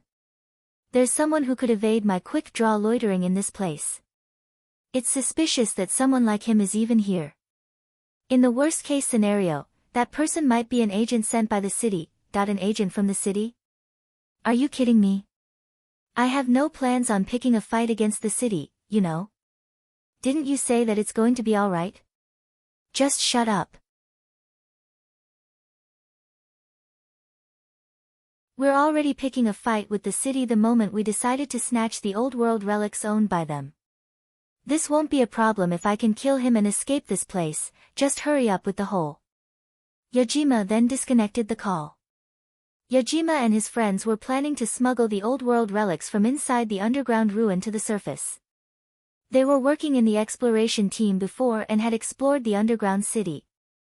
During that period, they found an impressive amount of expensive old world relics. They knew that they could definitely earn a huge load of money if they sold those relics. But it was almost impossible to bring all of those relics through the entrance that was located in the HQ. So, they hid all of those relics in a certain place in the underground city and hatched a plot to carry them out. And since then, Yajima and his friends continued exploring the underground city while also filling up their hidden relics repository. They found way more relics than they expected and their plan was going well. But then came a big threat to their plan. The HQ decided to replace the old illuminations with new ones. The new advanced illuminations were equipped with a surveillance camera and motion detector, thus it would be almost impossible to carry all of those relics secretly once the new illuminations were installed. It was already difficult enough for them to move the relics from their hidden repository. And if their hidden repository was discovered, Yajima and his friends who were assigned to explore the area around it in the past would be the first ones to be suspected. Thus he decided to execute the plan sooner than they had originally planned. Yajima was monitoring the area around their hidden relics repository. He turned off his terminal so that the HQ would not be able to track his position. Although it might make the HQ suspicious of him, it would at least prevent the HQ from pinpointing his location. He already knew about this when he turned off his terminal. On top of that, Judgement was also being careful not to get discovered by other hunters. Since if someone found him, the HQ would quickly notice that he had left his station without permission and it might jeopardize his plan. The reason why Akira was able to spot him was because of Alpha's superior detection ability, and Judgement, who was in the middle of executing his plan, was anxious and nervous. In Yajima's eyes, Akira looked like just a common young hunter.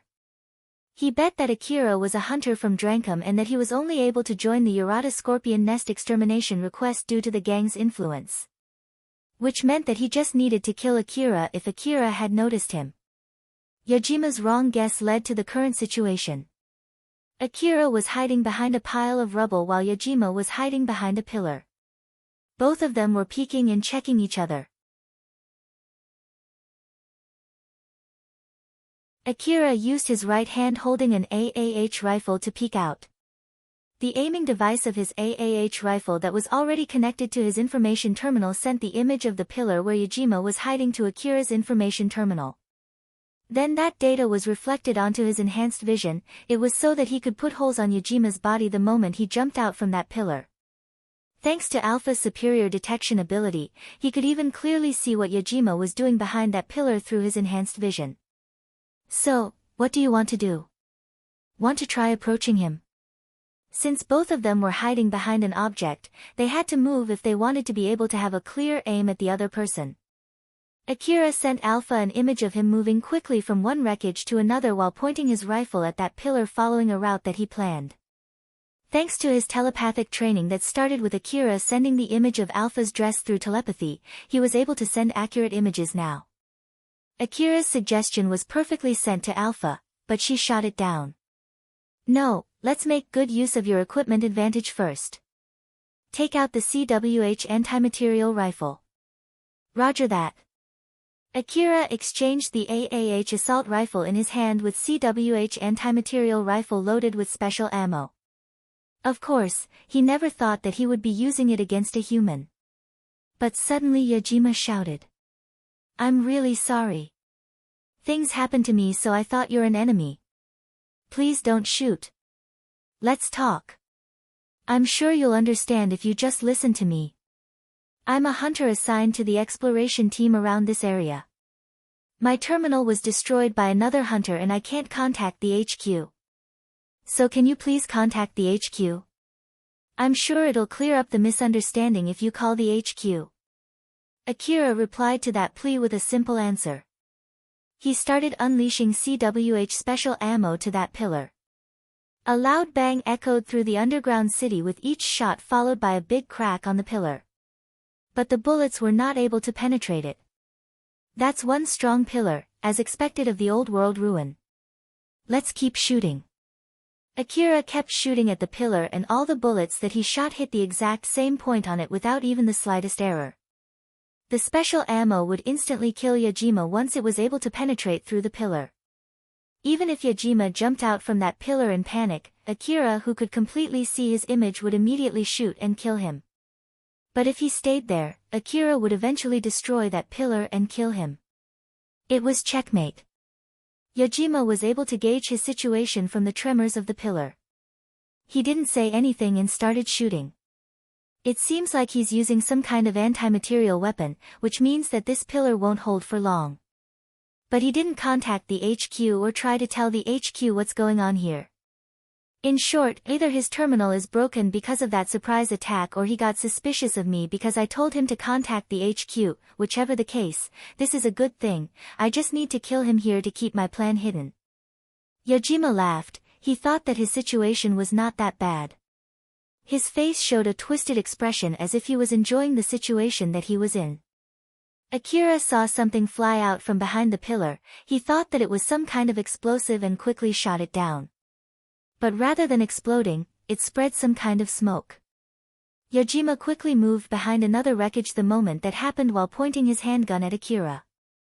CWH anti-material rifle was not built for continuous shooting. As such, Akira was not able to shoot at Yajima when he jumped out from behind the pillar. But it was not enough of an opening for Yajima to reach behind another wreckage as Akira aimed his next shot at Yajima, ready to pull the trigger and shoot through that smoke. But suddenly Yajima's image from the aiming device blurred. Akira was surprised but managed to pull the trigger. The bullet spat out from the muzzle but did not hit Yajima, it stirred the smoke and flew straight before vanishing into the dark hallway. Yajima released a few shots at Akira to keep him in check while still running. Akira quickly evaded and hid behind a wreckage. Yajima too used that small opening to hide behind another wreckage. Alpha, what was that? That's a jamming smoke. It reduces the effectiveness of information-gathering devices. It was made using the technology obtained from analyzing the colorless mist.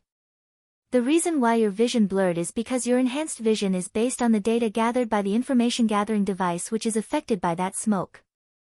Normally, it's used to reduce the detection ability of mechanical monsters, but since most of the monsters in the underground city are biological monsters, it means that he was expecting to fight other hunters down here right from the beginning.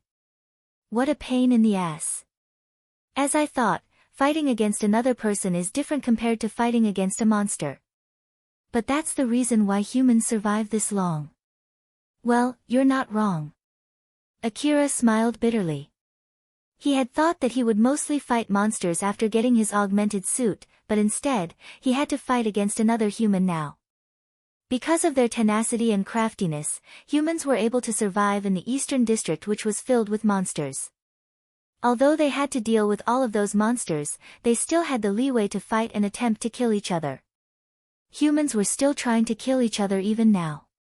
This might be one thing that would remain unchanged even after they exterminated all the monsters.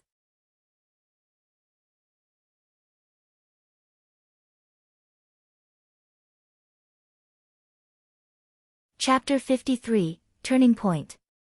Multiple grenade-like objects flew out from behind the wreckage. Akira quickly grabbed his AAH assault rifle and shot all of them while they were in the air. One of them was a hand grenade. Due to the impact trigger function of the grenade, it immediately exploded instead of bouncing back to the person who threw it when it was hit by the bullet. The rest were information interference jamming smoke grenades. The explosion from the hand grenade caused the jamming smoke to expand very fast. The jamming smoke not only spread around Akira, but it even blanketed the whole area. Akira noticed that and found it suspicious. Alpha, this will also make it hard for him to ascertain my position, right? Is he planning to use the smoke's cover to escape? Akira thought that much of the jamming smoke would affect the information-gathering device of both sides and so his opponent was planning to use that chance to escape. But Alpha replied with an unfavorable answer.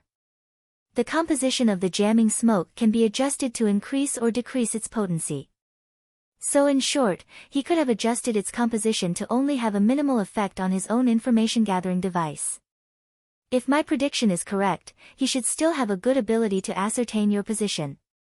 Doesn't that mean that he can clearly see me while I can't? That's really convenient. In the worst-case scenario, it would be as if Akira was fighting without any information-gathering device support. He understood the graveness of the situation and made a cynical remark of it, to which Alpha just smiled. You can just let him think so and take him out when he lowers his guard, that I don't really know what's going on, but I'll be counting on you. Leave it to me. Akira quickly moved following Alpha's order. Akira's visibility was not affected by too much within that jamming smoke. Since it was not thick, he could still see up to a little distance in front of him. But even so, his ability to detect what was around him was greatly reduced. After all, he did not have the advanced image analysis support from the information-gathering device. Akira grabbed his CWH anti-material rifle and shot at the wreckage where Yajima hid. The CWH special ammo flew at high speed and stirred the smoke before blasting the wreckages, making a loud banging sound. He did get some hit on the wreckage where Yajima was hiding, but Yajima quickly moved to the other wreckage before getting hit. Yajima thought that Akira kept on shooting to smoke him out from the piles of wreckages. He was able to confirm Akira's position while hiding himself. It was because his information-gathering device was not affected by the jamming smoke. He was searching for a chance to return shots at Akira. He had absolute confidence in his quick draw skill, at least, until Akira evaded his quick draw. But even so, he did not think that there was any need for him to try other kinds of attacks. There was no mistaking it that the quick draw technique was the most powerful technique that he had. As such, he had no other choice but to kill Akira in order to regain his confidence. Yajima carefully gauged his chance. He's just randomly shooting at the wreckages thinking that I might be hiding there. Judging from the fact that he started shooting in a wider radius, he doesn't know my location yet. The jamming smoke is working as intended. He doesn't know my location, but I know his location precisely. He's one of those hunters who does not use a helmet, and looking at the way he evaded my shot, he doesn't have an enhanced body. It'll only take one bullet to his head to kill him. I have the upper hand here. The reason why Yajima did not run away was because he had to kill Akira. If the HQ discovered anything about him and his friends, it would be extremely hard to execute their plan. In order to avoid such a situation, he had no other choice but to kill Akira. Yajima could accurately see Akira's movement with his information-gathering device. He even knew exactly where Akira was hiding. Yajima blended in with the smoke and carefully moved from the wreckage he was hiding. Yajima had ascertained Akira's location. He knew for sure where Akira was hiding. What he just needed to do next was to shoot in that direction. He could see a faint shadow of Akira in the middle of the smoke that was slowly dispersing. Although it should be impossible to see Akira without any support, Yajima was able to clearly see him. Akira took a shooting stance. He was aiming at a wreckage in the opposite direction to where Yajima was. Yajima, who saw that from behind Akira, smiled. His years of experience and his own intuition were saying that he had already won. Yajima jumped out from behind the wreckage where he was hiding, and at the same time, he quickly grabbed his handgun and directed it at Akira's head. He had already lined his aim. He only needed to pull the trigger next and it would confirm his victory. But no bullet flew out from its muzzle. Both his handgun and his whole arm was torn off by CWH anti-material rifle's special ammo. The moment Yajima lined his aim, Akira suddenly pushed his augmented suit to the limit to turn his CWH anti-material rifle to the opposite direction. He supported the CWH anti-material rifle with only his right hand and took a shot at Yajima without even looking back before Yajima could even pull the trigger. The blast from the bullet smacked Yajima to the ground. He still could not process what just happened. In the middle of that chaos, he inadvertently mumbled his first impression of his current situation. "You gotta be kidding me." Yajima's right hand that was blasted to pieces left mechanical parts scattered on the ground along with his destroyed handgun. He was a cyborg. Akira looked like he was in pain. His whole body was pulsing with pain from all the stress that the augmented suit put on his body. Especially his right arm. It was to be expected since he used only his right arm to hold the kickback of his CWH anti-material rifle. The medicines that he consumed beforehand started taking effect. But it was not like it could immediately heal his injuries. He felt like he would collapse any time, but he was able to somehow hold his body up. Akira looked at Yajima, who was lying on the ground, and asked Alpha. "Did I do well?" Alpha smiled and said, "Yep, you did a splendid job." To be perfectly honest, it was Alpha who aimed at Yajima and shot him down. She controlled Akira's augmented suit to execute that highly accurate shot. Alpha was able to completely grasp Akira's 5 senses. In short, she was able to extract information directly from his sensory organs. She used the image information sent from his eyes to search for any smallest suspicious shifts in the smoke, and thus she was able to guess where Yajima was hiding. Alpha also had readjusted the setting of the information-gathering device, thus keeping the effect from the jamming smoke to the minimum. Although its effectiveness was still reduced, she could fill that hole with her advanced calculating ability. So just like Yajima, who knew precisely where Akira was, Alpha also knew Yajima's exact position. The only person who did not know was Akira. Judging from how Akira was acting, Yajima thought that Akira did not know where he was hiding and got lured into coming out from the wreckage. Akira kept his eyes on Yajima, who was lying on the ground, and asked Alpha. Why didn't you aim for his head? There are two reasons. First of all, it might not stop his finger from pulling the trigger even if you blast his head off. If he pulled the trigger the moment he got shot or before the bullet reached him, he might get a shot on you. So I shot his arm instead, just to be safe. The second reason was because he might still be alive even without his head. No, there's no way he can survive without a head, isn't it? That man is a cyborg. It might be possible that he has a remote control function. There are cyborgs with no brain in their heads, you know.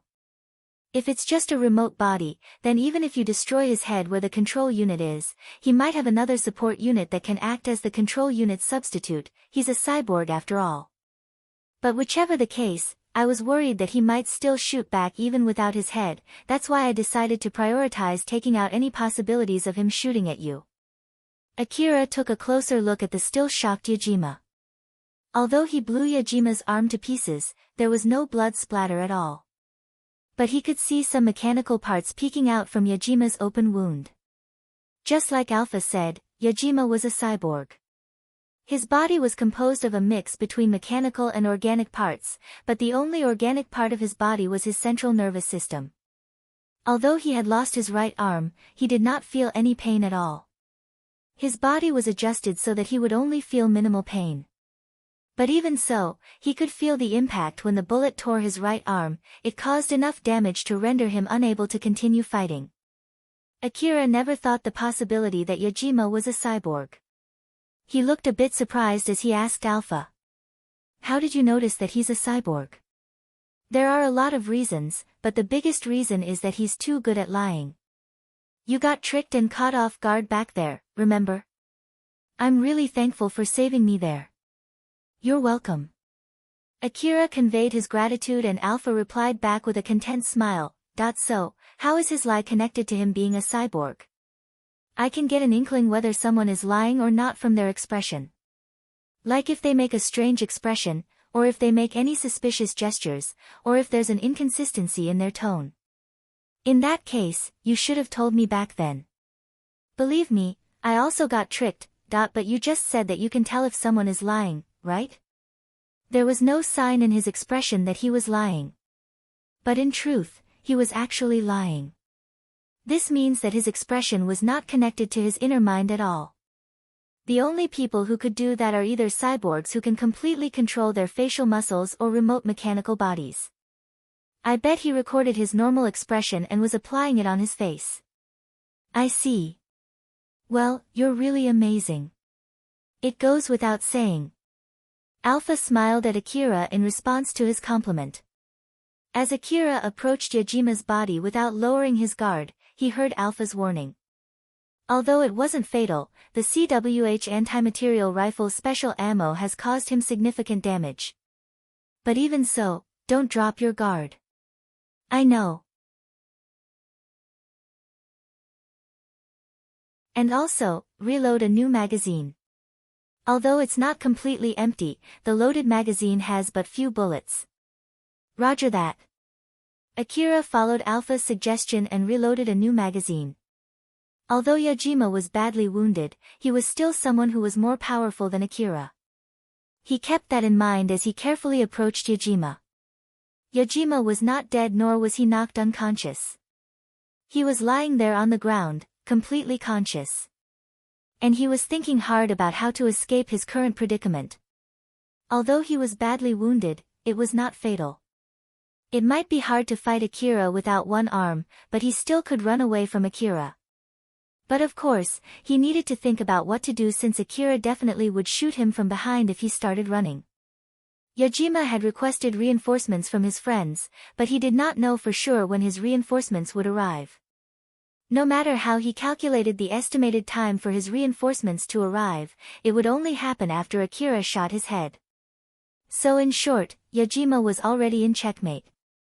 After Akira took a few steps closer to Yajima, he readied his CWH anti-material rifle and pointed it at Yajima. Akira understood Yajima was someone stronger than him, thus it did not seem like he had any plan on lowering his guard yet. He stood at a distance where he could safely kill Yajima even if Yajima suddenly jumped and charged at him. His gesture and expression were saying that he would not hesitate to pull the trigger if Yajima made any suspicious moves. Yajima looked meek as he raised his left hand toward Akira, expressing his surrender while still lying on the ground. Please stop. It's my loss. Please don't shoot. Why did you attack me? Like I said, it's a misunderstanding. Please. Listen to what I have to say. If you just listen. I'm sure you'll understand. Yajima was trembling as he was pleading for his life. He made a plea for Akira to listen to his explanation. Akira had the upper hand here. He basically had Yajima's life in his hands. His situation gave Akira a leeway to reassess and think about his next actions. What to do here?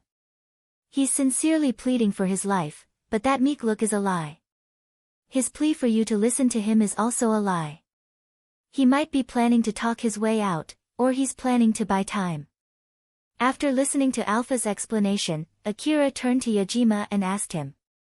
You're planning to buy time, huh? So how long do you need to wait until your friends come here? Buying time? It's a misunderstanding.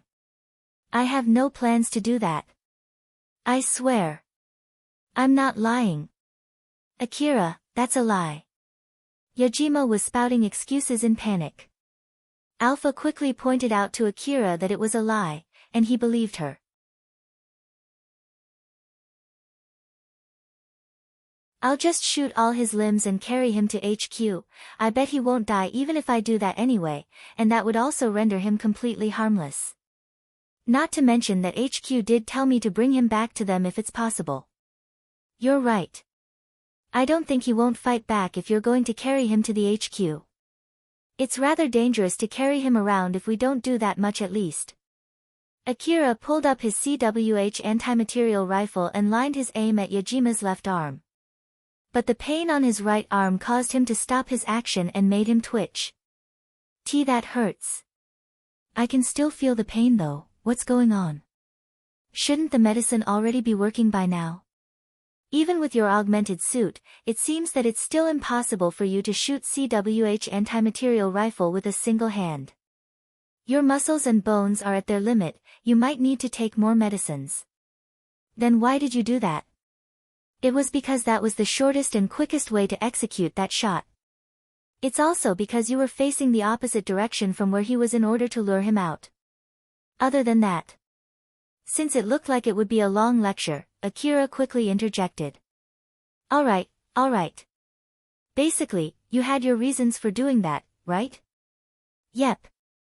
If it's too painful, you should take more medicines now while you have the chance. Akira pulled out some medicines and swallowed them. Since he had no idea how long it would take for the cheap medicines to start having any effects, he chose to use his precious expensive medicines instead.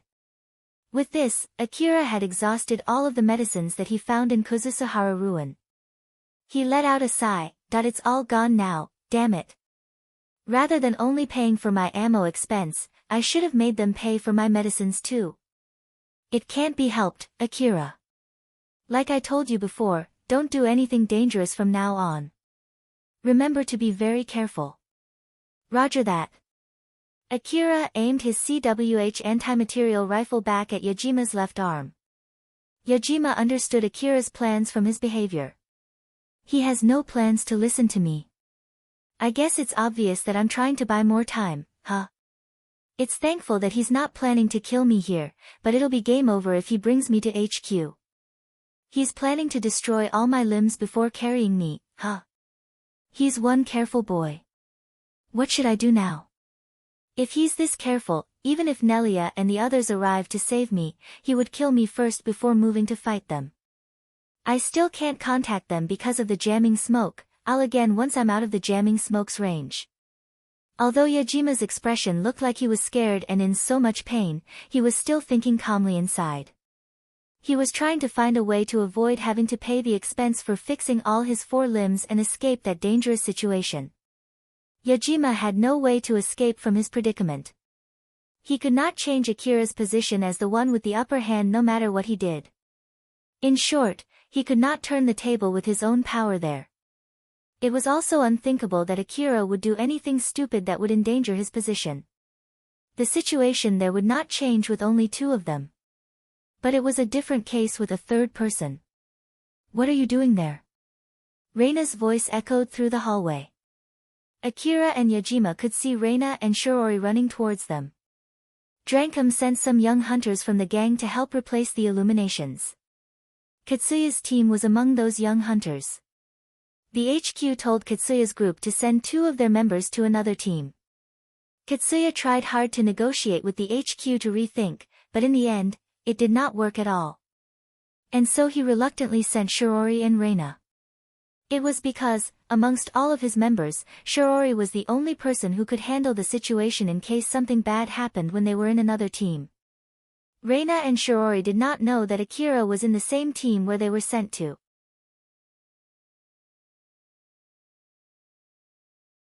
When they arrived at their assigned station, they only found a cart filled with illuminations and no one around.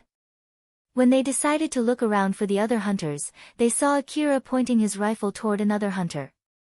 Akira and Yajima turned towards Shirori and Reina. His expression turned stern the moment he saw Shirori and Reina. He thought that it would be a huge pain in the ass to explain the situation to them. "So those 2 are the hunters that the HQ sent, huh? It would have been great if they had come sooner while I was in the middle of that fight." Normally, Alpha would quickly notice those 2 and inform Akira about them. He thought that it was strange she did not do that, so he asked her, "Now that I think about it, Alpha, didn't you notice them before?" "As I said before, the jamming smoke reduced my detection ability." "Ah, you're right." Akira was convinced by her answer. Alpha did not lie, it was true that the jamming smoke reduced her detection ability. But she did not say anything about the fact that she was hoping Akira would at least destroy Yajima's 4 limbs before Shirori and Reina arrived there. Of course, Alpha could just control Akira's augmented suit to immediately kill Yajima. But doing so would mean that she would ignore his will, and to do so, there were many requirements that needed to be satisfied first in order to release her from her bind and execute that action. But more than that, Alpha had to prioritize Akira's wish, that was why she could not just ignore his will and force him to do something. Akira was still looking at Reina and Shirori when Yajima turned to Akira. He looked at Akira's expression and found a ray of hope to get out of his crisis. He knows them, but they're not his friends. Or at least, they are not close enough for them to believe his explanation without questioning it. And this boy just thought that it's a pain in the ass to explain what's going on, didn't he? He thought that those girls won't believe him even if he tried to explain the situation. Although he was snickering inside, his face still looked desperate as he shouted at Shirori and Reina. "Help me. He'll kill me." Akira inadvertently turned his gaze back to Yajima. Yajima was trembling and shouted again. "This boy shot me out of the blue. He's trying to kill me. Although I was just working on replacing the illuminations." Akira denied in panic. "That's not true." "Well, it's true that I shot him, but it's because he tried to kill me first." "He's lying. I only fought back because he tried to kill me." "Are you fucking kidding me? You were obviously trying to kill me, weren't you? And you're the one who shot at me first too. That's because you pointed your rifle at me." Akira and Yajima were yelling at each other. Reina and Shirori were confused. They were only sent there to help with the work to replace the illuminations. They did not know who was saying the truth. Judging from the situation, they only knew that those 2 fought and Akira won. But they could not tell which one was lying and which one was saying the truth. Reina was confused and asked Shirori for help. Shiori. What do you think? Even if Milady asks me, I myself don't know for sure." Shirori did not know what to do. It was at least obvious to her that something had happened which triggered a fight. Since she was once so close to getting into a fight with Akira, a part of her was actually suspecting him. But with that being said, Shirori did not think that Akira was lying. After all, when she asked him in the past, he once told her that he would rather answer truthfully even if it might cause a fight with her rather than coming up with a random answer to evade answering the real question. No matter which one of them was lying, or even if it was just a big misunderstanding between the two of them, there was no way Shirori could tell, and she understood that. Shirori looked at Yajima and Akira with a serious face. I believe that I have to contact the HQ first, will that be alright? Shirori thought that if any of them looked troubled when she wanted to contact the HQ, then that person would be the one who was lying. Or at least, the possibility for that person to be the liar would be high. So she stared intensely at Yajima and Akira. Akira answered back swiftly. Ah, right, you can go ahead and contact the HQ. I did report to the HQ that I found a suspicious person who's not using the terminal from the HQ, then HQ gave me permission to deal with that person even if it meant that I need to kill him. You'll understand the situation once you contact the HQ. Yajima shouted. That's my line. Just contact the HQ. I'm sure you'll realize that I'm saying the truth. Akira and Yajima were glaring at each other. Reina pulled out her information terminal to contact the HQ, but her call would not go through. I can't get any connections to HQ. Yajima, who heard Reina's mumble, said. That's because this boy used jamming smoke. You knew that this would happen when you told them to contact the HQ, didn't you? You're the one who used the jamming smoke. I don't have any grenades on me. Just check me, if you don't believe. That's only because you used all of your grenades. Just stop lying already. Akira and Yajima glared at each other again. Both of them encouraged Reina to contact HQ, but she could not get any connection. Reina and Shirori came there to help with replacing the illuminations, which were the same excuse as to why Yajima was there. On the other hand, Akira said that he was told by the HQ to deal with a hunter who was not sharing his position through the same network, but Shirori did not hear anything about that from the HQ. Thus there was a discrepancy with what Akira said. Shirori took another careful look at Akira and Yajima. Both of them did not seem like they were lying. Reina looked confused as she was observing Akira and Yajima. She could not tell which one was lying. After racking her brains out and still unable to come up with an answer, she turned to Shirori for help. Shirori came up with a suggestion. Well then. Let's bring everyone back to HQ first. Or at least get away from the jamming smoke until we can contact the HQ.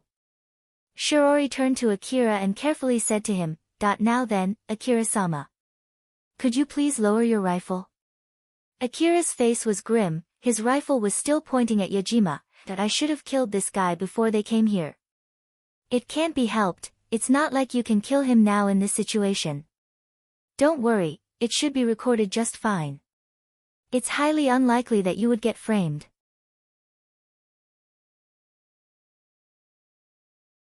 Since we were also originally planning to bring him to the HQ, let's think of it as a good thing now that you got more help to bring this man to the HQ. Akira calmed down after Alpha said that to him. Since Akira did not lower his rifle, Shirori put up her guard. Akira-sama. I already heard you. Akira then lowered his rifle. But Shirori still had her guards up against Akira. Shirori knew about Akira's ability and personality. And so she thought that in this situation, Akira was the one that she should be putting her guard against. Thus it could not be helped as she lowered her guard against the other guy, who was still lying on the ground trembling in fear with his right arm missing and unarmed. With Shirori keeping her eyes on him, Akira's focus shifted to Shirori. It meant that both of them were not watching Yajima. Akira. Stop her at once. It was already too late when Alpha alerted him. Get up. Reina was already standing next to Yajima and extending her hand. It was completely normal to do that to someone who had lost his right arm, lying on the ground without any weapon, and looked completely scared. But it was a fatal mistake. Yajima pulled Reina's hand and made her lose balance. At the same time, he stood up, circled behind her, and used his left arm to restrain Reina, choking her. Yajima smirked vilely and said, Don't move. The fear that was on Yajima's face until a few seconds ago had dissipated.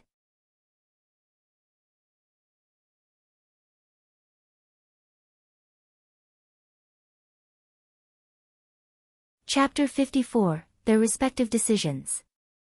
Looking from Akira's expression, Yajima understood that Akira did not think Reina and Shiori as his friends. While from Reina and Shiori's expression, he understood that they too did not regard Akira as their friend and they did not understand the current situation. Yajima knew that he could use Shiori and Reina to get out from this dangerous situation. So he decided to exploit them. When Akira lowered his rifle, Yajima was actually celebrating inside. After all, he at least was able to get out of the situation where he could be killed any time. He now just needed to wait until the effect of the jamming smoke weakened to contact his friends for help. And so, he decided to start acting in order to buy more time. But fortunately, someone who did not have her guards up suddenly approached him without suspecting anything. Yajima was thankful for his devil's luck. Reina, who was captured by Yajima, squeezed out some words while in pain. What are you doing? Yajima laughed vilely as he replied back. He was obviously mocking Reina. Are you seriously asking me what I'm doing? Do I really have to explain this? I didn't think there's someone that stupid, you know. I think this situation explains itself really well. But I guess, just to be safe, in the rare case if those two also don't understand what's going on, I'm basically holding you hostage to threaten the other two people in this place.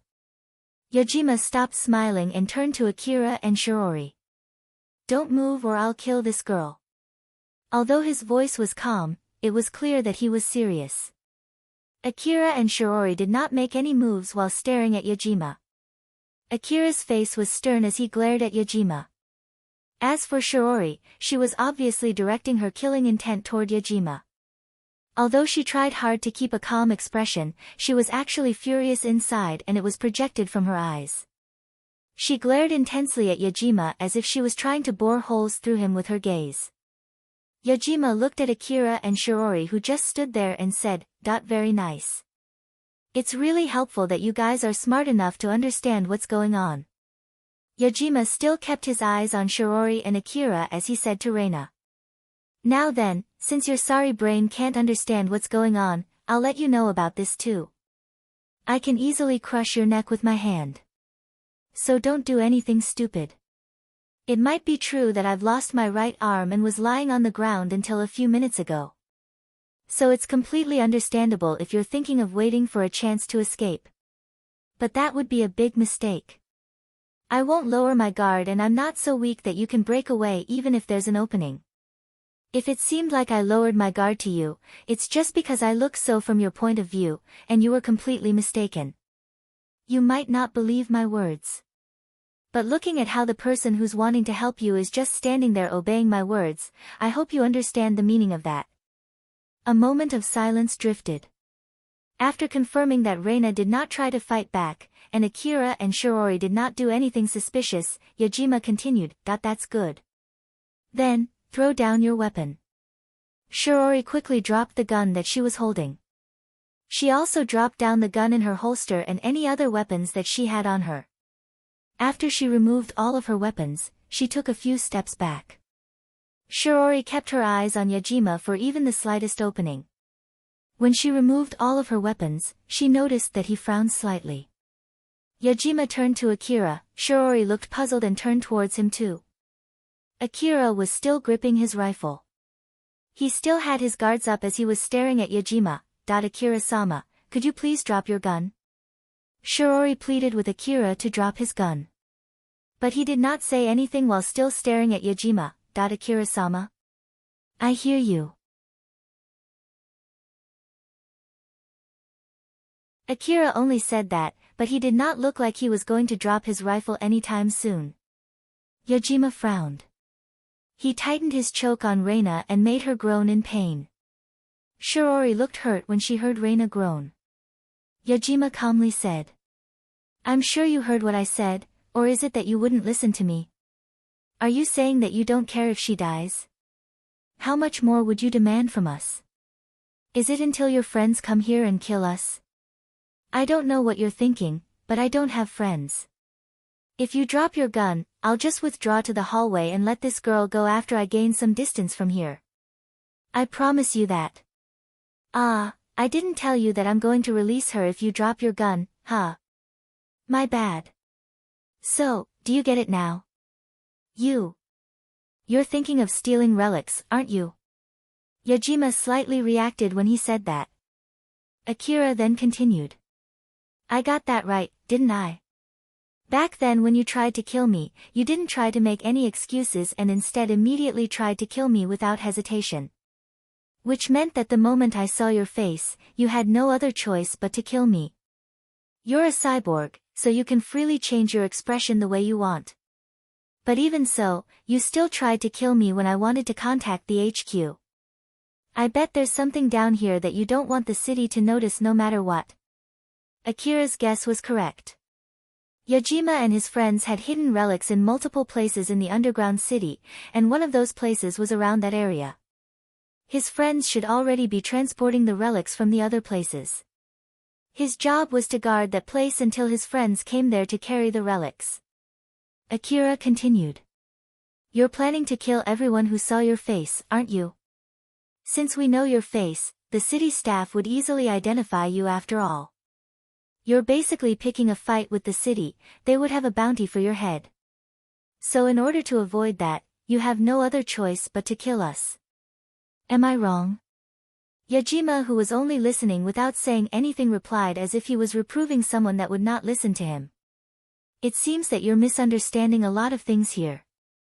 I don't mind telling you where you went wrong with your guess that is full of holes, but I have a feeling that you would not listen to me no matter what I say. So, for how long do you need to buy time? How strong are your friends? Seeing how you're taking this slowly, it seems that they're strong enough to be able to kill us easily. Even if I go along with your rubbish talk, one thing for sure is, this girl will die if you don't drop your gun. If you kill that girl, there's no mistaking it that you won't leave this place alive. But you'll still kill her even after knowing that, huh? I guess you're confident that you have enough power to deal with us then. Akira and Yajima locked gazes with a serious face. There was a moment of silence before Yajima coldly said. This is the last warning. Drop your gun. No thanks. Akira swiftly refused Yajima's demand. They stared intensely at each other. Shiori's face was already turned pale as she was watching them. Yajima sighed. Is this boy for real? He knows my plan and also knows that I'm not planning to leave anyone alive. What should I do now? I don't know for sure when Kane and Nelia will arrive. This boy might decide to shoot me on the spot the moment he sees Kane and Nelia. My cyborg body is badly damaged, I don't think I can evade if he shoots at me. Yajima looked exasperated. Although I'm taking hostage a beautiful girl like her here. You're really a cold person, you know. Don't you have any sense of righteousness in your heart? I don't want to hear that from the person who's taking that beautiful girl hostage. It's fine for me, I'm a villain after all. I can do bad things without feeling guilty at all. It's the special right only for villains, so a hero can't afford to do that.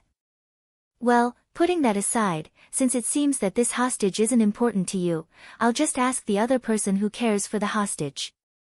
Yajima then turned to Shiori. If you don't want this girl to die, go kill that boy. The moment Yajima said that, Akira put up his guard against both Yajima and Shiori. Yajima noticed that slight change and inadvertently took a step back while still holding Reina. Akira still had his CWH anti-material rifle pointed downward. If he had pointed his rifle at Yajima, Yajima would have reacted with something more extreme. Shiori was in dismay and exchanged glances between Akira and Reina. She was shocked and confused as she was put in that absurd situation. Akira chose not to drop his gun. The rest was up to Shiori to decide, and all the available options that she had were hopeless.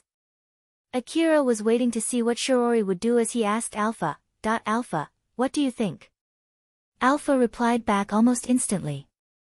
I think she'll decide to attack you. And the reason for that? It'll allow the hostage to live longer by attacking you.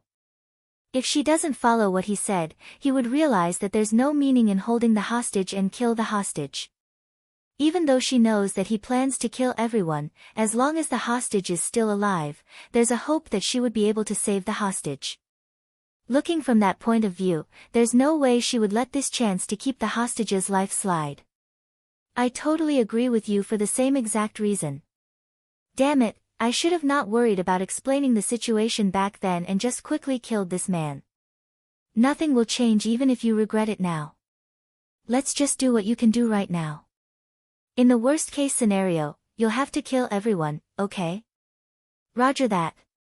Akira had made his resolve.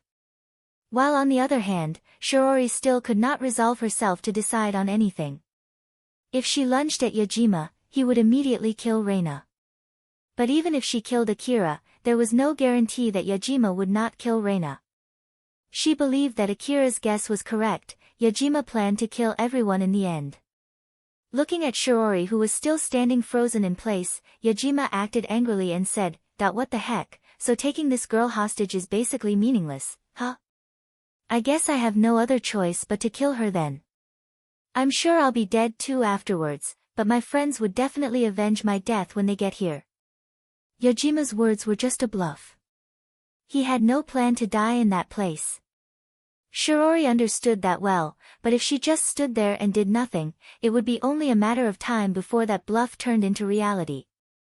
Looking at how Shiori was in so much pain, Reina tried to say something. But she could not raise her voice since Yajima was strongly strangling her neck. Yajima turned to Reina and said with full killing intent, "You just shut up."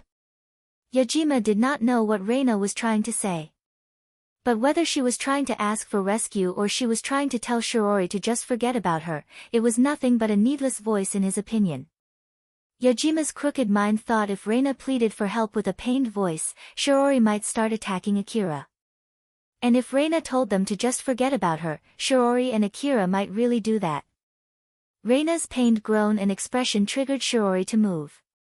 Shiori lunged forward and grabbed the gun that she dropped on the ground. She quickly pointed it to Akira and pulled the trigger. But the moment Shiori moved, Akira quickly hid behind nearest wreckage.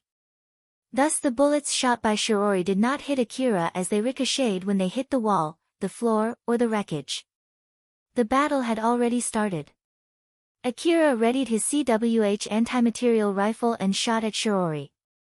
But she quickly took cover behind thick wreckage that could hold the power of CWH special ammo. She used her experience, skill, and observation ability to predict when Akira released shots and took cover from the flying bullets. If Shiori chose wrong wreckage, the CWH special ammo would easily penetrate through the wreckage and cause a fatal injury.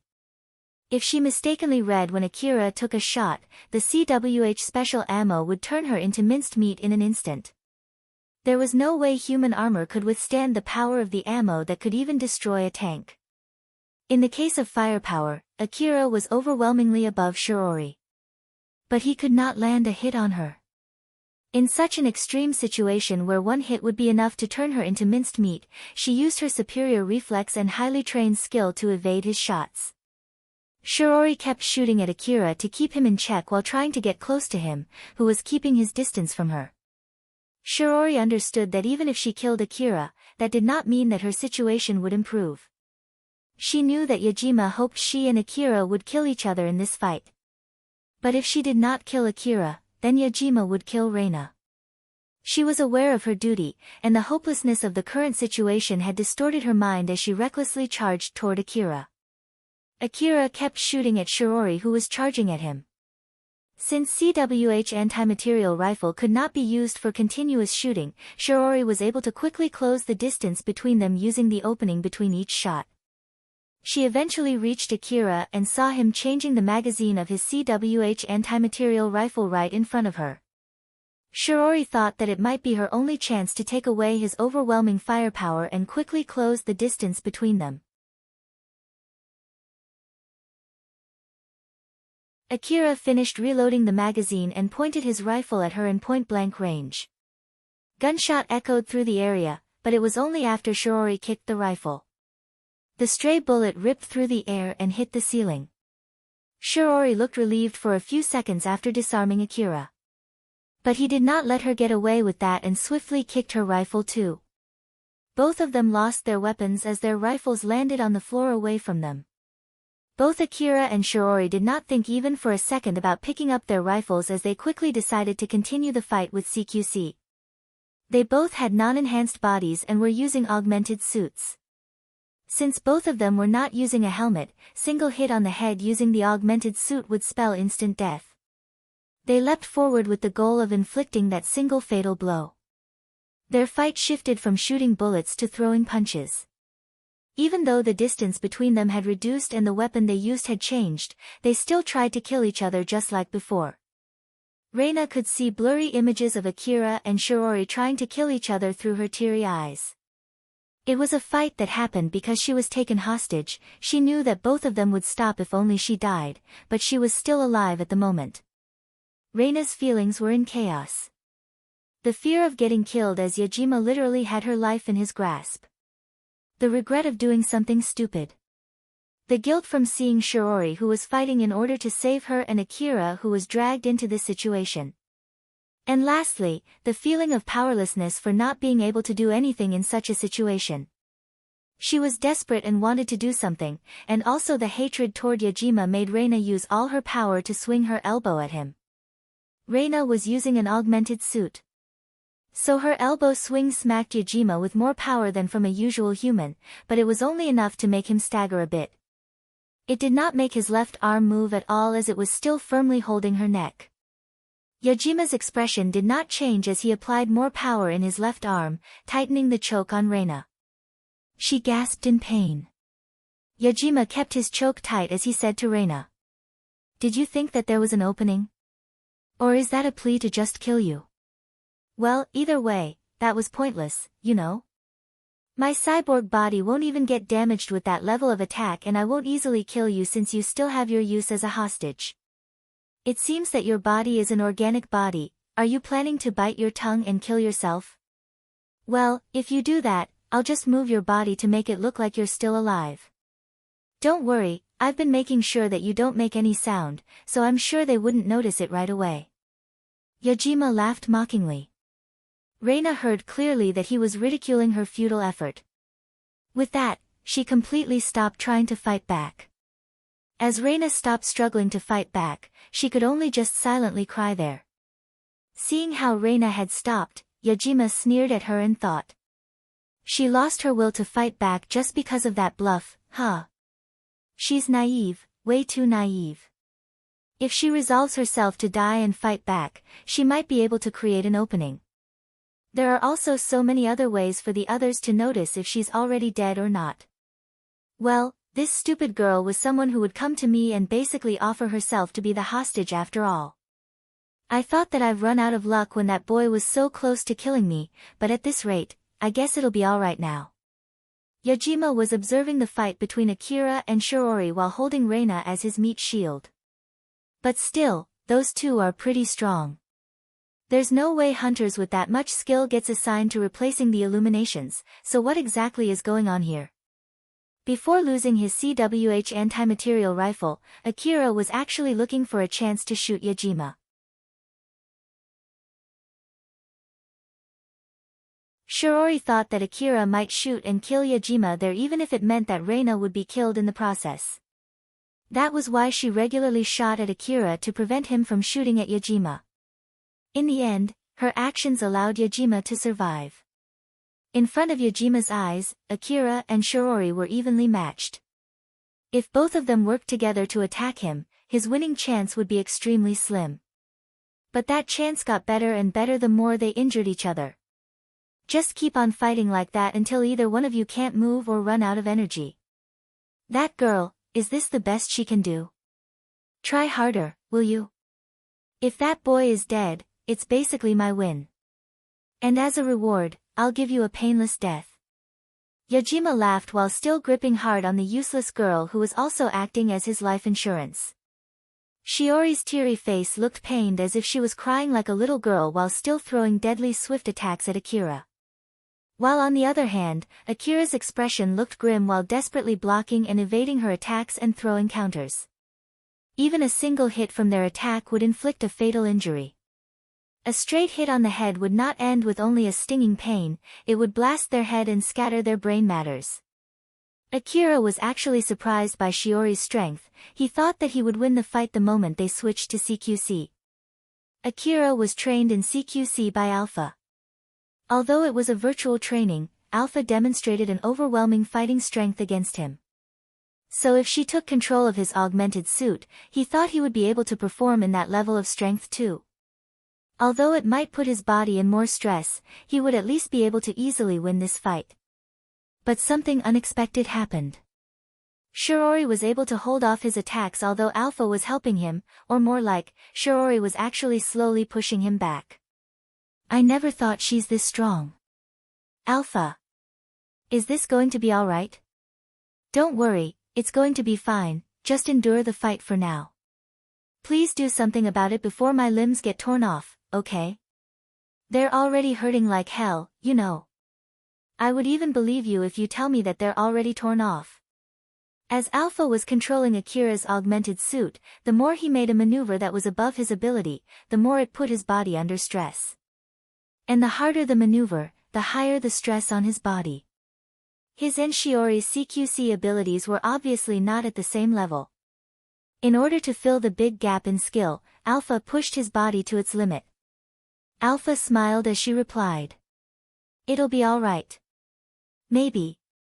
What do you mean with that, maybe? Seeing how Alpha answered back with something worrying while looking completely calm, Akira twitched and yelled in response.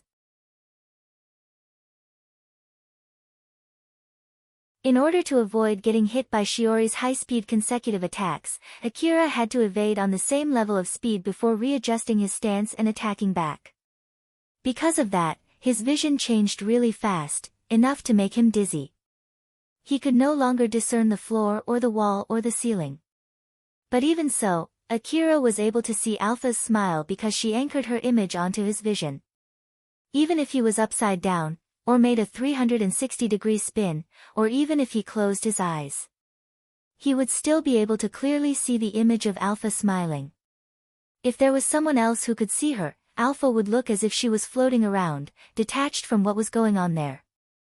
As Akira's body was flung around to avoid Shiori's attack, Alpha, who was floating beside him, said, "It seems that she's using a drug to enhance her ability. I don't know how long that drug will be in effect, that was why I said, maybe." She looked desperate, trying to end the fight as soon as possible. Looking at how she was able to evade your shots and how she's avoiding your attacks now, it seems that it's a drug that focuses more on the strength of its effect rather than the duration. It'll be your win once the effect wears off. That's why it'll be alright, maybe. Akira readjusted his stance and quickly asked back. Wait, but I'm also using a drug, right? That medicine that I took before the fight. It's still in effect right now, that's why I can continue fighting like this without tearing my limbs off, right? So it's a matter of whose medicine's effect wears off first between us, huh? Are you sure this is going to be alright? Thanks to the medicine that he took beforehand, the micro-injuries created from the stress put on his body were continuously getting healed. This was why he could keep fighting without tearing his limbs. But of course, the effect of that medicine would not go on forever. It's alright, maybe. Just stop with that, maybe, already. I don't know how much drug she took beforehand, that's why I can only say maybe. But don't worry about that, just focus on the fight. Complaining won't change your situation. Akira saw Alpha's smile, which cleared up his worry. After all, according to his experience, everything would be alright as long as she was still smiling. Alpha was still smiling. As long as making a grim face would not help Akira's situation, she would keep smiling. As long as it might bring about a good turn of events, she might still smile even when he was on the verge of death. She was giving her best to help with the current situation.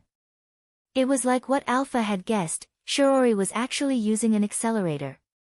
Even if the augmented suit could increase its user physical ability, the user would still need the required speed and cognitive ability to control and match the movement speed. She was only able to evade bullets because of the time dilation effect from the accelerator drug. But even so, Shiori was having a hard time fighting against Akira. Although it looked as if he had a lot of openings, the moment she tried to strike during that opening, he would block or evade her attack and strike back. His attacks that looked amateurish at a glance would turn into sharp and deadly strikes the moment they almost hit her. It threw her off guard and made it extremely hard to evade those attacks. For her, all of his openings already looked like nothing but baits to lure her. The moment they changed into CQC, Shiori was sure that she would have the upper hand. The fighting techniques that the hunters learned focused on fighting monsters.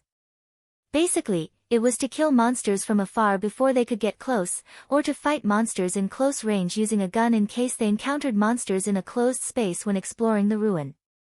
Those were the usual skill set for the hunters. In short, they were not usually trained to fight another human. But that was not the case for Shiori. She might be registered as a hunter, but she was not just a hunter. She was Reina's maid and bodyguard. She was only going along with Reina's hunter activities. As a bodyguard, Shiori was trained on how to fight another human. It included methods to deal with the situation when she lost her weapon and had to fight unarmed. Because of that, when the fight shifted to CQC, Shiori was thinking of holding back and making it look as if she was fighting the best she could in order to buy time. She thought that something might change if she did so. But it was immediately obvious that she did not have to do that. Akira was strong enough to kill her if she held back. He came at her with moves showing that he was obviously trained as he was trying to kill her. To think that he's this strong. I never thought that there was this big of a gap between my guess and his real ability.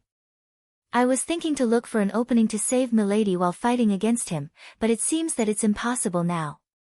Once the accelerator runs out of its effect, I would not be able to fight anymore. Milady, I might not be able to save you this time. What should I do? What should I do?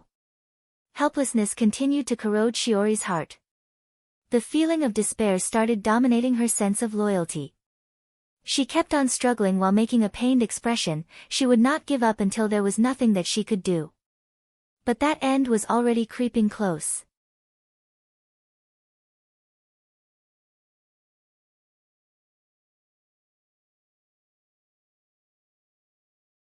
Chapter 55, How the Fight Ended. Yajima was watching the fight between Shiori and Akira. Since he thought that there was no longer any need to keep his eyes on Reina, who was just meekly and obediently hanging her head low, Yajima had the leeway to start thinking about something else. His gaze naturally shifted to Akira's CWH anti-material rifle that was lying on the ground away from Akira and Shiori. Yajima noticed that Akira was slowly but surely getting closer to that CWH anti-material rifle. Although he could not pick up that rifle because he had his hands full with Shiori, it was only a matter of time before he could pick up that rifle. If Akira defeated Shiori, he would be able to quickly pick up that rifle and shoot Yajima. Since he was already fighting her at this point, Yajima thought that there was no reason for Akira to hesitate to shoot at him the moment he picked up that rifle, even if that would hurt Reina too. There was still a plausible chance that Akira might defeat Shiori before Yajima's friends reached their current location. With that CWH anti-material rifle, Akira would have enough firepower to kill Yajima. After all, it was the rifle that blasted his right arm off.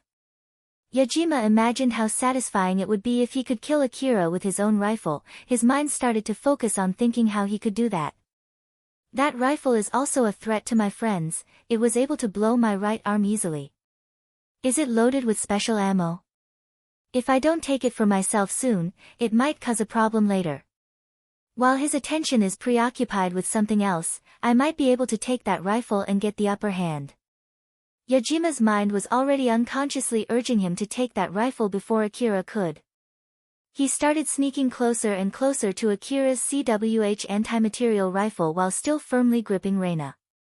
Reina already had no more power to fight back. Even if she squeezed all her leftover power, she would only slightly disrupt Yajima's movement.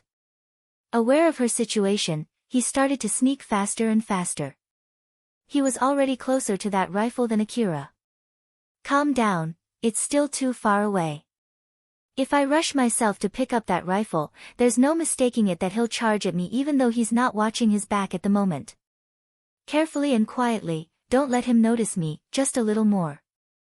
Yajima kept his eyes on Shirori and Akira while slowly approaching the CWH anti-material rifle. When Yajima judged that he was close enough, he rushed to pick up that rifle.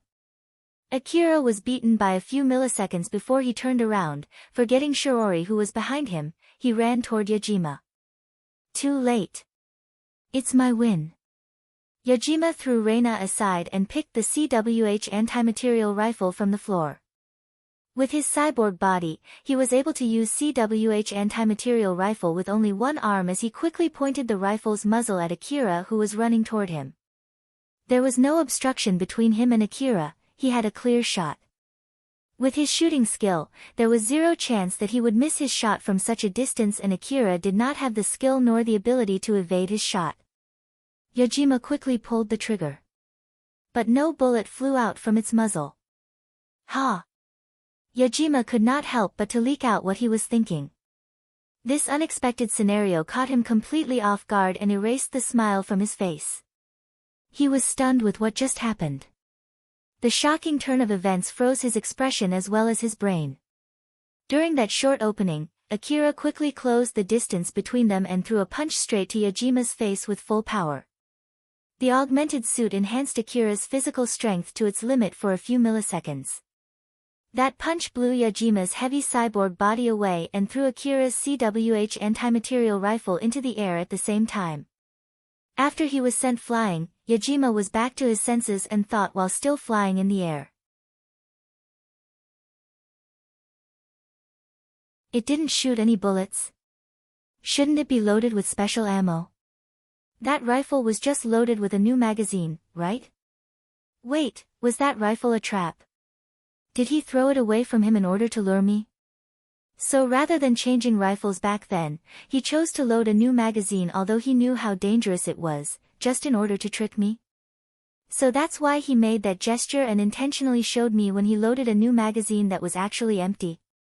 And he also shot once in order to use the last bullet that was already loaded in that rifle before throwing the empty rifle away, so that he could catch me off guard. Yajima flew and landed on rubble. He already completed his guess in that short amount of time when he was in the air.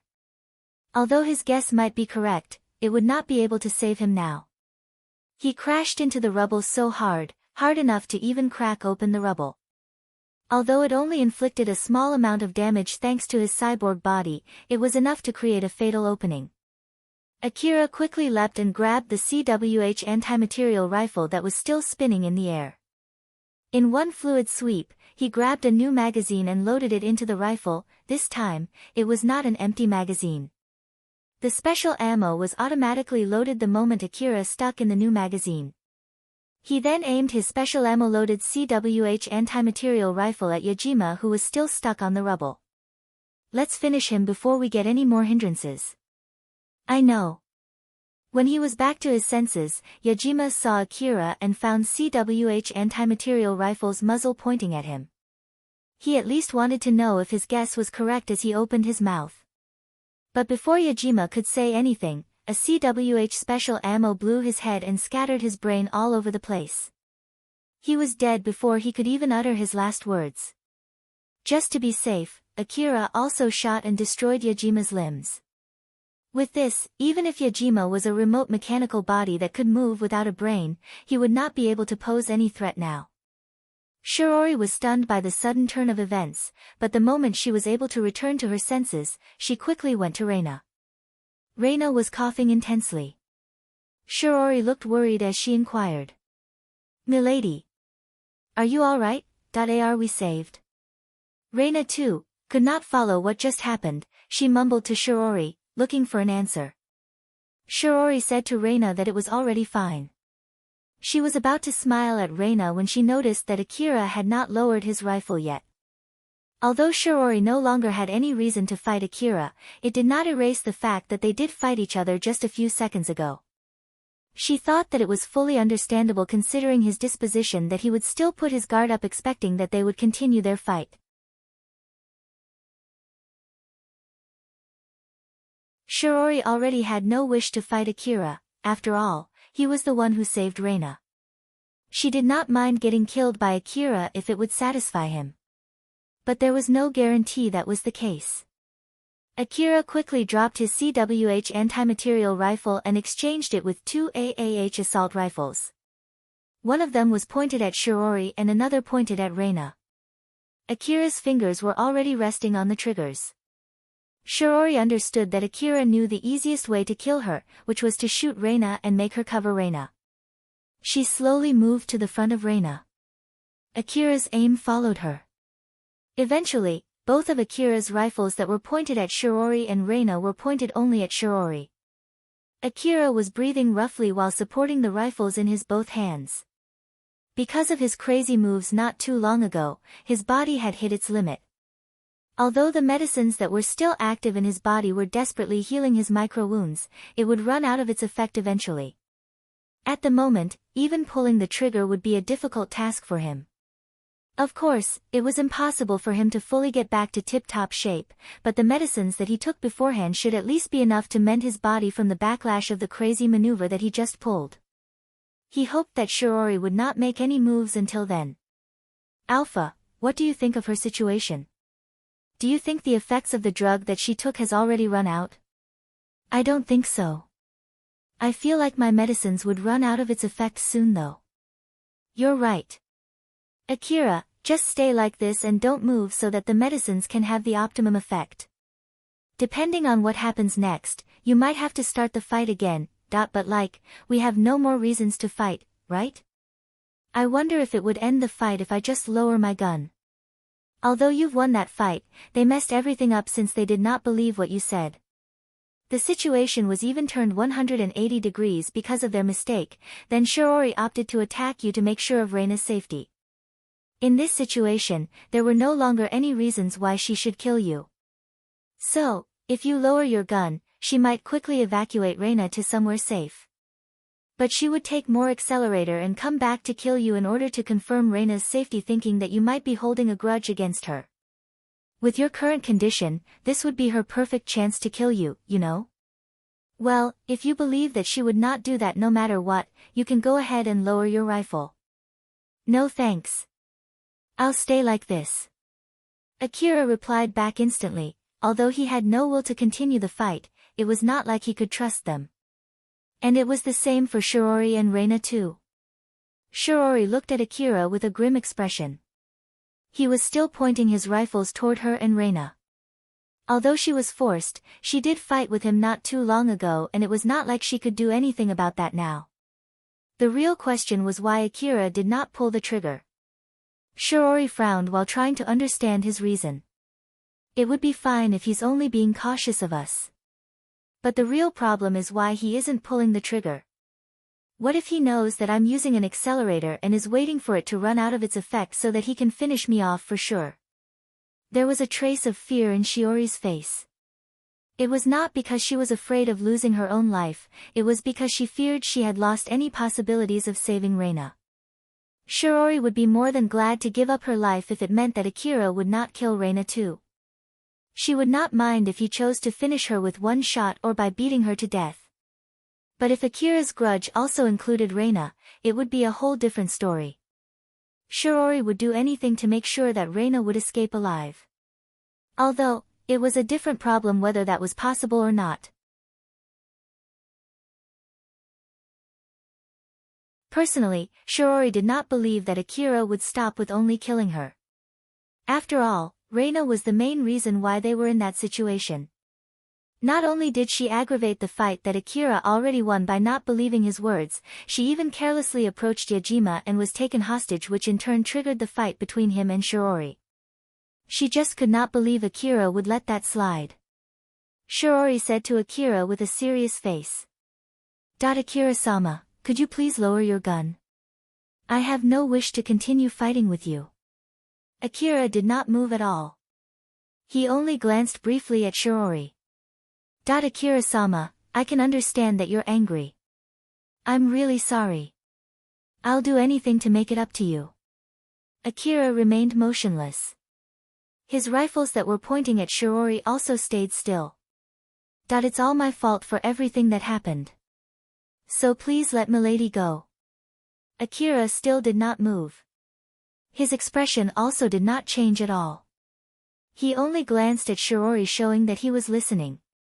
Shiori thought that Akira might change his mind if she prostrated in front of him and begged him with a trembling voice. So she started to move in order to do that. Akira finally showed a movement. His aim shifted straight at Shiori and stopped her from moving any further. Shiori still had some accelerator drugs left with her. Although the backlash from using that drug continuously would definitely kill her, she would not hesitate to do that if she had the chance. But in the end, those were her spare drugs. So it was not like she could use it right away. She would have to reach for them and pull them out before putting them in her mouth. If she prostrated in front of Akira, she might be able to do that in secret.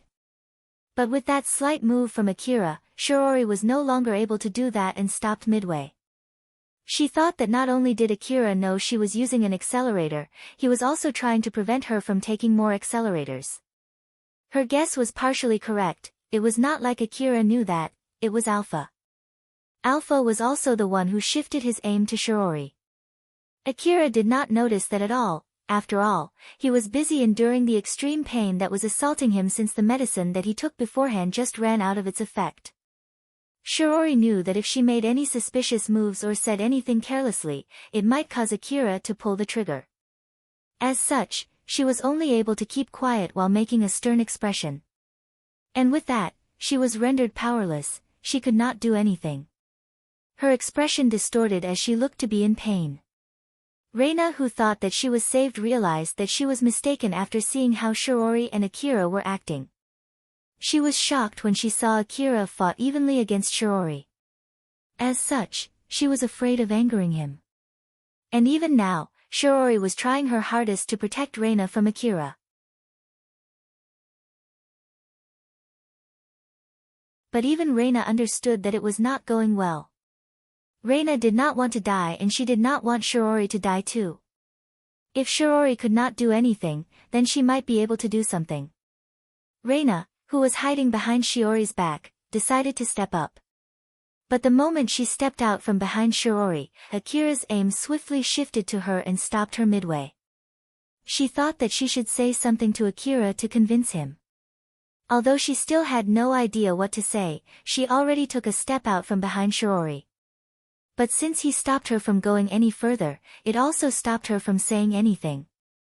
As such, she could only repeat what she wanted to say inside her head. Shiori only tried to kill you because she wanted to keep me alive. So please forgive her. I know it's my fault. I know that it's because we didn't believe your words that the table was turned and you almost got killed, although you already won that fight. I'm really sorry, so please forgive us. Reina frowned as she realized what she had to say to Akira. She finally understood the graveness of her mistake. Although it was hypothetically speaking, Reina thought that if it was Katsuya rather than Akira who was in front of her, he would have just smiled, or at least looked slightly annoyed, and forgave her and Shiori. Shiori suddenly collapsed. The accelerator already ran out of its effect. The backlash caused all the accumulated tiredness to assault her body at the same time. Although she was able to somehow stay conscious, she could not stand up from the ground. With this, Akira knew for sure that Shiori's accelerator had worn off.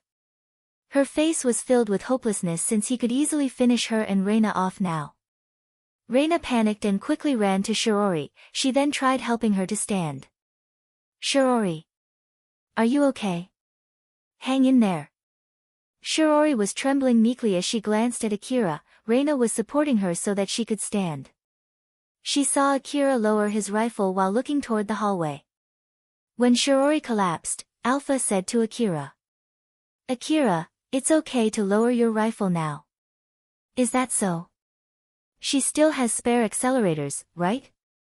I won't make that mistake of allowing her to take more accelerator in this situation. But of course, I also don't mind if you want to shoot her instead. I don't think she would fight back in this situation if you shoot her. Nah, that would be a little bit too cruel. In that case then, let's get ready to face the next problem. I still can't confirm the situation in this area since the effect from the jamming smoke has yet to completely disappear. So don't drop your guard. How long will it take before the jamming smoke is completely gone? Will it be gone if we just wait for a bit more? Or will it still stay here for a few hours? I don't know for sure. It depends on the type and the composition of the smoke as well as the topology of the area. But one thing for sure is that it'll stay longer down here compared to when it's on the surface. We're in an enclosed space after all. It's faster if you try to confirm it yourself. Let's try if you can contact the HQ or not. You're right, let's at least start from there. Akira, who was watching the hallway, suddenly turned to Reina and Shiori. Reina flinched seeing that. Reina thought that she should at least say something to calm Akira down. Thus she tried to squeeze out anything that she could think of in a panic. But Akira quickly interjected. Try calling the HQ. Reina was surprised when Akira suddenly said that. There was obviously a gap between his behavior and what she was expecting. As such, she was so stunned that she froze. Akira repeated what he said. Try to call the HQ now.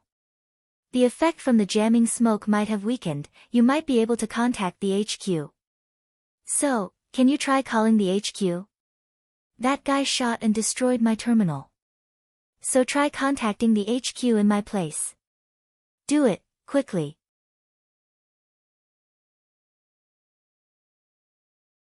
Akira strongly urged her, so Reina operated her terminal in a fluster. I still can't get any connections. I think it's because of the jamming smoke. Shiori reported the result to Akira before Reina could. She was already trying to contact the HQ when she was back to her senses. Akira immediately told them what to do next. Let's head to the HQ for now. Keep trying to contact the HQ on our way there. Let's go. Move your legs. Quickly. Shiori immediately understood that there was no need to be worried about Akira. At least, it did not seem like he was thinking of causing a scene here. Which means, it would be best for them to follow his instructions. It was also the best for Reina if they could contact the HQ or at least meet up with the other hunters. Shiori, who had already calmed down, came with such a thought. I understand. Milady, let's go. Shiori grabbed Reina, who was still confused, by her hand. But she suddenly collapsed again. Shiori. I am all right. Milady, we should hurry up and leave this place too. Shiori's whole body was screaming in pain from the backlash of the accelerator. She was barely able to move thanks to her augmented suit. Her tired body felt like it was as heavy as lead, the stinging pain that ran through her body was telling her to stop moving and her tired brain was trying hard to shut down. Shiori used her sense of loyalty in order to maintain her consciousness. But she knew it was only a matter of time before she reached her limit. She was obviously in pain as she was pushing herself past her limit. The fact that even Reina could tell showed her current state. After all, she normally would be able to hide it from Reina, and Reina knew that too. Reina was lending her shoulder to Shiori. Shiori looked apologetic as she said, that I'm really sorry, milady. Don't worry about it, let's go. Reina looked at Akira, she wanted to ask him if they could take a short rest. But she stopped when she saw his expression, she knew that he would just turn her suggestion down. Akira, Reina, and Shiori quickly left that area. When Yajima's friends, Kane and Nelia, finally arrived there, Akira, Reina and Shiori had already left the place and were on their way back to HQ. Kane was using a large-sized heavy armor-type augmented suit, better known as a powered suit. Although the underground hallway was rather wide, his powered suit almost blocked the whole hallway. It was equipped with 2 extra arms in each side and all of those 4 arms were carrying heavy weapons. The lower part of his powered suit formed reverse joints. Although it was a type of augmented suit, it was closer to a battle-oriented mechanical suit for a cyborg. Kane folded all his mechanical limbs and stored them into the powered suit's torso.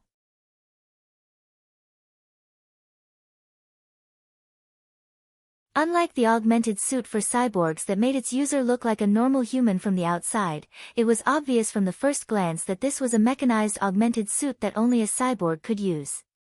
Their original plan was to have Kane and Nelia guard the truck after the relics were carried to the surface. That was why they were heavily armed, but they could not wander around the underground city with such equipment. After all, the underground work was actually Yajima's job. Kane and Nelia came into the underground city through the hole that was originally created for carrying out relics. At first, they planned to open that hole after the relics were transported into its position.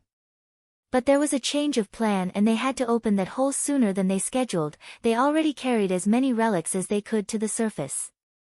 Kane looked over the area and said, "I found Yajima's body. Or to be more precise, it's a pile of destroyed cyborg body that I believe belonged to Yajima. Since his head is blown to smithereens, well, he's dead for good, no doubt about it. It's not like we can just carry his brain either." Nelia replied back lightly. "You're right. He was a pretty useful guy, but it's not like he can help us with anything now that he's dead. Let's just go back. What are we going to do with the relics in this area? Did you find any other corpse other than Yajima's?" "Nope, none at all.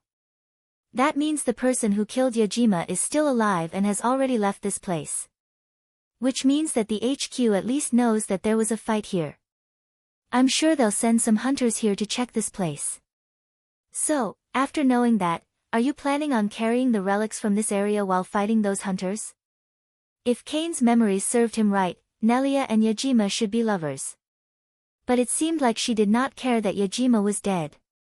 "Are you not thinking of revenging him or something? You guys are lovers, right?" "Me? I don't let myself stuck in the past," Nelia answered back casually. Suddenly, some hunters also arrived in that location.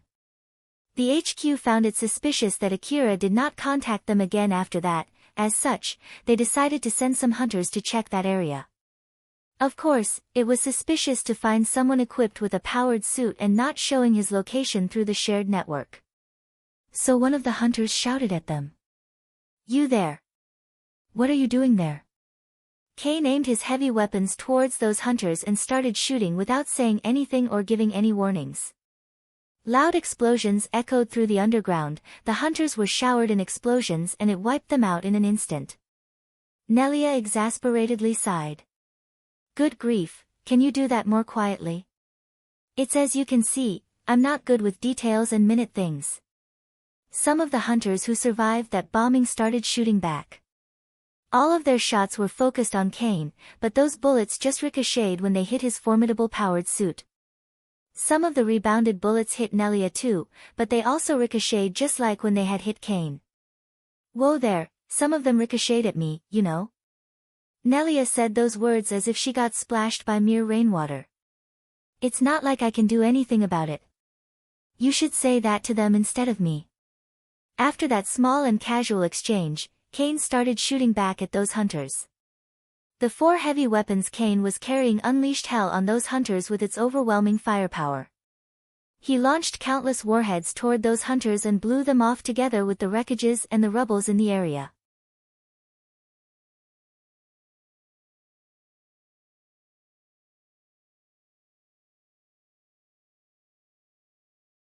Chapter 56, Post-Mortem Revenge Request Program.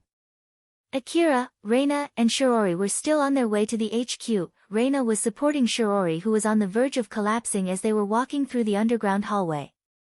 As for Akira, he was walking a little further away beside Shirori and Reina. His distance showed that he was still cautious of them. Akira was regularly consuming medicines while keeping his eyes on his surroundings. The medicines that he was taking were the ones that he bought from Shizuka's shop. Compared to the medicines found in the Old World ruin, their potency was extremely low. But even so, if he chugged a significant amount of that medicine, it would at least speed up his fatigue recovery and the healing of his wounds. He glanced at the warning printed on the medicine's packaging. Thanks to Alpha's training, he was able to recognize words, and so he was able to understand the warning. But even so, he kept on chugging that medicine frequently. Akira was weak. He understood that well, and so, it was important for him to maintain his body in the best possible state. Even if it meant that he would definitely die 10 years later from the side effect of the medicines that he was consuming. He knew that he had to do crazy things to survive the present, to stay alive tomorrow, and to keep his body functioning next week. Reina watched Akira chugging medicines and asked him. "Did I notice that you've been regularly consuming a lot of that medicine? Are you alright with consuming that many at once?" Akira answered back swiftly. "I bet it's not alright." Reina was surprised by his answer. "And not alright, huh? Although it doesn't say how many is too many, it does warn to not consume a large amount of this medicine in a short time. So I bet it's bad for my body." Then why? Shiori thought that if she let Reina and Akira continue that conversation, the subject of their conversation may turn into something that was not pleasant to talk about between the three of them. So she squeezed her leftover power to interject in their conversation. "Milady, we've moved quite far from that area. I know it's rude for me to ask, but can you please check if we can already contact the HQ or not?" The reason why Akira was consuming such an excessive amount of medicines, even though he knew that it was bad for his body, was because he was injured and extremely tired after his fight with Shiori. He did it so that he would be in the best possible condition in case they encountered monsters on their way back. So in short, it was Shiori's fault as well as Reina's too. And it was not something to discuss in that situation. Shiori's mind was still slightly numb as she thought that she should have stopped Reina sooner, or at least warned her not to talk about anything sensitive. If she was in her usual condition, she would have warned Reina way sooner than that, but the current her was unable to do that. It was because she was focusing all of her remaining energy to keep herself awake and not to fall unconscious in that place. Akira understood why Shiori suddenly interjected, but since he also did not want to cause any fight there, he just kept quiet. Reina was the only person who did not notice that as she focused on her terminal. A voice came out from her terminal. "This is HQ-. It's connected." The moment Reina confirmed that her terminal was connected to the HQ, Akira immediately yelled at the terminal.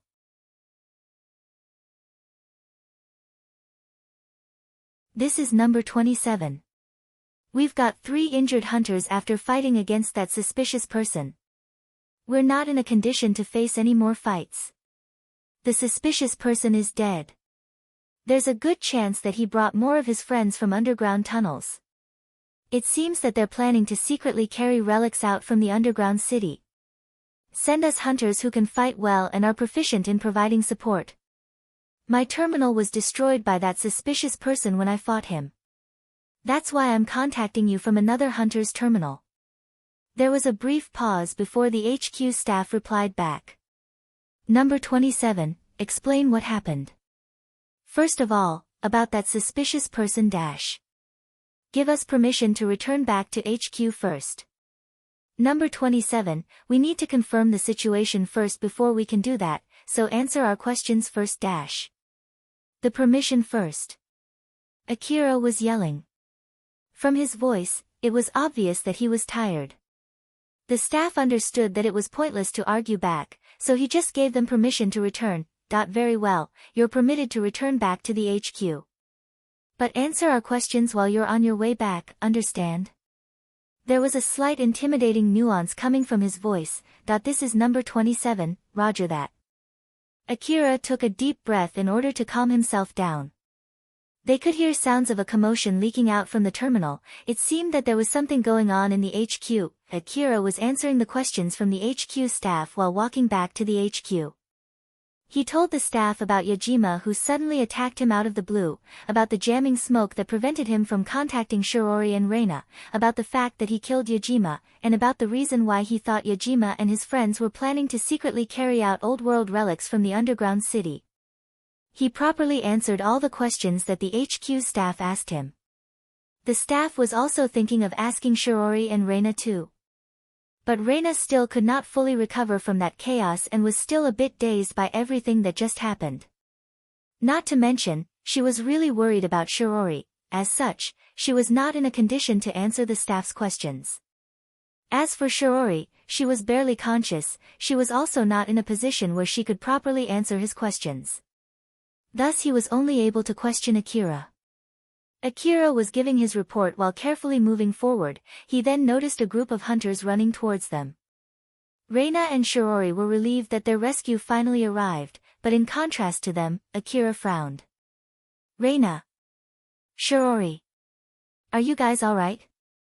The reason why Akira looked slightly annoyed was because it was Katsuya's group who came running. Shiori was so relieved that they were finally able to meet up with the other hunters, that she immediately lost consciousness then and there. Reina panicked and tried to hold her up as she was about to collapse. Katsuya and the others quickly surrounded her and helped Reina support Shiori. Alpha then said to Akira. Let's just leave her to them. We should leave quickly. If you stay around them, it would be a pain in the bum when they start asking you about the situation. You're right.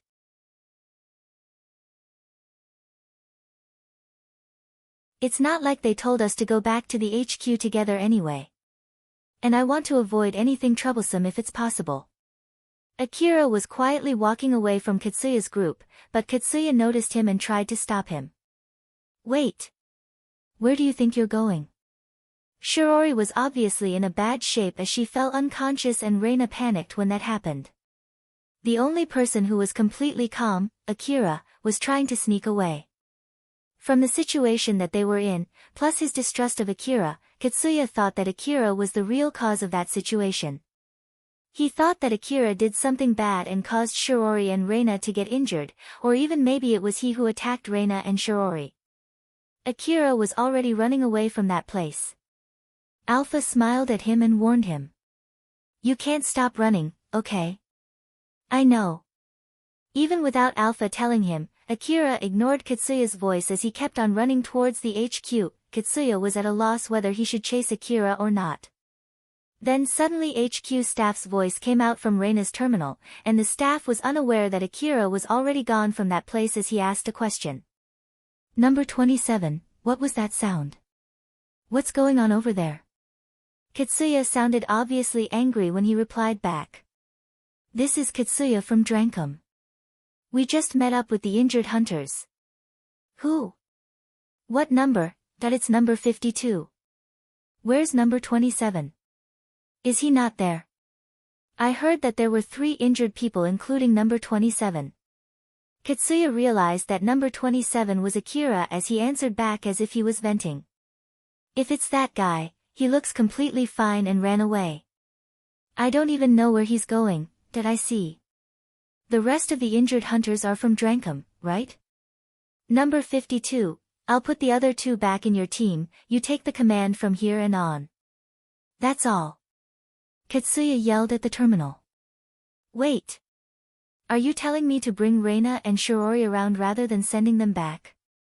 Your duty is to confirm your situation. Check how bad their injuries are and decide whether to bring them along with you or to let them rest in the defensive point. You can even bring them to the medical team if their injuries are serious. You guys decide what to do from there. Whether you would send some people back or not, or proceed with your duties with the remaining hunters, or whether you bring your whole team back since it doesn't seem like you can continue with your current situation, it's up to you guys from Drankum to discuss and decide on your own. Don't ask us for every single thing on what to do. Ask Drankum instead. Only inform the HQ if you decide that it's necessary to do so. We're all so busy here, you know. That's all. The HQ staff ended the call after saying that. Katsuya could feel that the HQ was taking Shiori and Reina's situation lightly. His face was twitching with anger. He then quickly decided on what to do next. We'll take Shiori and Reina back to the HQ. Taking everyone back to the HQ could be interpreted as abandoning his duty. Eri understood it, so she asked Katsuya. What about our duties? Katsuya smiled as he answered back. They told us to decide on our own. We'll return back to HQ, leave Reina and Shiori with the medical team, and then return back to our duty. After all, our friends' lives are much more important than our duty, right? Seeing how Katsuya prioritized his friends' lives over his duty, the other young hunters in his team looked at him with approving gazes. Although Yamaina was not sure whether it was a good idea to bring everyone back, she felt like Katsuya would decide to be the one staying behind if she said anything, so she just kept quiet. She knew how skilled Shiori was and something had happened to render her in such a bad shape, so she did not want to let Katsuya take any risk by going alone. When Akira arrived at HQ, he went on to give his report about Judgement.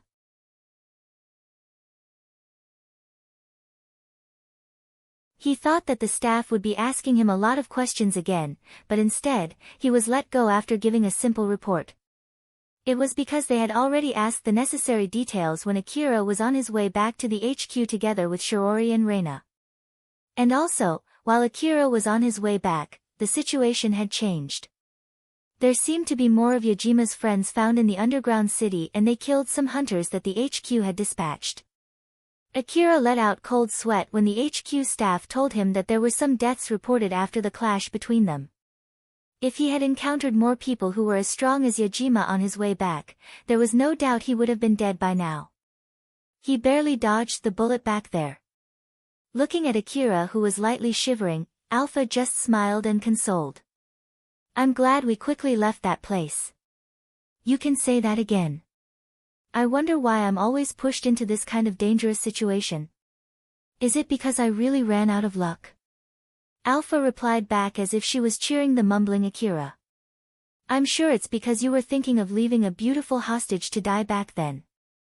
You might need to do more good deeds in the future. Akira looked annoyed. Don't be crazy. If I had threw down my weapon, there was no mistaking it that he would have killed me immediately, you know? I bet you're right. Although you somehow saved her, that might not be enough to balance everything. Or it may be since you were able to save her ultimately, your luck increased and were able to get out from that unlucky place right before anything troublesome happened. Akira mumbled. That's just unreasonable. While it was true that if he had stayed together with Katsuya's group, it might have turned into something troublesome. Akira did not want to think that it was because of luck that he was able to escape. If it was possible, he wanted to use his accumulated luck for something better. He understood that Alpha was only joking in order to cheer him up. But for some reason, she sounded really convincing to Akira. Although there were only a few minor external wounds, Akira's body was actually in a terrible state. The cheap medicines were not enough to heal his wounds. So he asked the staff about the medical team and the staff explained to him about the details. I don't mind if you want to meet the medical team. But let me tell you this beforehand, it's not free. There are a lot of hunters who misunderstand this point. So be careful with the bill. What should I do to pay the medical bill? You should negotiate it with the medical team. Most of the hunters have their medical bills subtracted from their rewards. The amount of the bill depends on the medical services you seek and whether you have taken the insurance or not. Ah, your terminal was broken, right?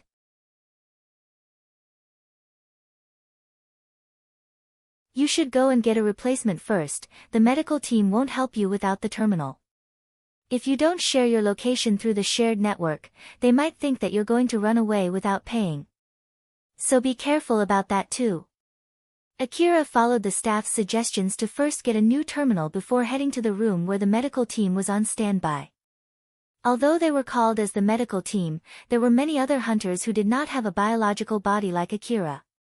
Some of them used nanomachines to enhance their bodies, some of them were cyborgs with human-like appearance, and some of them looked completely mechanical from the outside. These types of hunters needed fixing rather than healing.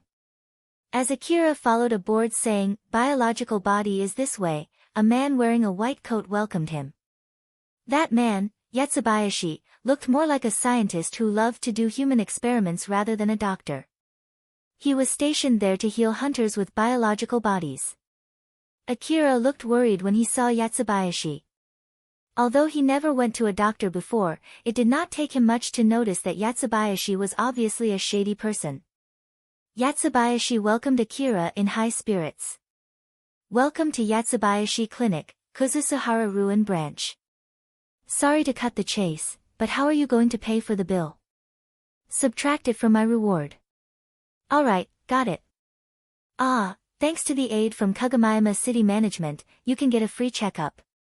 Checkup is free of cost, but my other services costs money.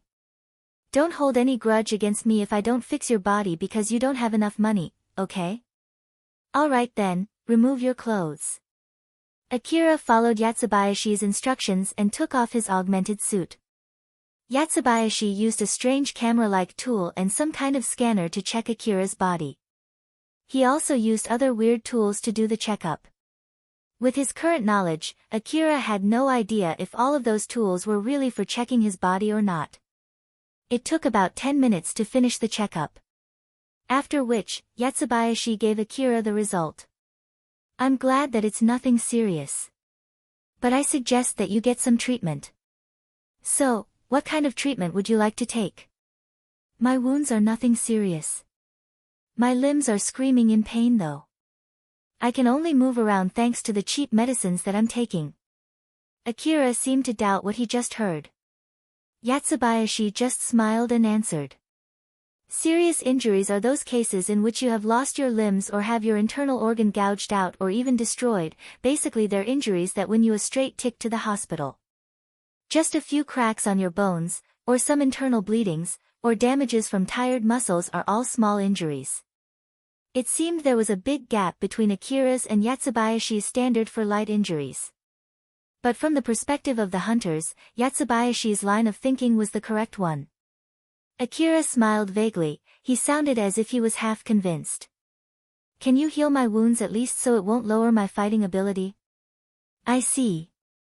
There are various treatments that you can take, but I suggest you take the one for which normal insurance doesn't apply. I'm not in any insurance. Yatsubayashi looked surprised. After all, most of the hunters in that place were in some type of insurance. Yatsubayashi seemed delighted. It was at least an expression that a doctor would not make. That sounds great. In that case, how about taking this medicine that I'm developing? This is my recommendation. You're not in any insurance, right? So I'll let you buy it for cheap. Yatsubayashi grabbed a small container near him and showed it to Akira. The container was filled with a green liquid. It was a very dubious-looking medicine no matter how you slice it. No thanks. Since insurance doesn't apply to that thing, it must be something unsafe. It's fine, don't worry.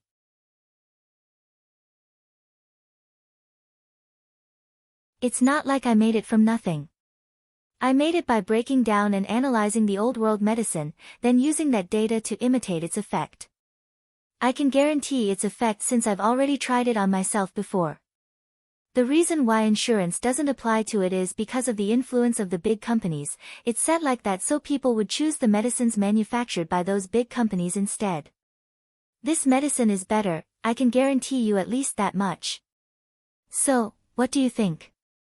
It's not like I can get the certification unless I have enough data and samples from people using it. It'll also be better for the world if people can buy a cheap but powerful medicine, right? It'll provide a better healing effect that might even save people's lives. Just think of it as a good deed to regain some of your humanity that you guys tend to lose when you do dangerous works as hunters. Yatsubayashi was trying hard to convince Akira. From her observation of Yatsubayashi, Alpha said to Akira. Akira, I'll at least tell you this, he's not lying. He's not trying to scam you or squeeze your money. I don't think he's planning of tricking you at all. Even if you tell me so, it's just that. You know. Well, that's completely normal.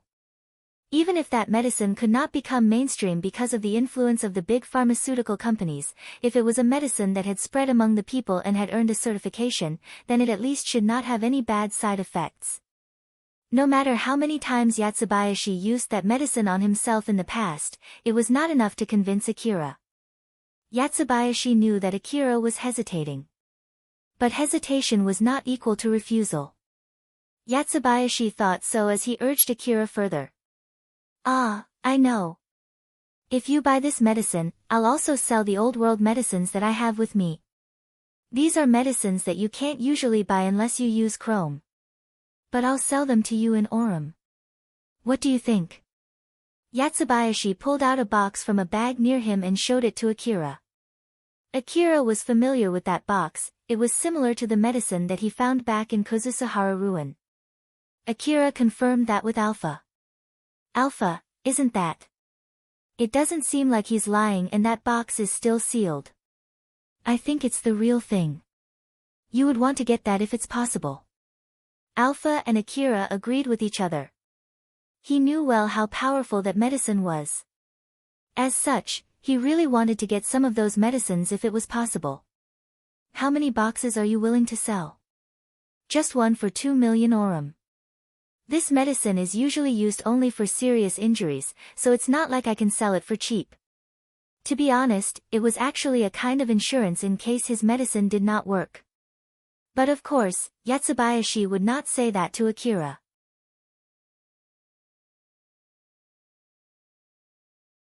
The price was reasonable.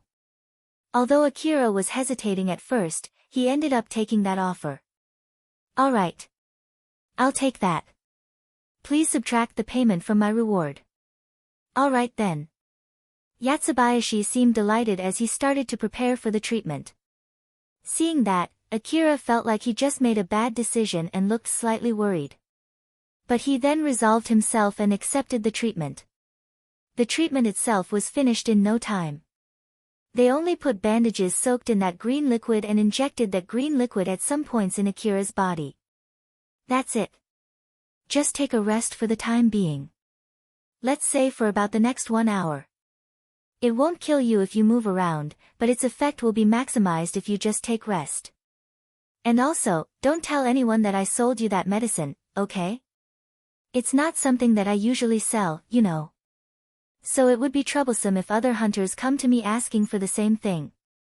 Alright. How much for that treatment? 100,000 orum. You can look forward to its effect. Since insurance doesn't apply for this one, I gave you a big discount for the treatment here. Thank you very much for cooperating with the treatment. Yatsubayashi smiled suspiciously. Akira frowned since he found some words that Yatsubayashi just said to be very questionable. Akira did not know whether it was expensive or not. If it would recover his body to the point that his injuries would not lower his fighting ability in 1 hour, he thought that it was rather cheap. Not to mention, he also got a powerful medicine, so he could use that in case if anything bad happened. Alpha also did not stop him, so it should be okay. So he just decided not to worry about that in order to conserve his mental strength. Suddenly things got pretty busy around him. Akira looked over to the source of the commotion and saw some hunters with severe injuries being carried to the medical team. Some of them were drenched in blood, some of them lost all of their 4 limbs, there was even a hunter who had lost half of his body. Yatsubayashi looked at those hunters and said, "Whoa, we have an emergency here. Everyone with light injuries would only get in the way. I'm sorry, but can you guys move somewhere else? I want to save as many people as possible, even if you say so, some of them are already dead, aren't they?" That might not exactly be the case. Some of them have half-mechanized brains and some of them are using nanomachines that would allow them to stay alive even after losing their neck for a short time. We might still be able to save those people if we hurry up. Well, of course, that is if they have enough money to pay us though. It's not like we can turn you into a cyborg with 0 cost after all. They might have to work for their whole life to pay the debt, but it's not our problem. So there you have it, make way, make way. Akira took another look at those hunters. He was surprised to know that hunters with that level of injuries could still be saved as he moved away so that he would not get in the way. Alpha smiled at Akira who was looking at those hunters. It's good that you only get light injuries. Yeah, you're right. Akira would have joined that line of hunters if he had made even the slightest mistake. He even bet that he would be dead if that had happened. Before putting back his augmented suit, Akira replaced the energy pack in his augmented suit with a new one. He noticed that he had used way more energy than he had expected. We've used quite a lot of energy, don't you think? It's because I took control of the augmented suit to execute crazy maneuvers. So it can't be helped. It's a good thing that it's not broken because of that. In order to make sure that Akira would survive the fight, Alpha controlled the augmented suit in a way that would definitely shorten its lifetime. Although it allowed Akira to survive, it was not cheap at all.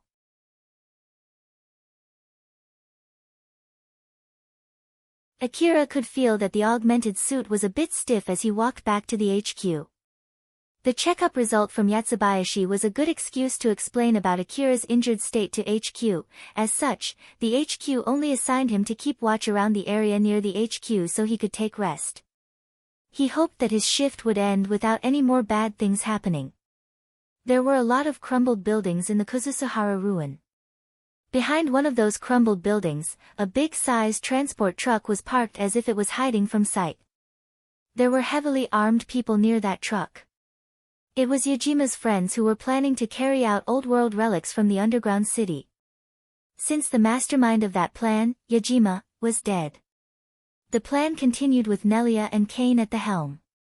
Kane and Nelia had exited the underground city carrying the relics that Yajima had hidden.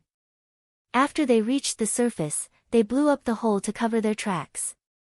Their original plan was to run away to another city after retrieving all the relics that they had hidden in the underground city. The truck itself was well prepared to traverse the wasteland. It was big and very durable. There was a huge amount of expensive old-world relics piled on its tray. They only needed to escape that place together with their friends and they would be rich. Of course, that was if they could escape that place with those relics.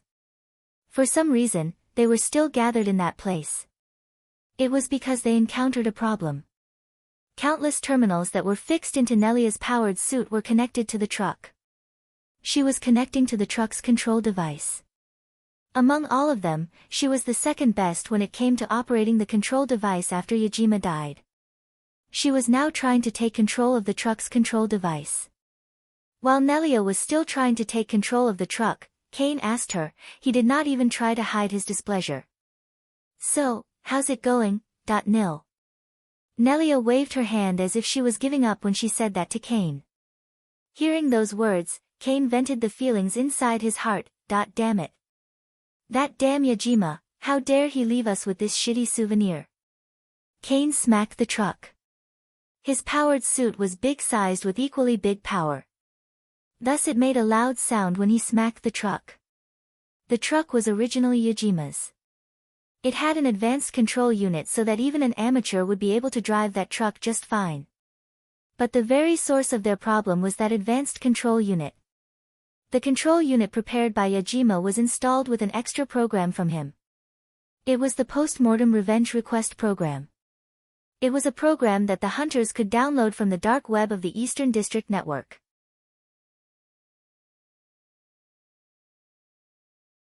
It was a program used by the cyborgs to collect the data of the person who killed them and send them over the network to make a request to kill that person. By killing that person, the one who completed that request would get rewards such as money from the requester's hidden account or locations of hidden properties of the requester.